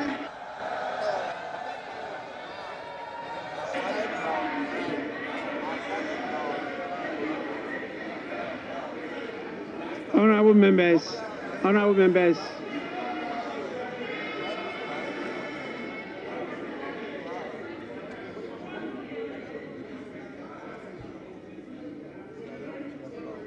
Honorable members, I think the Honorable Atta Issa did very well. The submission, your submission was within the 5 minutes. And we should encourage people to do so. Honorable members, just a few minutes for me to communicate to you some information from the presidency.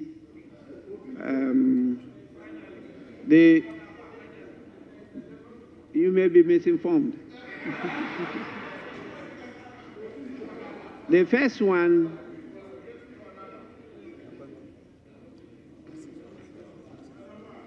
had to do with the nomination of the administrator of the District Assembly Common Fund. You recall a few days ago, I think almost 2 weeks, I read an earlier communication. That one dealt with appointment as acting. But this one is dealing with the nomination for your prior approval. It's dated 10 February, which meant there was some problems with it getting to my office. We got it just yesterday, and it reads, nomination of administrator of District Assembly Common Fund. In accordance with Article 2524 of the Constitution of the Republic of Ghana, 1992, I submit through you to Parliament for approval the appointment of Mr. Michael Harry Yamson as the administrator of the District Assembly Common Fund. The nominee's credentials and record of service demonstrate his competencies to support the government's agenda and serve the people of Ghana effectively. Attached is a copy of his curriculum vitae. Accept, Mr. Speaker, the assurances of my highest consideration. John Dramani Mahama.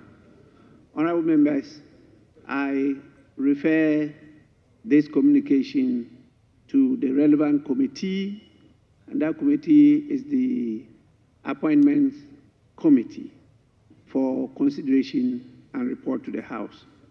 The earlier reference was done in error. The second Deputy Speaker was misled to do that. And so that has been withdrawn, and this will now be the operating reference. I am informed that the committee has already scheduled to sit tomorrow. That definitely Thursday. Yes, so that could go on. We will adopt that as the program of the committee, and the public hearing could be conducted on that day. The second communication is dated 17th March 2025, and it reads, Notice of Absence from Ghana. Pursuant to Article 59 of the 1992 Constitution of the Republic of Ghana, I write to formally inform you of my intention to travel to Freetown, Sierra Leone, tomorrow, 18th March, 2025, and return the same day. During my absence, the Vice President, Professor Nana Jane Opoku Ajiman, shall, in accordance with Article 68 of the Constitution, assume my duties. John Dramani Mahama.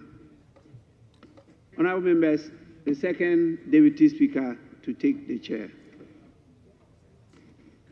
We will now give, yes. Mr. Speaker, I was, and in fact, not only me, we were expecting more communication from the presidency since we don't have 60 ministers yet. The 4 ministers, the president had informed us that he was doing so. Mr. Speaker, we were all expecting, as you were presiding, that at least we'll hear the 4 ministers. And if it is not available, now that the vice president is acting, she should appoint the 4. so that we can be able to know that the assistant ministers are all in place. The minority deputy whip is completely out of order. Yes, second deputy speaker to take the chair. We have still a tall list here, so please, members, abide by the time limits. We have still left with about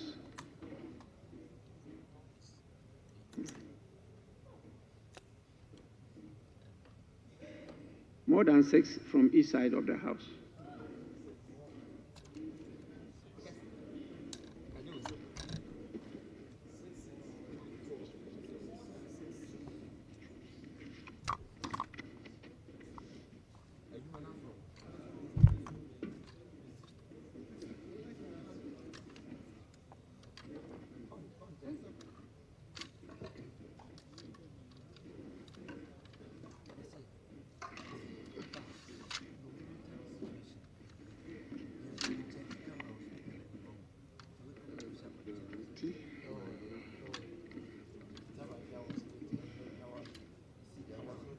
Is it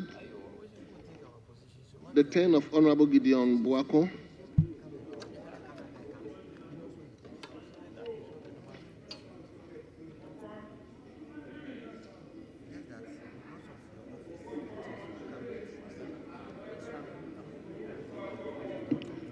Well. Let's invite the member for Etiwa West, Honorable Kokwa Santi. Yes. Honorable, you have 5 minutes. Mr. Speaker, thank you for the opportunity to comment on the budget statement presented by the Finance Minister. Mr. Speaker, this budget is a clear reflection of the glaring inconsistencies between the lofty promises made by the NDC government and the harsh reality that they presented to Ghanaians. In effect, Mr. Speaker, the big push couldn't push. Yes, the big push couldn't push. The big push could not push. Mr. Speaker, the NDC government campaigned heavily on the cost of living, promising to abolish and also rationalize some 14 taxes outlined in their manifesto to ease the burden on Ghanaians. However, when it came to actual implementation, they only abolished, in effect, 3. 1, 2, 3. That's all they abolished, falling far short of their grand promises. Mr. Speaker, the 2025 budget statement has failed to deliver on the government's promise to ease the cost of doing business, particularly at the ports. Despite the government's assurances and commitment to rationalize the port taxes, fees, and charges, the budget is completely devoid on this issue. No major downward adjustments to port fees or import fees have been announced, leaving the business community deeply disappointed. Mr. Speaker, when the Finance Minister presented the 2025 budget, we expected bold, clear policies to fulfill the government's promises. Instead, we heard vague references to adjustments, a term that in reality signals even higher costs for Ghanaian businesses and consumers. So, Mr. Speaker, instead of providing relief, the government has extended the special import levy from 2024 to 2028. This conflicting approach by the government of extending, on the one hand, an import levy from 2025 to 2028, while promising tax rationalization or reduction, raises concerns about the government's commitment to reducing the cost of doing business. The business community deserves clarity, consistency, and policies that truly support economic expansion. Mr. Speaker, the reality is that electricity prices are set to rise.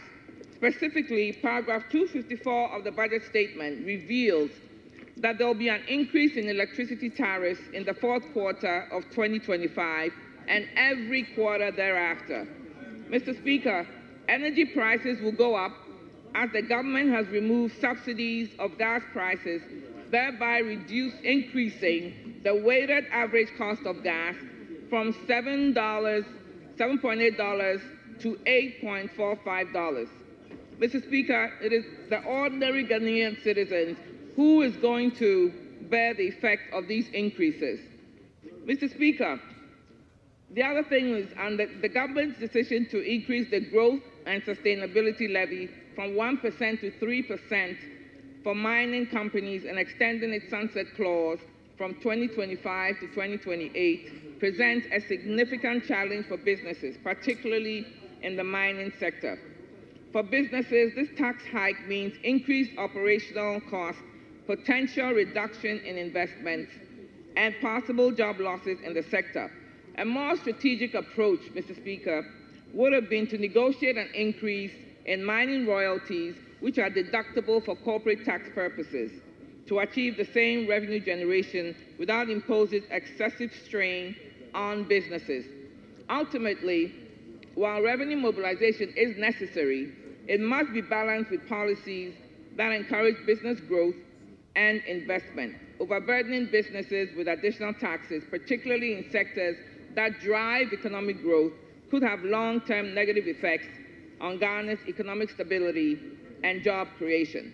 Mr. Speaker, in the 2025 budget, paragraph 657, the NDC government talks of expanding pension coverage of the informal sector through the NPRA, the National Pensions Regulatory Authority. The NPP government, I think it'll be worthy to note here that the NPP government, under the SEED initiative that was done by SNIT, expanded the coverage to the self-employed in the informal sector from 14,000 to almost 140,000, 139,768 registered members between March 2023 and December 2024. Mr. Speaker, the budget statement also promises prompt payment of pension contributions. While this sounds promising, we on this side can only hope that they follow through on their words, because history tells a different story. History tells a different story. Mr. Speaker, as of December 2016, the NDC government left behind outstanding social security contributions for public sector workers amounting to over 972 million Ghana cedis, which the NPP government inherited. Yes, we inherited over 972 million Ghana cedis in arrears. Thank you. Conclusion. Honourable Member. Okay. Unlike the NDC government, which allowed pension arrears to go up, the NPP government actually took responsible actions and has paid all the arrears to date. Mr. Speaker, in conclusion, I'd like to also touch on the Women's Bank. The Women's Development Bank, which the NDC has touted that they will establish. First of all, we're very happy. Women in my constituency were actually pleased to hear about a development bank, Women's Development Bank, because many of them saw this as a real opportunity to access financial support. And they look forward to this bank. However, Mr. Speaker, I'm not sure how the NDC is going to set this up, because under the banks and specialized deposit taking. Thank you. Thank you.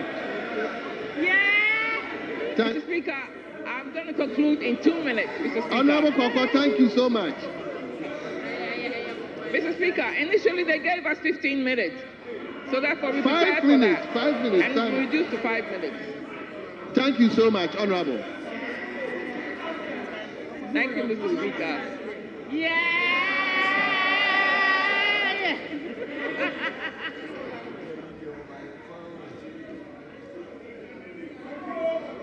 Yes, honourable members, it is now the turn of Honourable Suleimana Adama.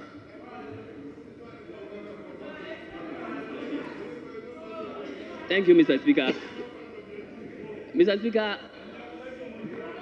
the honourable member for Ishaya. Honourable, you have 5 minutes? 10. I'm a deputy ranking. Deputy ranking? Yes. 10 minutes. 10 minutes. Yes.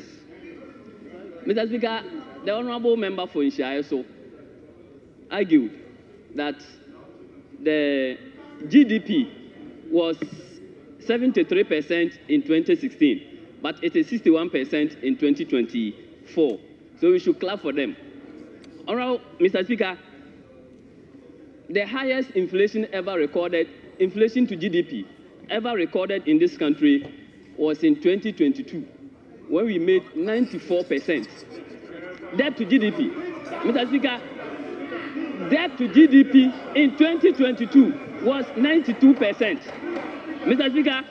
Honorable members, please. Mr. Speaker, I'm coming to him. Honorable members, please, if you find anything wrong, dot it. He, according to him, he found something wrong with Honorable Doc. Well, just dot it. Just. Honorable Gojo Pankroma.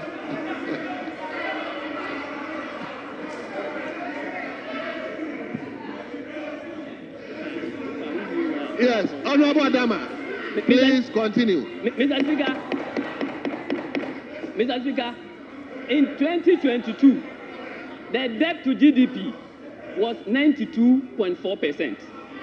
Mr. Speaker, in 2023, debt to GDP was 84%. Mr. Speaker, debt to GDP... Honorable members, can we please give him a hearing? Mr. Speaker, debt to GDP is 61% in 2020, was 61% in 2024. Not because of any magic, but because the government is not paying the debt as we are supposed to pay, because we have undergone the VDEP. Mr. Speaker, the 2025 budget has brought back confidence in the political class. Hitherto, when you meet anybody, they said, we don't trust politicians, because there were always disconnects between what we promise in the manifesto and what we deliver as a policy. Mr. Speaker, when you take the NDC 2024 manifesto, when you listen to President Mahama's State of the Nation address, when you listen to Honorable Atuforsen's budget statement, you see a well-tailored linkages between the three documents. Mr. Speaker, the NDC manifesto, on page... Mr. Speaker, the NDC manifesto states that on page 22 of the NDC manifesto, it is boldly written, Mr. Speaker, we will scrap the following draconian taxes within our first 100 days in office to alleviate hardship and reduce the high cost of living. Honorable members, please. Mr. Speaker, we will scrap the e-levy. We will scrap the 10% levy on bet winnings. We will scrap the emission levy. Mr. Speaker, flowing from the promise and in the spirit of staying true to the Ghanaian people, the budget has proposed to scrap all these nuisance taxes. Mr. Speaker, again, the NDC manifesto promised a big push policy. It's an ambitious policy to bring infrastructure development and for economic transformation. Mr. Speaker, the 2025 manifesto had made a provision of 13.8 billion Ghana cedis for the Big Push program. Mr. Speaker, the President understands the vulnerabilities in the economy. He understands that there are vulnerable groups in the economy. So he promised in the manifesto. So if you go to page 23 of the NDC manifesto, it is stated that the President will introduce various social interventions to alleviate the current economic hardship. Mr. Speaker, he promised to bring no academic fee policy for first-year students in all public tertiary institutions. Mr. Speaker, he promised that there will be free tertiary education for all people with disability. Mr. Speaker, he promised free sanitary pads for our girls. Mr. Speaker, he promised free primary health care. He promised the Mahama Care Initiative. He promised the National Apprenticeship Program. He promised allowances for assembly members. Mr. Speaker, staying true to the people of Ghana, the budget has made allocations of 499 million Ghana cedis for the free first-year students for our public tertiary institutions, 292 million Ghana cedis for sanitary pass. Mr. Speaker, 3.5 billion Ghana cedis for free SHS. Mr. Speaker, 564 million Ghana cedis for the provision of comprehensive free curricula. Mr. Speaker, the budget has made an allocation of 3.5 billion. Honorable members, there are so many movements in the chamber.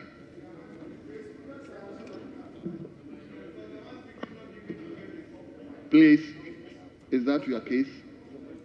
Honorable members, please, let's give me a hearing so that we can also listen to you. Yes, Honorable. Mr. Speaker, the budget has made a provision of 3.5 billion towards the free senior high school. It is the highest allocation ever since the project was rolled out in its current form in 2017. Mr. Speaker, this is coming from the president who was described as the scary alternative. If he's the scary alternative, he's the one who has made the highest contribution. When he said we are going to review the free SHS, they said the understanding of review is cancellation. If cancellation means provision of 3.5 billion, then we need more cancellation. Mr. Speaker, if cancellation means making a dedicated funding by uncapping the GET fund, then we need more cancellation. Mr. Speaker, some people have argued that they don't understand why we are projecting an economic growth of 4.3%, 4.4%, when they made 5% and over in 2024. Mr. Speaker, how do we grow the economy when you are going to spend 18 billion in servicing domestic debt in 2025 alone?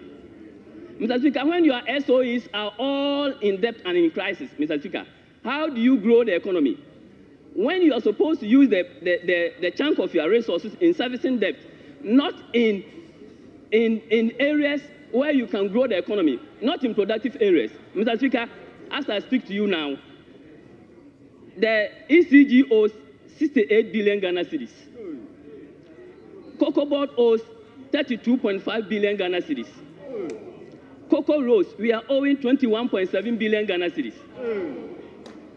We are owing 840 billion cedis are the revenue losses as a result of the rollout of the Cocoa Board that we are actually owing. Mr. Speaker, so assuming we are using all these resources in the productive sectors, aren't we going to grow the economy? Yes. So I'll urge my colleagues and Ghanaians to keep faith with President Mahama. Yes. When we are able to stabilize the mess, stabilize the economy, by the end of the year, you will see economic growth that is commensurate with output and productive sectors. Mr. Speaker, it is the best policy document ever witnessed in a very long time. He has kept faith with the Ghanaian people. He has actually demonstrated that when you have a well-thought-through policy in a budget statement, it can result in economic development. Let's keep faith with the NDC, because this is the best policy document we have ever had. I thank you, Mr. Speaker, for the opportunity.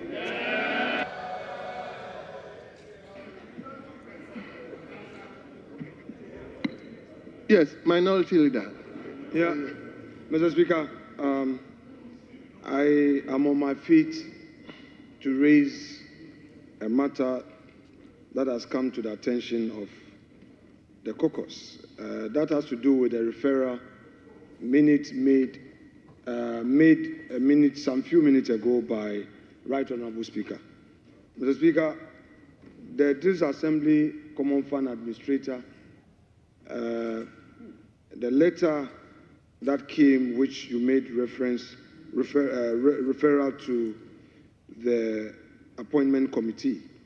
Mr. Speaker, yes, indeed, we've scheduled the nominee to come on Thursday. A moment ago, Mr. Speaker, annulled your referral and indicated that you did so in error and that you were misled. These are his words, I'm quoting, that the second deputy speaker was misled into making the referral. That notwithstanding, he upheld the effect of the referral to say that he has become aware that on Thursday we are going to do the vetting. Mr. Speaker, the rule as I've been made to understand in law is that you cannot place something on nothing. It will fall and it must fall. If the tree upon which the fruits bear is poisonous, the fruit itself cannot be edible. It will also kill. So, Mr. Speaker, I do not know the exception to the rule being introduced here. We know that Mr. Speaker is not in the chair, so we would follow the appropriate processes. But it is important that we bring this to the attention of the House, that to the extent that Mr. Speaker has annulled the referral, then all other things must go with it. And Mr. Speaker re-echoed that this is the new referral he's doing, and the earlier one was not properly done. So, Mr. Speaker, I don't understand how we would have to uphold the action that was taken in terms of the committee writing to the nominee to come on Thursday.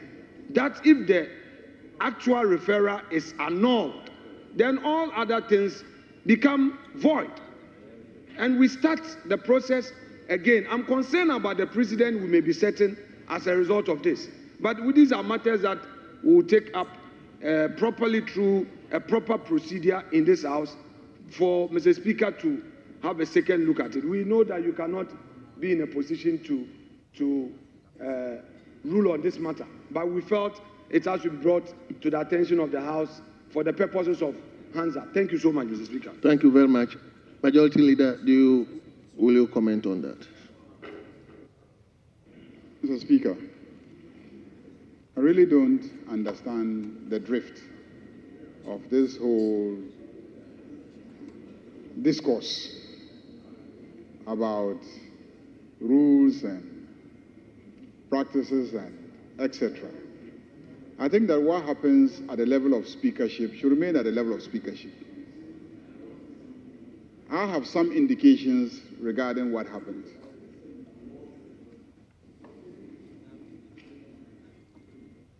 You raise an issue and that is being addressed, you pay attention. No, but you raise the issue. If you raise an issue and then we are called upon to comment and then you turn your back and then you are discussing other matters. Yes, I think, but I haven't seen the records, but I think there was an error in the original communication. There was an error. And what the Speaker sought to do is to correct it. So maybe you should see the Speaker and find out exactly what he was trying to address. There was an error. I mean, he explained to me that there was an error, and he requested for a second communication. So the communication came, and he thought to find a way of correcting it. So it's not as if the second deputy speaker is being undermined or anything of that sort. But also because you have already started the process based on the earlier communication. Whilst he's trying to address some issues of error in our records, I think that you should continue with the arrangement. You've already created an expectation. You've invited the nominee. The nominee is still the same person. Nominee hasn't changed. So let him come and then take him through the process. Besides, your MPs are looking for their share of the common fund to carry out the various development activities in their constituencies. The longer you delay the appointment of the administrator of the common fund, the longer our various allocations are going to be delayed. So I think that you started the process already. Let's continue. Yes. Well, Mr. Speaker, the majority leader, who is leader of government business, he alone goes to the Jubilee House. And he alone knows what happens.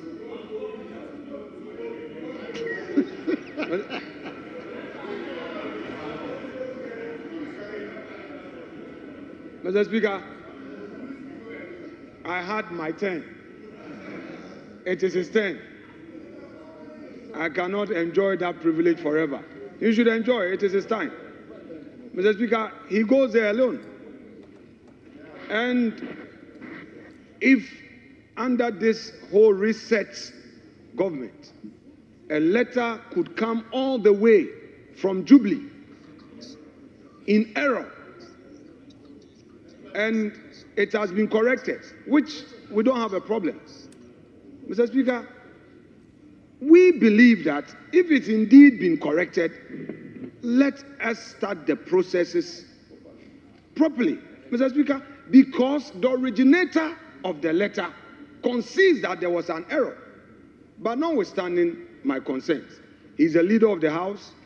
He's made a point that we should engage the Speaker and find a way out of this. But notwithstanding again, Mr. Speaker, Speaker's ruling directive was to the effect that you were misled. As to who misled you, we will litigate it later.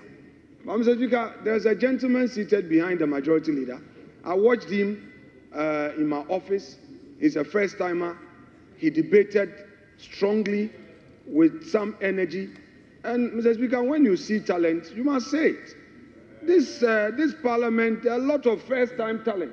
And I also enjoyed Honorable Koko Asante, making solid points. I don't know your name, but I watch you in admiration. And I want to acknowledge that for Hansan and that of my colleague Koko Asante. We gave you a match. And then somebody was quoting inflation to be 94%. Next time, never. You say inflation to GDP at 94%. Inflation to GDP, 94%.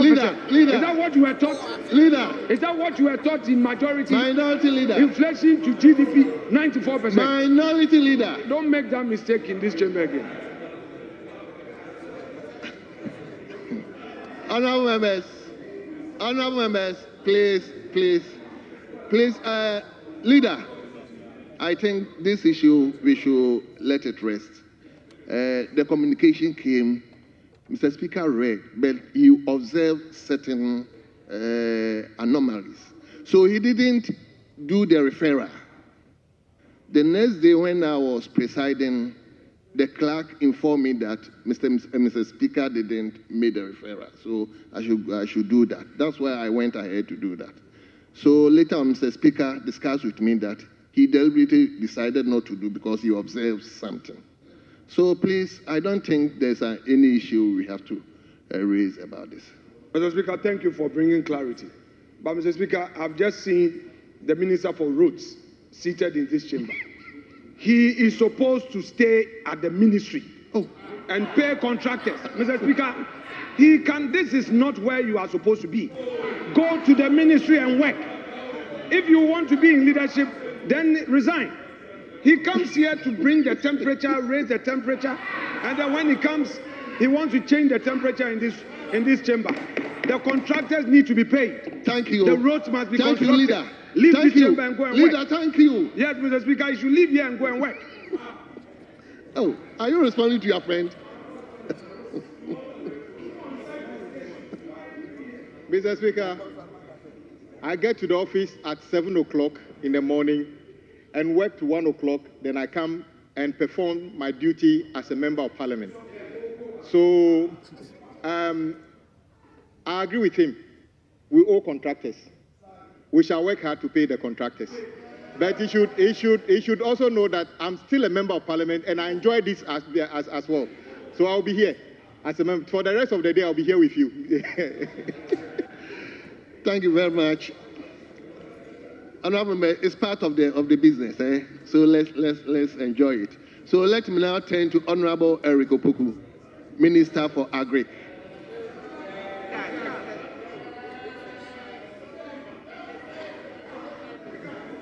Excuse me, hold on, Honorable. Who just spoke? No, Honorable Koko spoke. Oh, yeah. Yes. So, honorable members, please. Yes, that is right. So, let me turn to Honorable Osenyako. Thank you very much. Honorable Osenyako. Yes, thank you very much, Mr. You are Speaker. chairman. You have 15 minutes. I'm the ranking. I'm no more the chairman. Ranking, 15 minutes. Time has changed. Time has changed indeed. Yes. You have 15 minutes. Thank you very much, Mr. Speaker. Mr. Speaker, I just want to make a few comments on the motion on the floor. Mr. Speaker, we on this side, our duty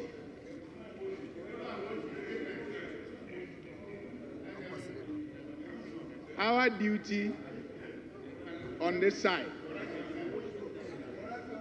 Mr. Speaker, our duty on this side is to scrutinize whatever the executive brings to this House and point out deficiencies in whatever they bring and profess alternative to the government. And that is exactly what I want to do this afternoon. Mr. Speaker, the finance minister came to this House and presented the budget statement and the economic policy on behalf of the president. And it is sad to note that I've gone through the budget statement, I've read through it, especially on the road sector. And I find it very curious that a whole budget, which is the major determinant for any resource allocation and any investment requirement, failed to give or failed to tell the House or inform the House about the network, the national network size, the road network size of this country. I'm sad. I've gone through the budget. So if a budget that the government is making allocation, that he is saying that I'm going to uncap road fund and provide an amount of 2.81 billion and also provide another 2.2 billion as a GOG contribution for the road sector, fails to tell us that this is the amount of kilometers that we have, the kilometrage of the country in terms of the network size. Then how did they come about with the amount of money that they are allocating to the sector? Mr. Speaker, I quite remember that in 2016, at the end of 2016, the NDC government, when they were leaving office, the network, the total network size of this country was 78,400.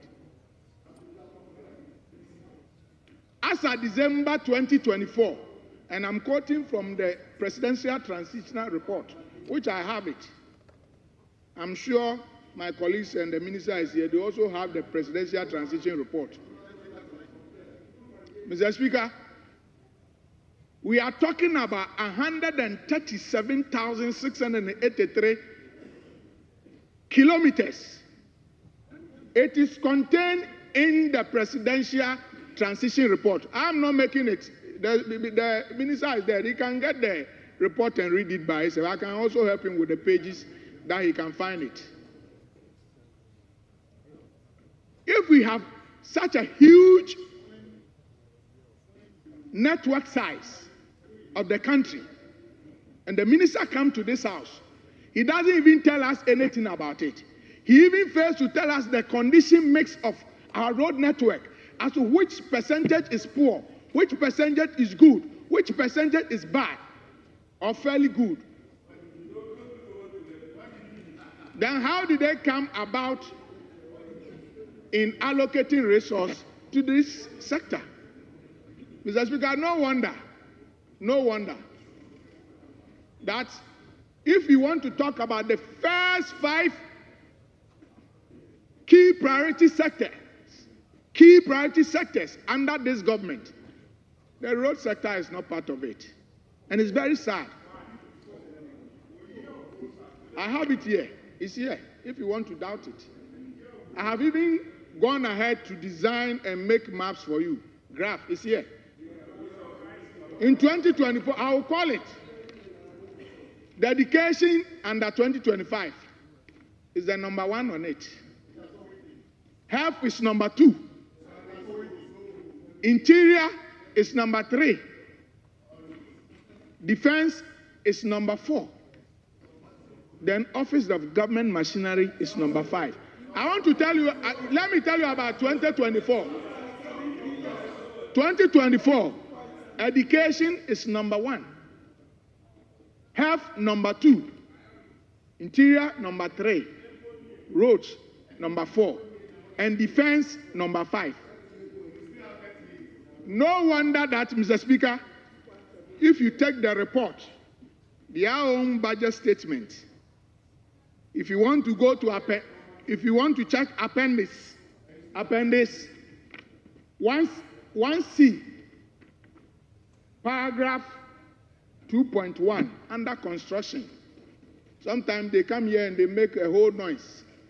That you say you constructed, it's not true. I am not saying it. I have the report here. They should read. And they will see the performance of the construction sector. The performance of the construction sector in your own budget is 9.6. That is how we perform. So if you see that from Ofanko to Nsawam is being constructed, if you see that Tama motorway is being constructed, if you see other major roads, if you see Aflao, Tama to Aflao is being done. If you see Tama to Akosomo Road is being done. Then, Mr. Speaker, you should know, Accra to Dodo, I have not even mentioned, then you should know how much the previous government have spent in making sure that he fixed our roads. Mr. Speaker, it is sad that a government that got the support of Ghanaians to win power now is telling us, when a lot of Ghanaians are expecting that as for the NDC government, they are coming to construct our roads. I have a bad news for them. If you look at what they themselves have presented to this house, those people who are expecting their roads to be constructed, I am telling you, the Mahama government says that it doesn't have enough money and your road is not priority for them. But you want the government to come and tell me, if you want to understand and you want to know, if you want to know what I'm saying, go and read the budget.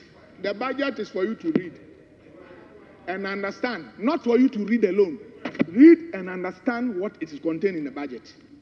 If you don't understand it, how would you be able to? Mr. Speaker,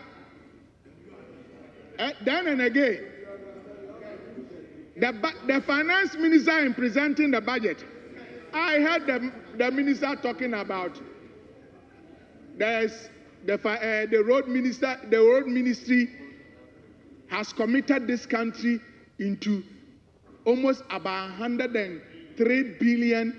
Mr. Speaker, I'm going to use this time, even if that is what is going to take all my time, to educate everybody in this country and every Ghanaian. You hear this commitment? They have committed 100 billion. But when you are reporting, when you came to this house to even report about the liabilities of of the country or the ministry, why didn't you give us the details of those commitments that you are talking about? Mr. Speaker, in fact, let me tell you, when you go to the Ministry of Roads and Highways, the average life cycle of every project is 5 years. So when they give a project, so this year, For instance, the budget that they are allocating to the ministry, even if they say they are going to construct the road from Parliament here to, let's say, Circle, they have programmed it for 5 years. The following year, they also have the same opportunity to do it. So if you come here and create the impression that as if the previous government have saddled this country into, in any case, Mr. Speaker, those commitments that they are saying are not liabilities sitting in the books of the ministry. Most of these projects that they are talking about, most of this have not even gotten commencement certificate. They are sitting in the books. And I am challenging the minister that he should come to this house and tell us how many of this amount of this project that he's claiming that we are owing this, the ministry has committed into almost 103 billion Ghana. How much of it is a running contract? I remember the last time I threw the challenge to the minister to be able to go back and audit it. In any case, when they were leaving office in 2016, there were a lot of commitment they have also done. But Mr. Speaker, I'm not here to politicize the issue. It is time for us as a country to be able to deal with this matter. And it is so because every government comes and there is some kind of commitment and indebtedness because there is a funding gap at the ministry. Nobody wants to talk about it. If you have a ministry that presents a budget and they come and out of the budget, government says that I can only provide only 30% of your budget. How do you expect the ministry to work? Mr. Speaker, so that is why I'm saying that we are here for the people. We are here for Ghanaians. And therefore, if we want to make sure we provide the needed support and the services to the Ghanaian people, then we have to do the right thing. Mr. Speaker, I am happy the minister spoke about the reintroduction of the Road 2. It is not news. Page 85 of the media budget review in 2024 media budget, which was presented by my colleague Amin Anta in this house, mentioned it. And in fact, Mr. Speaker, processes started, stakeholder consultation started at the ministry. So it is not news. But I am happy that the new government is taking the matter up and ensuring that this matter that every Ghanaian is talking about, we are able to do it. But the caution is, Mr. Speaker, it is not because we want to gain political advantage that we say we want to bring the toll collection back. If we want to bring a toll collection, the reintroduction of the tolls, if we want to bring it back, and we cannot put measures in place and accumulate enough to fix our roads, then there is no need for us to reintroduce it. So, Mr. Speaker, yes, the government want to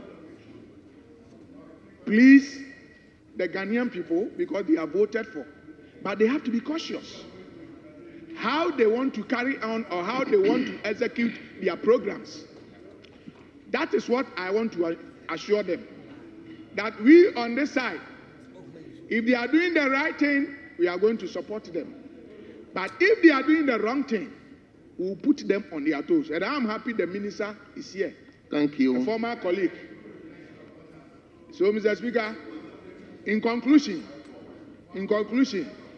you have to pardon me to just make this small comment. Mr. Speaker, they talked about the big push. Mr. Speaker, how much of this big push is going to the road sector? I want to know. How much of it is going to the road sector? And how come that an average of $2.5 billion now turned to $800 million? That is equivalent of about 13.8 billion. So, I want to urge the minister, the finance minister, thank you, Honorable Ranking, to ensure that he give the necessary investment that is needed by the road sector so that the road sector can thrive. Thank you, Mr. Speaker. Thank you very much. Well, let me now turn to Honorable Eric Opoku.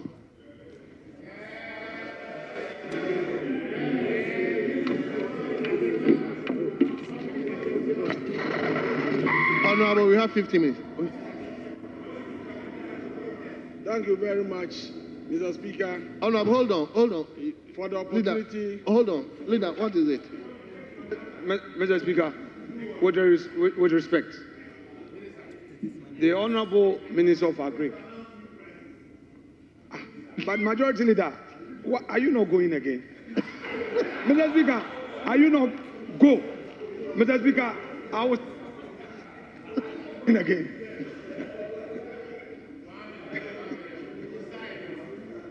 But your deputy is here. Why are you returned? Mr. Speaker, I rest my case.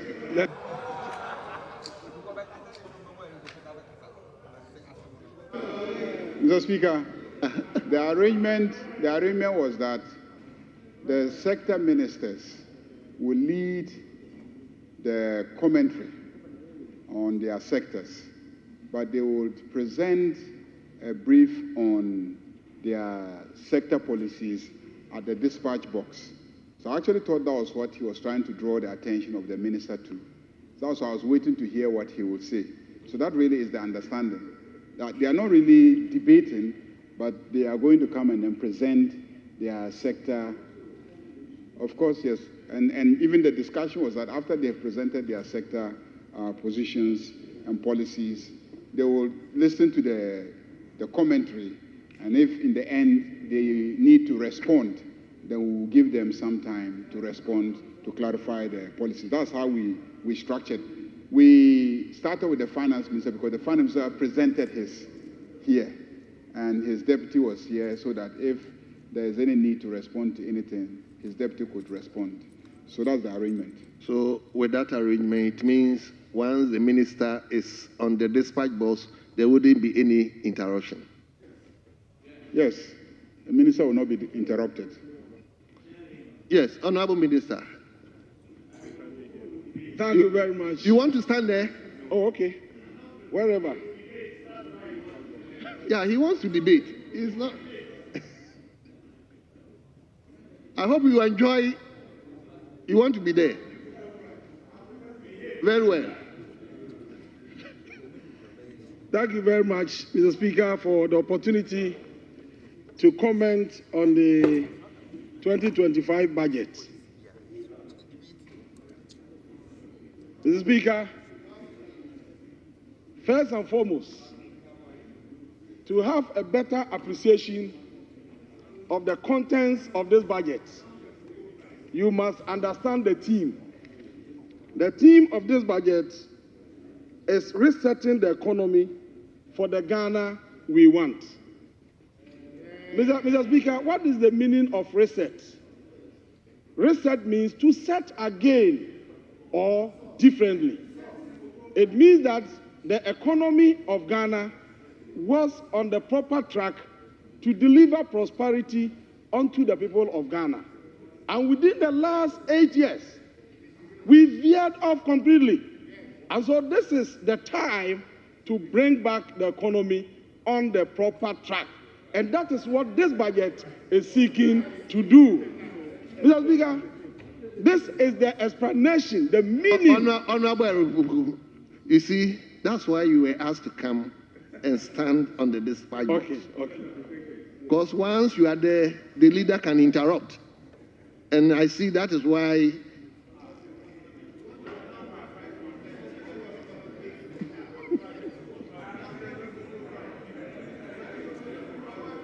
Yes, leader.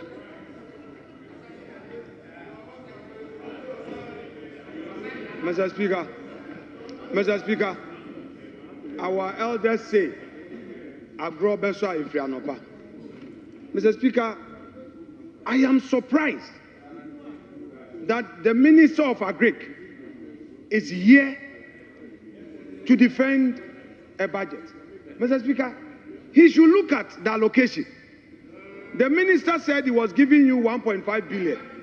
When you look at the expenditure, only 924 million. Even so, you have over 40% of it in compensation. This is the first year. You've said nothing about agriculture, and you are here to defend this budget. And you're saying what? That your ministry has been rendered redundant. Mr. Speaker, politics will lead a man somewhere. What is it in your budget? What is it? What is it about agric? Leader. No, but Leader, ask him. thank you. Look at the figures. Leader, thank you. Look at the figures. Leader, thank you. Leader, thank you. And you are here to defend this budget? Mr. Speaker. Yes, let me. You have 15 minutes. Mr. Speaker, thank you for the opportunity. Mr. Speaker, I believe that the practice in this House is that when the budget is presented, we look at the policies first and then we move to the appropriation.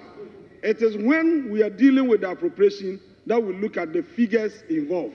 It appears the Honorable Minority Leader is jumping the gun to look at appropriations when we are not there at all. So this is the time for us to look at policies, and I'm here to present the policies and to explain.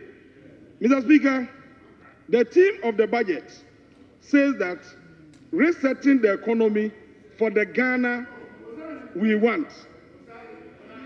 Reset means that something was on the proper track, it veered off completely, and now we want to bring it back. And that is what this budget seeks to do. Reset means set again or differently. And so this budget intends to bring the economy of Ghana on the proper track.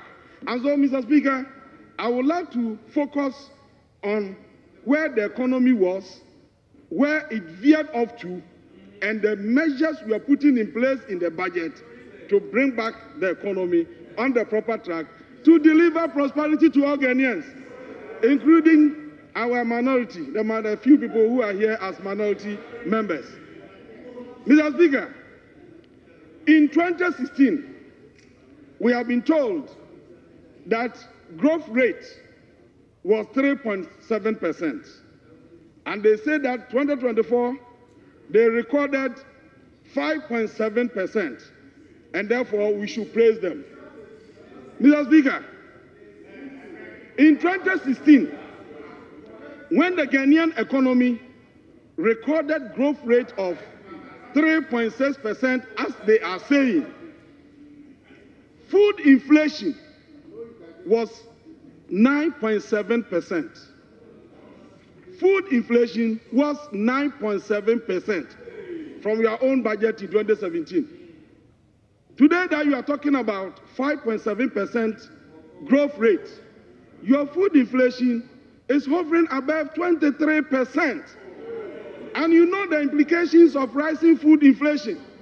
When your food prices are going up, it means that you are pushing a lot of people into the abject poverty zone. So you are making Ghanaians poorer and poorer, even though you claim you have recorded growth rate of 5.7%. Mr. Speaker, in 2016,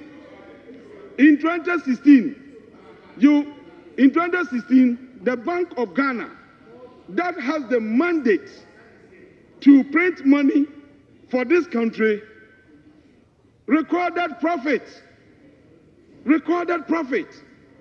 But in 2024, 2022, 2023, 2024, you are claiming that growth rate is 5.7%.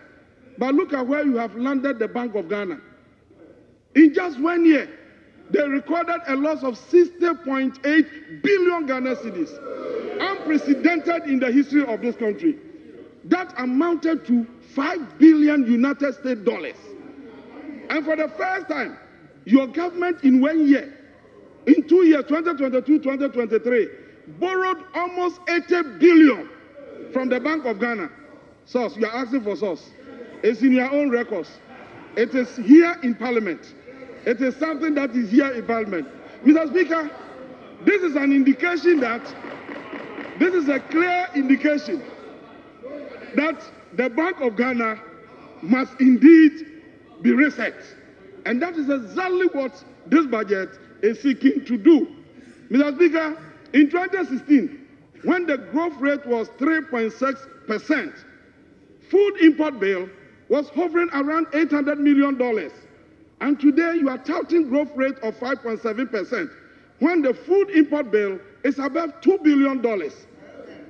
Have you forgotten the unemployment rate, which in 2016 was around 5.23%, and is today in 2024 was around 14.7%. And you sit here touting 5.7 growth rate as an achievement? It appears you don't understand the budget. You are lost completely.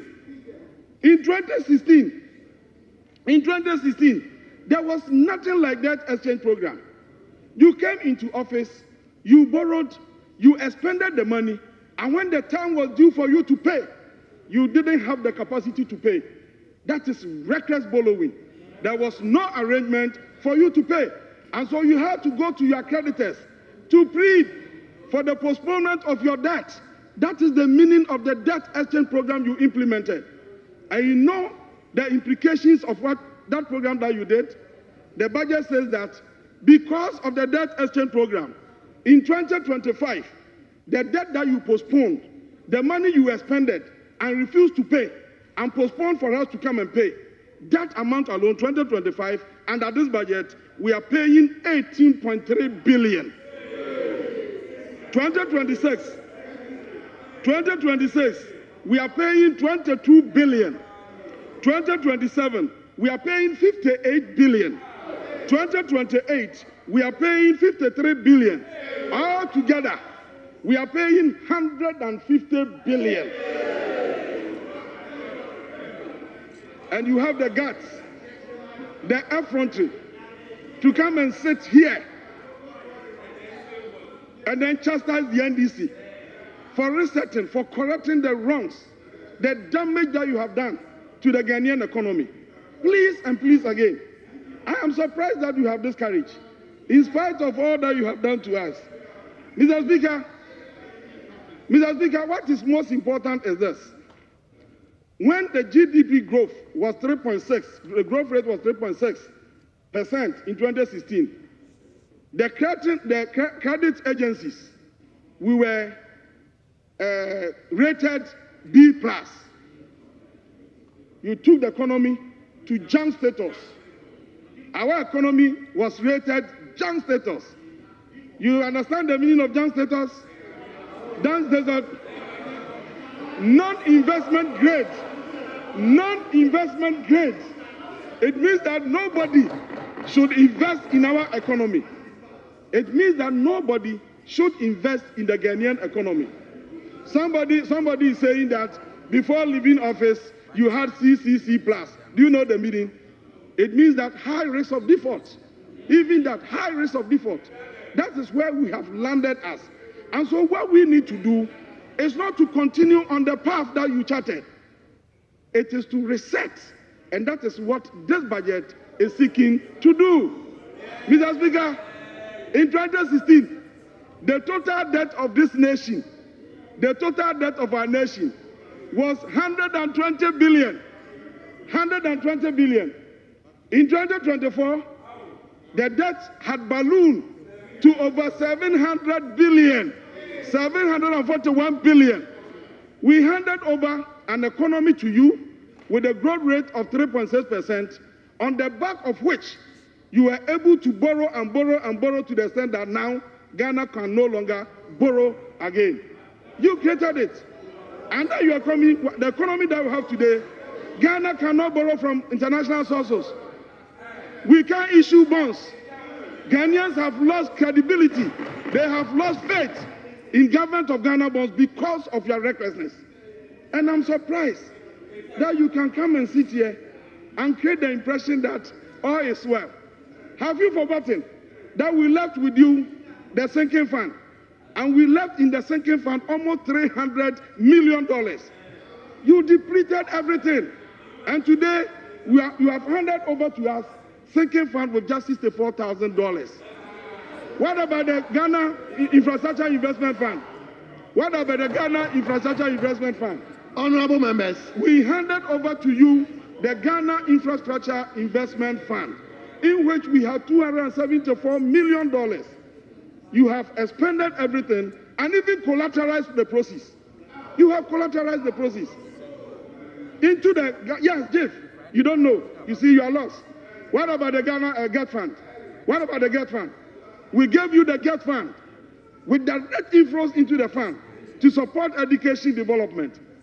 And look at what you have done. You created special purpose vehicle called Dachi PLC and collateralized process into the GET Fund.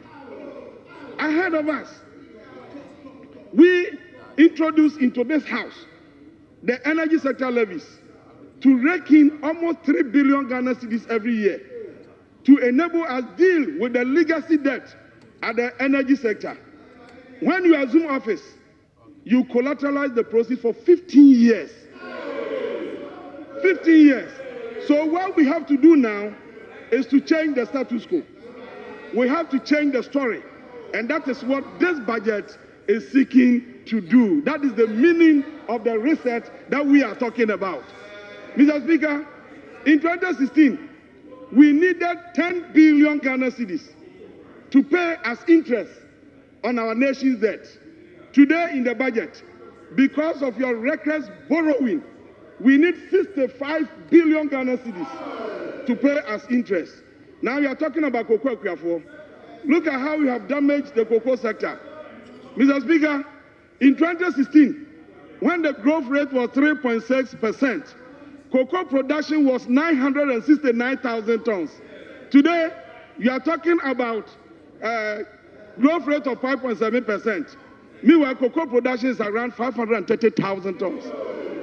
Mr. Speaker, in 2016, when the growth rate was 3.6%, the total debt of cocoa board was 1 billion Ghana cedis. Today, the total debt of cocoa board is 32 billion Ghana cedis. 9.7 billion of that is due for payment this year. And you are here defending this. Your credibility is at stake. Please, give us the opportunity to reset. Give us the opportunity to reset. Now, how do you reset it? Now, listen to the reset. This is how we want to reset it. You want to hear about cocoa price? Let's do the reset first. Mr. Speaker, the agenda for the reset is what we call Agriculture for Economic Transformation Agenda. Our government has decided to use agriculture as the vehicle to engender economic transformation in this country. To be able to do this, we have crafted the relevant strategies.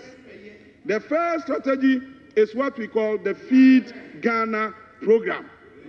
Under the Feed Ghana program, we want to drive this nation towards food sufficiency so that we can reduce the huge food import bill, restore stability to the exchange rate, and then ensure that every Ghanaian living within the boundaries of this country is fed from local sources. Mr. Speaker, we are dealing with the policies. When you come to appropriation, I hope you understand. You have been in this house for a long time, so you know what appropriation means. Now, under the Feed Ghana program, we have the Vegetable Development Project.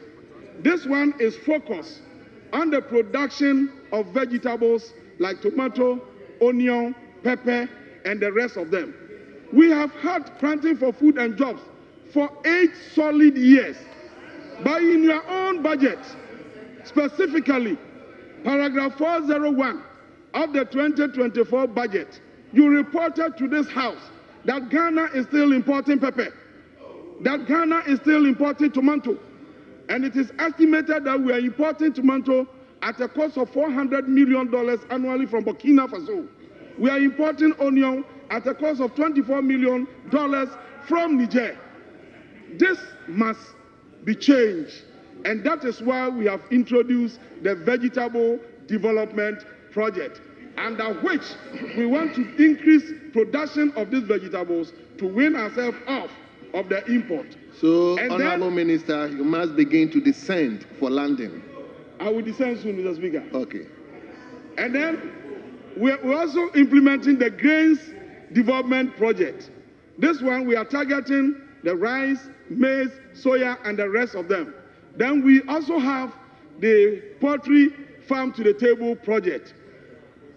Poultry Farm to the Table Project. And then the Nkukwan Kitenkete Program. Mr. Speaker, let me put on record today that Nkukwan Kitenkete Program is an ongoing program. It was started by your government. You don't know. You are saying, hey, your government procured 10,000 battery cages distributed to the farmers without giving them their old checks. I've requested for the list so that our government will provide them with the day-old checks. And you sit here complaining. You bought 10,000 kgs and you said you distributed them to the farmers, but you did not give them the day-old checks. Thank you. Thank you, Honorable Minister. Mr. Speaker, even though the time is limited, I think I will have the appropriate opportunity will be granted for me to come here and then speak to the issues that they want. But the point is that you have to agree with us, understand the policies we are putting in place to be able to reset the nation, because the mess you have created is what this budget seeks to correct. Thank you very much for the opportunity.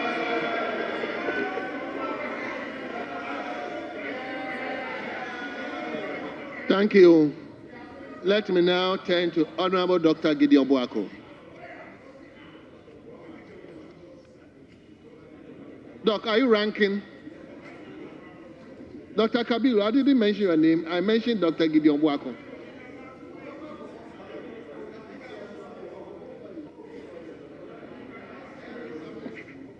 Oh, okay. So, Honorable Dr. Kabiru. Thank you very much, Mr. Speaker. Mr. Speaker, I thank you very much for giving me the opportunity and for my colleague to cede that opportunity for me. Mr. Speaker, today our various speakers have demonstrated with ocular proof that this budget is not credible. We have demonstrated with ocular proof that this government is a chingilingi government with obolo budget. We have demonstrated with ocular proof that this budget is a consumption budget with over 97% of allocation going into consumption. We have demonstrated that this budget cannot address the underlying macroeconomic issues affecting this country. But that said, Mr. Speaker, there are some factual inaccuracies contained in this budget, which goes into the credibility of the budget. And I'll refer members of this particular house to paragraph 50 of page 11. The minister deliberately misrepresented our GDP by saying that central government arrears was 5.2% to GDP. Again, he stated that the road sector alone debt was amounting to 21 billion. Mr. Speaker, that is not the fact, because their own budget on paragraph 12 stated that infrastructure owing, the total infrastructure sector is 22 billion.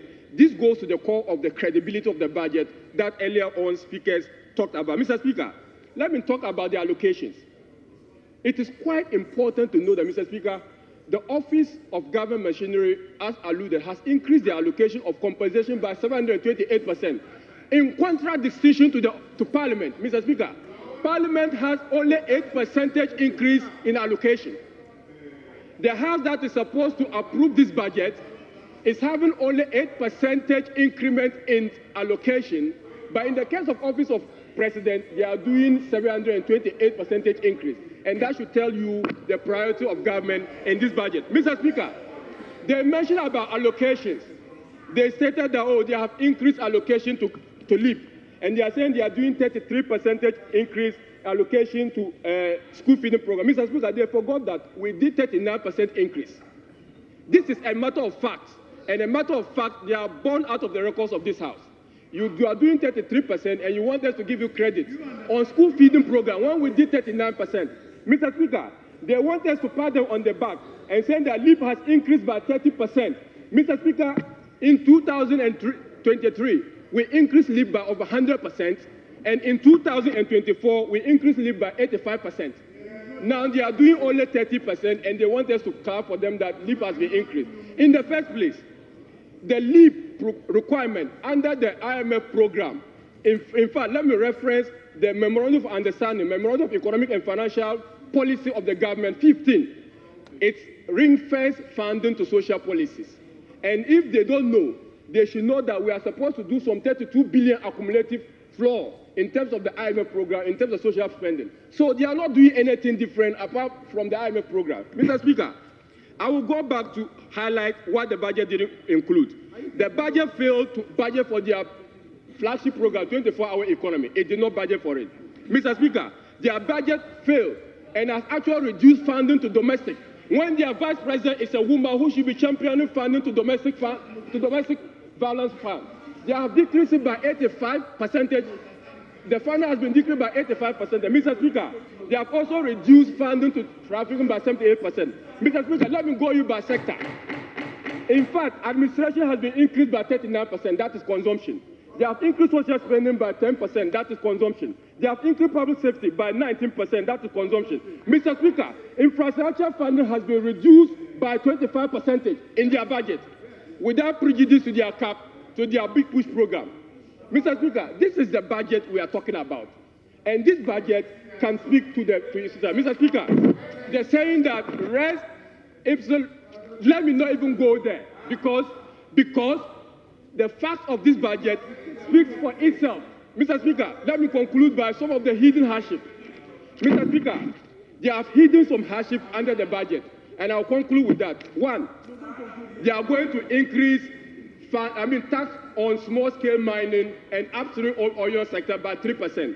Mr. Speaker, they are introducing 2% tax on gross profit of other companies. Mr. Speaker, they are doing 1 to 2% taxes on all imports, including catalyzers that are used for farming. Mr. Speaker, they have introduced road toll. Mr. Speaker, they are doing 3% tax, 5% tax on banks. Honourable member, please wind up. Your time is up. Yeah, Mr. Speaker. So this is what they are doing in the budget. Mr. Speaker, it is clear that this budget will not deliver the goods. It is clear that this budget is designed for consumption. It is clear this budget is designed to give the office of the president much spending, space to spend unlimited and unguarded. It is clear that this budget does not address their own agriculture program. So, Mr. Speaker, it is a budget that is supposed to create, loot, and share. Thank you very much. Thank you. Thank you very much. Let me turn to Honorable Dr. Godfred Seydi-Jassa.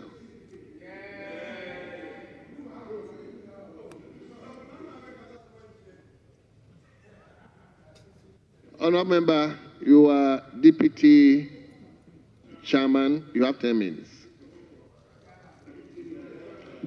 Mr. Speaker, I have been upgraded to Are you chairman or deputy chairman? Chairman now. You are chairman? Yes. Then you have 15 minutes.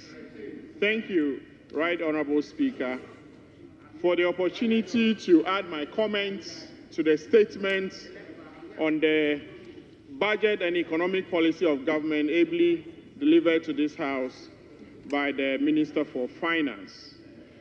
Mr. Speaker, I think it is clear now to everyone, after listening to my earlier senior colleague, Honorable Eric Opoku, explain the theme that is underpinning this budget.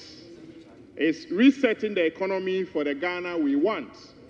And so I noticed that most of our colleagues today, instead of debating the economic policy, are actually already interested in jumping the gun and debating the appropriations and the figures. Mr. Speaker, allow me to say a bit more on the policy statements, and then once they've taken us to appropriation, I shall introduce the debate on appropriation as well, whilst we wait for the appropriation dates to come.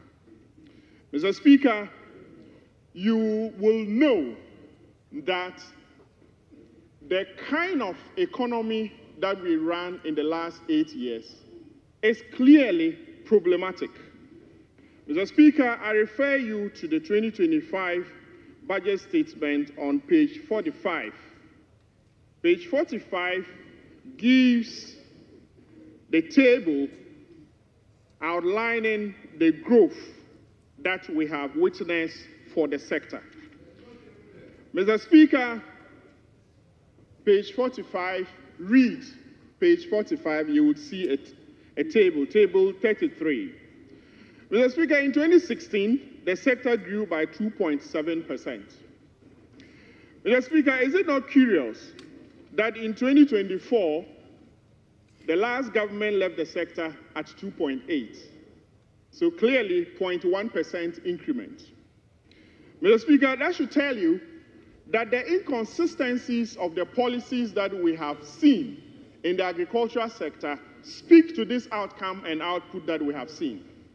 Mr. Speaker, that tells you that in spite of all the resource basket and envelopes that we have not been forthright in determining what our priorities are as a country. Mr. Speaker, we've listened to the last 3 budgets at least, where the finance minister would come and tell us that agriculture is the sector that they will push a lot of resources and investments into for us to get the kind of growth that we need. Mr. Speaker, unfortunately, we've not been able to see that. Mr. Speaker, what we kept on hearing is that there has been a program called Planting for Food and Jobs. Mr. Speaker, as of October 2023, it was determined by the NPP government itself that the Planting for Food and Jobs Phase 1 had failed and that there was a need to deal with Planting for Food and Jobs Phase 2. Because, Mr. Speaker, as we speak, we still do not have an end report of what Planting for Food and Jobs 1 actually delivered to this country.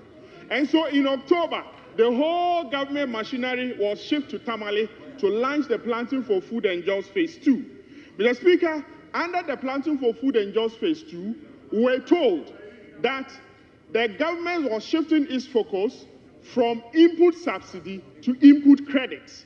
Mr. Speaker, input credit, when you ask what arrangements does government have to support input credit, Mr. Speaker, they tell you that they will let the private sector give the input credits to farmers.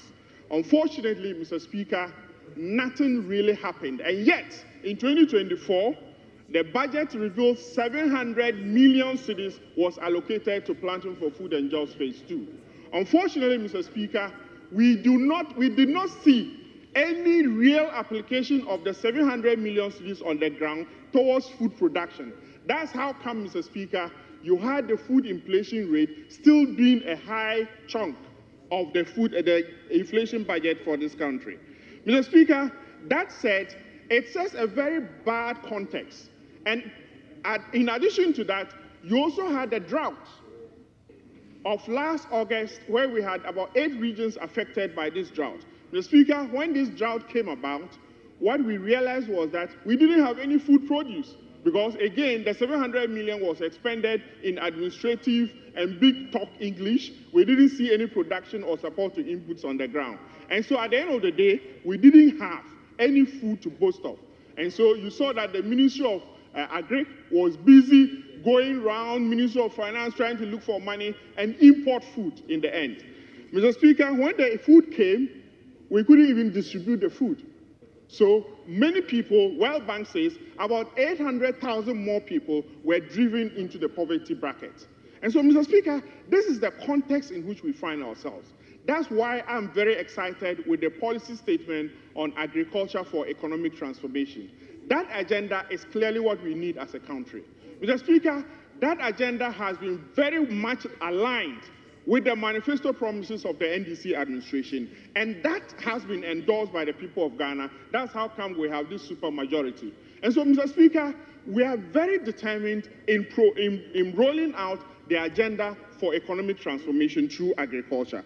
Mr. Speaker, you see that if I refer you to paragraph 518, it says clearly about what the agriculture for economic transformation is, and then 519 will tell you about the Feed Ghana program. Mr. Speaker, what is transformational about this program is that there is not just going to be investments in production, but beyond investment, once the production comes up, there are arrangements to ensure that we are able to process the produce that we get in the country. And so you see that a whole resource envelope has been allocated to make sure that this kind of processing and transformation that this country so much desire is taken care of. So, for example, the Minister of Finance announces a 1.5 billion Ghana cedis for the sector. Mr. Speaker, some people have made arguments that, oh no, he promised 1.5 billion, but then when you go to paragraph 4.4a on page 140, that he's only allocating 924 million Ghana cedis. Mr. Speaker, which program comes without administration? Mr. Speaker, the 900, even if you go by the argument of 924 million Ghana cedis, that's still above what the previous government allocated for its flagship program, which was the Planting for Food and Jobs, which is 700 million Ghana cedis. And so clearly, there has been an appreciation of the allocation to flagship or initiatives that the government of the day stands for. And so I think that we should commend the Minister of Finance for having this forthrightness, for giving that additional allocation to that initiative. And so nobody should argue that, oh, he promised 1.5 and then he's allocating 924 million. Mr. Speaker, even the 924 million, there are components for capex and there are components for compensation as well. Now, these together, the programs don't come in isolation. The programs have to be administered by an administrative setup. They have to be administered by personnel. This personnel ought to have compensation. This personnel ought to have administrative arrangements for them to be able to deliver that. So, Mr. Speaker, if you read the budget in totality, you see that the 1.5 from GOG that the Minister of Finance actually promises is really what is allocated in the budget. Mr. Speaker, the other one that is exciting is that we have, over the years, been busy with agriculture and the drudgery of production. Machinery supply has been a huge problem. And so the Farmer Service Center initiatives is one other solid policy that we are excited about. Now, in this budget, the Minister of Finance indicates to us that we'll have about 50 farmer service centers established for the first year.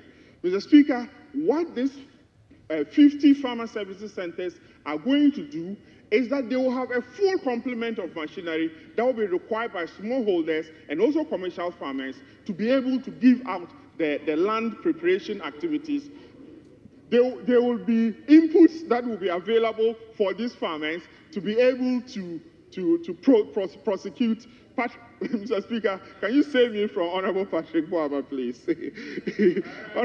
Honorable Patrick Boama knows that the Farmer Service Center is the game changer, and that if we can have 50 of them for the first year, you can imagine what will happen in subsequent years. So, Mr. Speaker, let's not be misled that there is nothing in this budget. There is actually the solutions to our problems in agriculture. And if we can have these solutions well implemented, then that will be a trigger for economic transformation. And so I call on every one of us to support these initiatives, these laudable policies that have been so clearly defined in the budget statement. Mr. Speaker, we also have another important thing. About 98% of our poultry requirement is actually imported into this country. That's a shame. What are we doing with all the resources to be able to reverse this trend? And so, Mr. Speaker, the Poultry Farm to Table Program initiative. Honorable Member, I think the Speaker just admonished us not to use the word shame. So please Mr. Speaker, I respectfully withdraw that and apologize. Very well. Mr. Speaker, so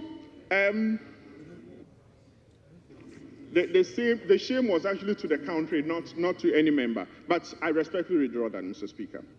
The point I'm trying to make is that it's unacceptable that we will be importing 98% of our poultry needs into this country. And so that is something that is so worrying to the current government led by President Mahama.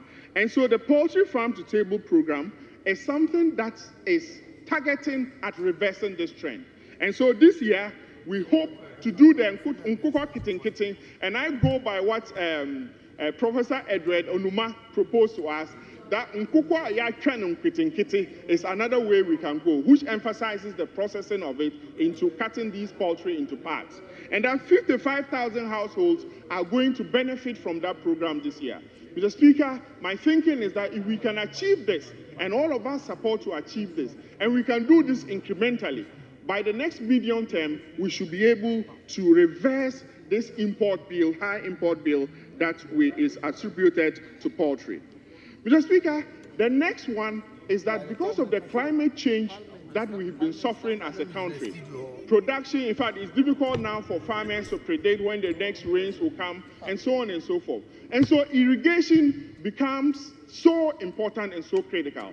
And so the Ministry of Agri already have launched the Irrigation for Wealth program. Now, you know the story of Kwalugu Dam, where we spent $12 million, and then what you find there is ground, just clear trees and nothing else. Now, Mr. Speaker, this means that we have not invested adequately in irrigation facilities. Knowing the kind of terrain that we are in, the kind of climate that we are suffering in, I think that this policy proposition is a huge cure, is the appropriate cure to solving that problem. And so some allocations have been made to this program, and this program is also open up for investment. That each of us, if we have any kind of farming, we should also be thinking about investing in small-scale irrigation so that where there is rain failure, we will be able to compensate that by the irrigation program. Mr. Speaker, the next critical one that is also important as a policy solution to some of our challenges is what is referred to as Agri-Next. Mr. Speaker, this is targeting youth, where traditionally many youth are not interested in the drudgery and that is associated with agriculture. And so this program is expected to create some land banks and then develop these land banks, get support and training for youth, get them developed into some skills, get them the priority crops that they are interested in, and then support the production and processing so that at the same time, being who they are, the Gen Zs and all that, will be able to get them to see how they can input servicing, marketing of the produce that they process, etc., into the architecture.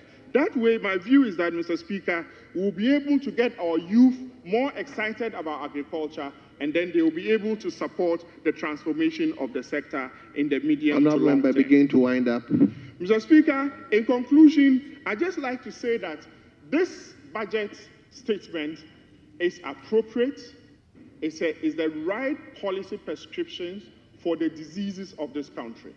Mr. Speaker, we notice that because of the huge debt burden of this country, there will be challenges in financing. And I want to use this platform, Mr. Speaker, to invite the private sector to let us all see this as a national fight, and that these programs have been so outlined adequately, and that we have resource persons at the Ministry of Agriculture and the sector to be able to support and direct investments in this sector. I'm confident that if we can all sing from one hymn book, we'll be able in the medium term to transform the sector into the desired output that we want. I thank you very much, Mr. Speaker, for this one. Thank you very much. Honorable, you want to speak? But not.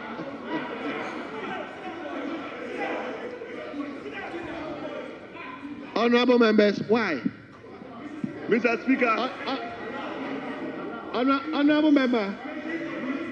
Mr. Speaker. Mr. Speaker. Please, thank you for. Honorable member. The leadership.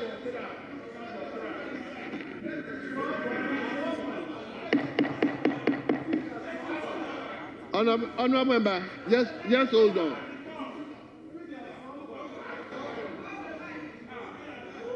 Honorable members, I have just been given the list from leadership. So that's why I'm mentioning one by one. So he wasn't part of it. Honorable member, I think leadership will do the necessary thing and bring your name. But for now, it is the turn of Honorable Gideon Boaku. Thank you very much, Mr. Speaker. Honorable Gideon Boaku, you are deputy ranking, and therefore you have 10 minutes. Thank you, Honorable Speaker, for the opportunity to contribute to the discussion on the budget presented by the Finance Minister. Honorable Mr. Speaker, I have listened to colleagues on their views on the budget, and it is refreshing to hear the different shades of arguments. But Mr. Speaker, it is important that as we debate the budget, we do so conscious of the fact that we are here by virtue of the honor done us by the people of this country, and therefore we owe it a duty to let our submissions be influenced by candor and the plight of the Ghanaian people. Mr. Speaker, if there's one thing the budget taught us, it revealed something important about the economy of Ghana. Mr. Speaker, right from my childhood through to senior high school to the universities, I have been taught the need to have economic diversification for this country.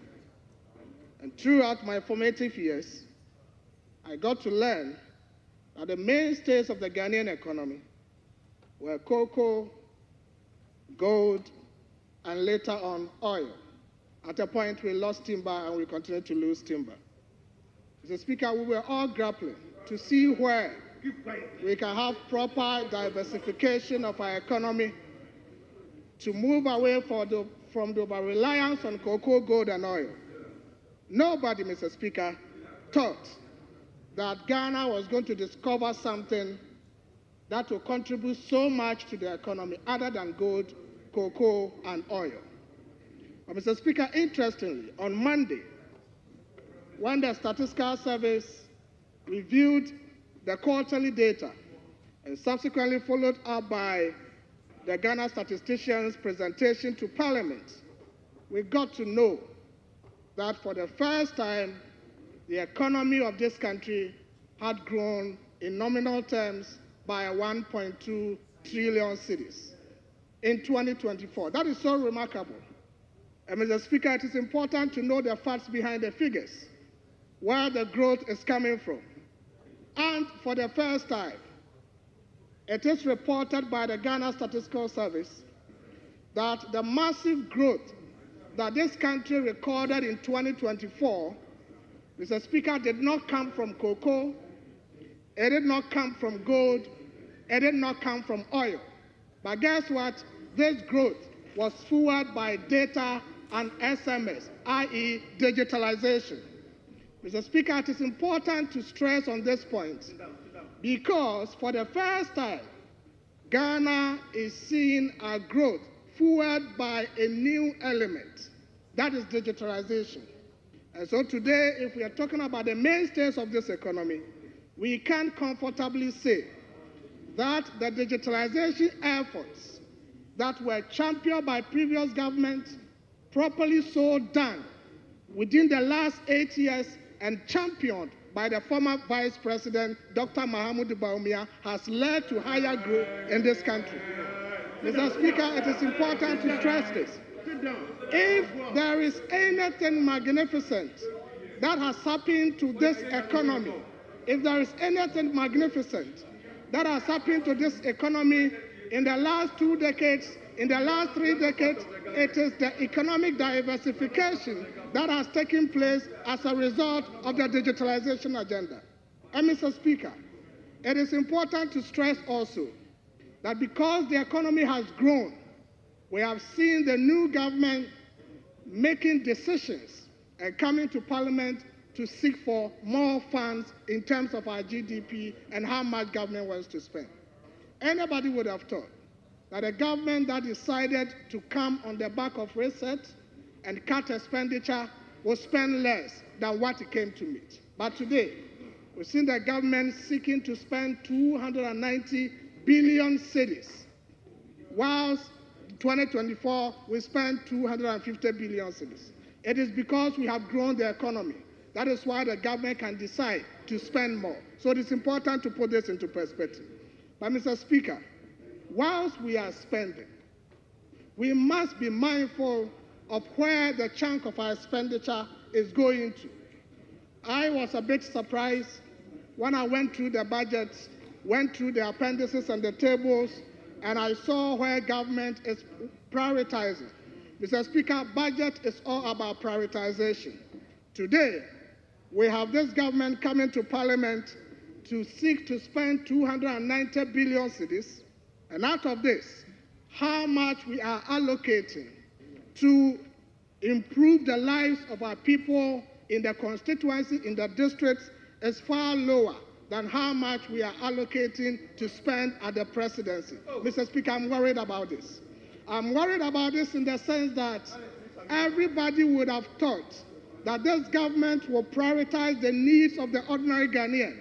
And so we should not be spending so much at the top and leave those at the base. And Mr. Speaker, I say this in the sense that if you look at the expenditure tables and you want to categorize them, whilst in 2024, the expenditure prioritized local government and roads. In 2025, government expenditure is prioritizing Office of Government Machinery ahead of local government and ahead of roads. But Mr. Speaker, our people in the rural areas need roads. Our people in the local communities need the toilets. Our people in the rural areas need rural electrification. Why are we seeking to prioritize expenditure at the presidency and at the Office of Government Machinery ahead of expenditure at the local level and for our roads? Where is the socialist government? When we do this, we are giving our people one impression. And the simple impression we are giving them is that we don't care so much about them. We want to spend so much at the presidency. And Mr. Speaker, if you look at the budget, you'll be shocked. In the sense that in 2024, the ruling party complained so much about expenditure at the Office of Government Machinery. By the entire 2024, how much was allocated for compensation at the Office of Government Machinery was 327 million. Today, the government that seeks to cut costs is seeking to spend a whopping 2.7 billion cedis at the Office of Government Machinery. Mr. Speaker, when you talk about this, so insensitive, then they say that it is increased because we have added other ministries. And what do they talk about? They talk about the National Security Ministry and they talk about the Ministry of Information. Mr. Speaker, granted that it is true. And they also say that there are other 30 agencies that come under the Office of Government Machinery that hitherto was not there. Mr. Speaker, this is a falsehood. I take them to page 188 of their own budget. At least in page 188 of the budget, we are given a description of what constitutes Office of Government Machinery. And Mr. Speaker, in Appendix 7A, it talks about the Ghana Investment Promotion Center, the National Identification Authority, the Ghana Card Project, Office of the Chief of Staff, State Interest and Governance Accountability Authority, Internal Audit Service, Government Communications, Ghana Broadcasting Corporation, Ghana News Agency, and Information Services Department. Mr. Speaker, this does not include any 30 agencies. And Mr. Speaker, under the leadership of President Nana Addo Akufo-Addo, all of these, but the ISD and the Ghana News Agencies were under the Office of Government Machinery. And in addition to that, we had the Zongo Development Fund, we had MASLOC, we have the Scholarship Secretariat, we have the Development Authorities, we have the 1D, 1F Secretariat, we had the Rental Scheme, and the Public Enterprises. Mr. Speaker, there were more agencies under President Akufo-Addo under Office of Government Machineries than there is today. Yet President Akufo-Addo spent 327 million. But today, we are seeking to spend 2.7 billion. And the breakdown, Mr. Speaker, is what is shocking. We are saying today that under the Office of Government Machinery, unfortunately, your time is almost up. Mr. Speaker, we are allocating 8.8 million cedis to government communication for goods and services. A4 sheets, pens, pencils, some topics at the office. 8.8 million cedis, and we are allocating 70 million cedis to government communication for CAPEX. What exactly are they going to use that for? Why are you prioritizing this ahead of roads in this country? Mr. Speaker, that cannot come from a government that is a socialist government. And it is so important to know that. Mr. Speaker, before I rest, I have heard arguments here about the Bank of Ghana situation. And people have said that the Bank of Ghana is in negative equity, and therefore the finance minister said they should go and sell some of their assets to pay for that. We need to understand, Mr. Speaker, what we mean by negative equity of a central bank. Mr. Speaker, what we are talking about basically is that the liabilities of the bank are exceeding the assets of the bank. But Mr. Speaker, you need to understand how this is coming about. When government was going for the IMF program, there was the need to reduce the debt to GDP ratio. And therefore, the Bank of Ghana had to take a 50% haircut. Not a single Ghanaian bondholder suffered from the haircut. The Bank of Ghana became a loss absorber. And Mr. Speaker, it is important. Mr. Speaker, thank you, Thank you, Honorable Gideon. 1 minute, Mr. Speaker. It is important to know Honorable Gideon. Mr. Speaker, it is important to know where this debt is coming from. The debt, Mr. Speaker, the debt that the Bank of Ghana was made to suffer the haircut for is a 20-year debt. Majority of it was loans the Bank of Ghana advanced to Cocoa Board in 2013. That is what the Bank of Ghana had to scrap. Thank you, and Honorable. Exactly what contributed Thank you, to the negative Honorable. equity. So you need to understand it from that point. You need to understand it. And Mr. Speaker, Thank you. just 1 second. Thank you. Thank you, Honorable. The Bank of Ghana is not seeking for taxpayers' money to pay this. In the IMF program, Mr. Speaker, in the IMF program, Honorable there is member. a 2.6% Honorable. in the program. Honorable. That is what the government must use to pay the... Honorable, thank you. Honorable, thank you. Honorable, thank you. Thank you. You got that here. Honorable members. Honorable members. At times that's how it is, but I beg of you, when your time is up, please just bear with the chair. Thank you very much. So it is now the turn of Honorable Eric Affo.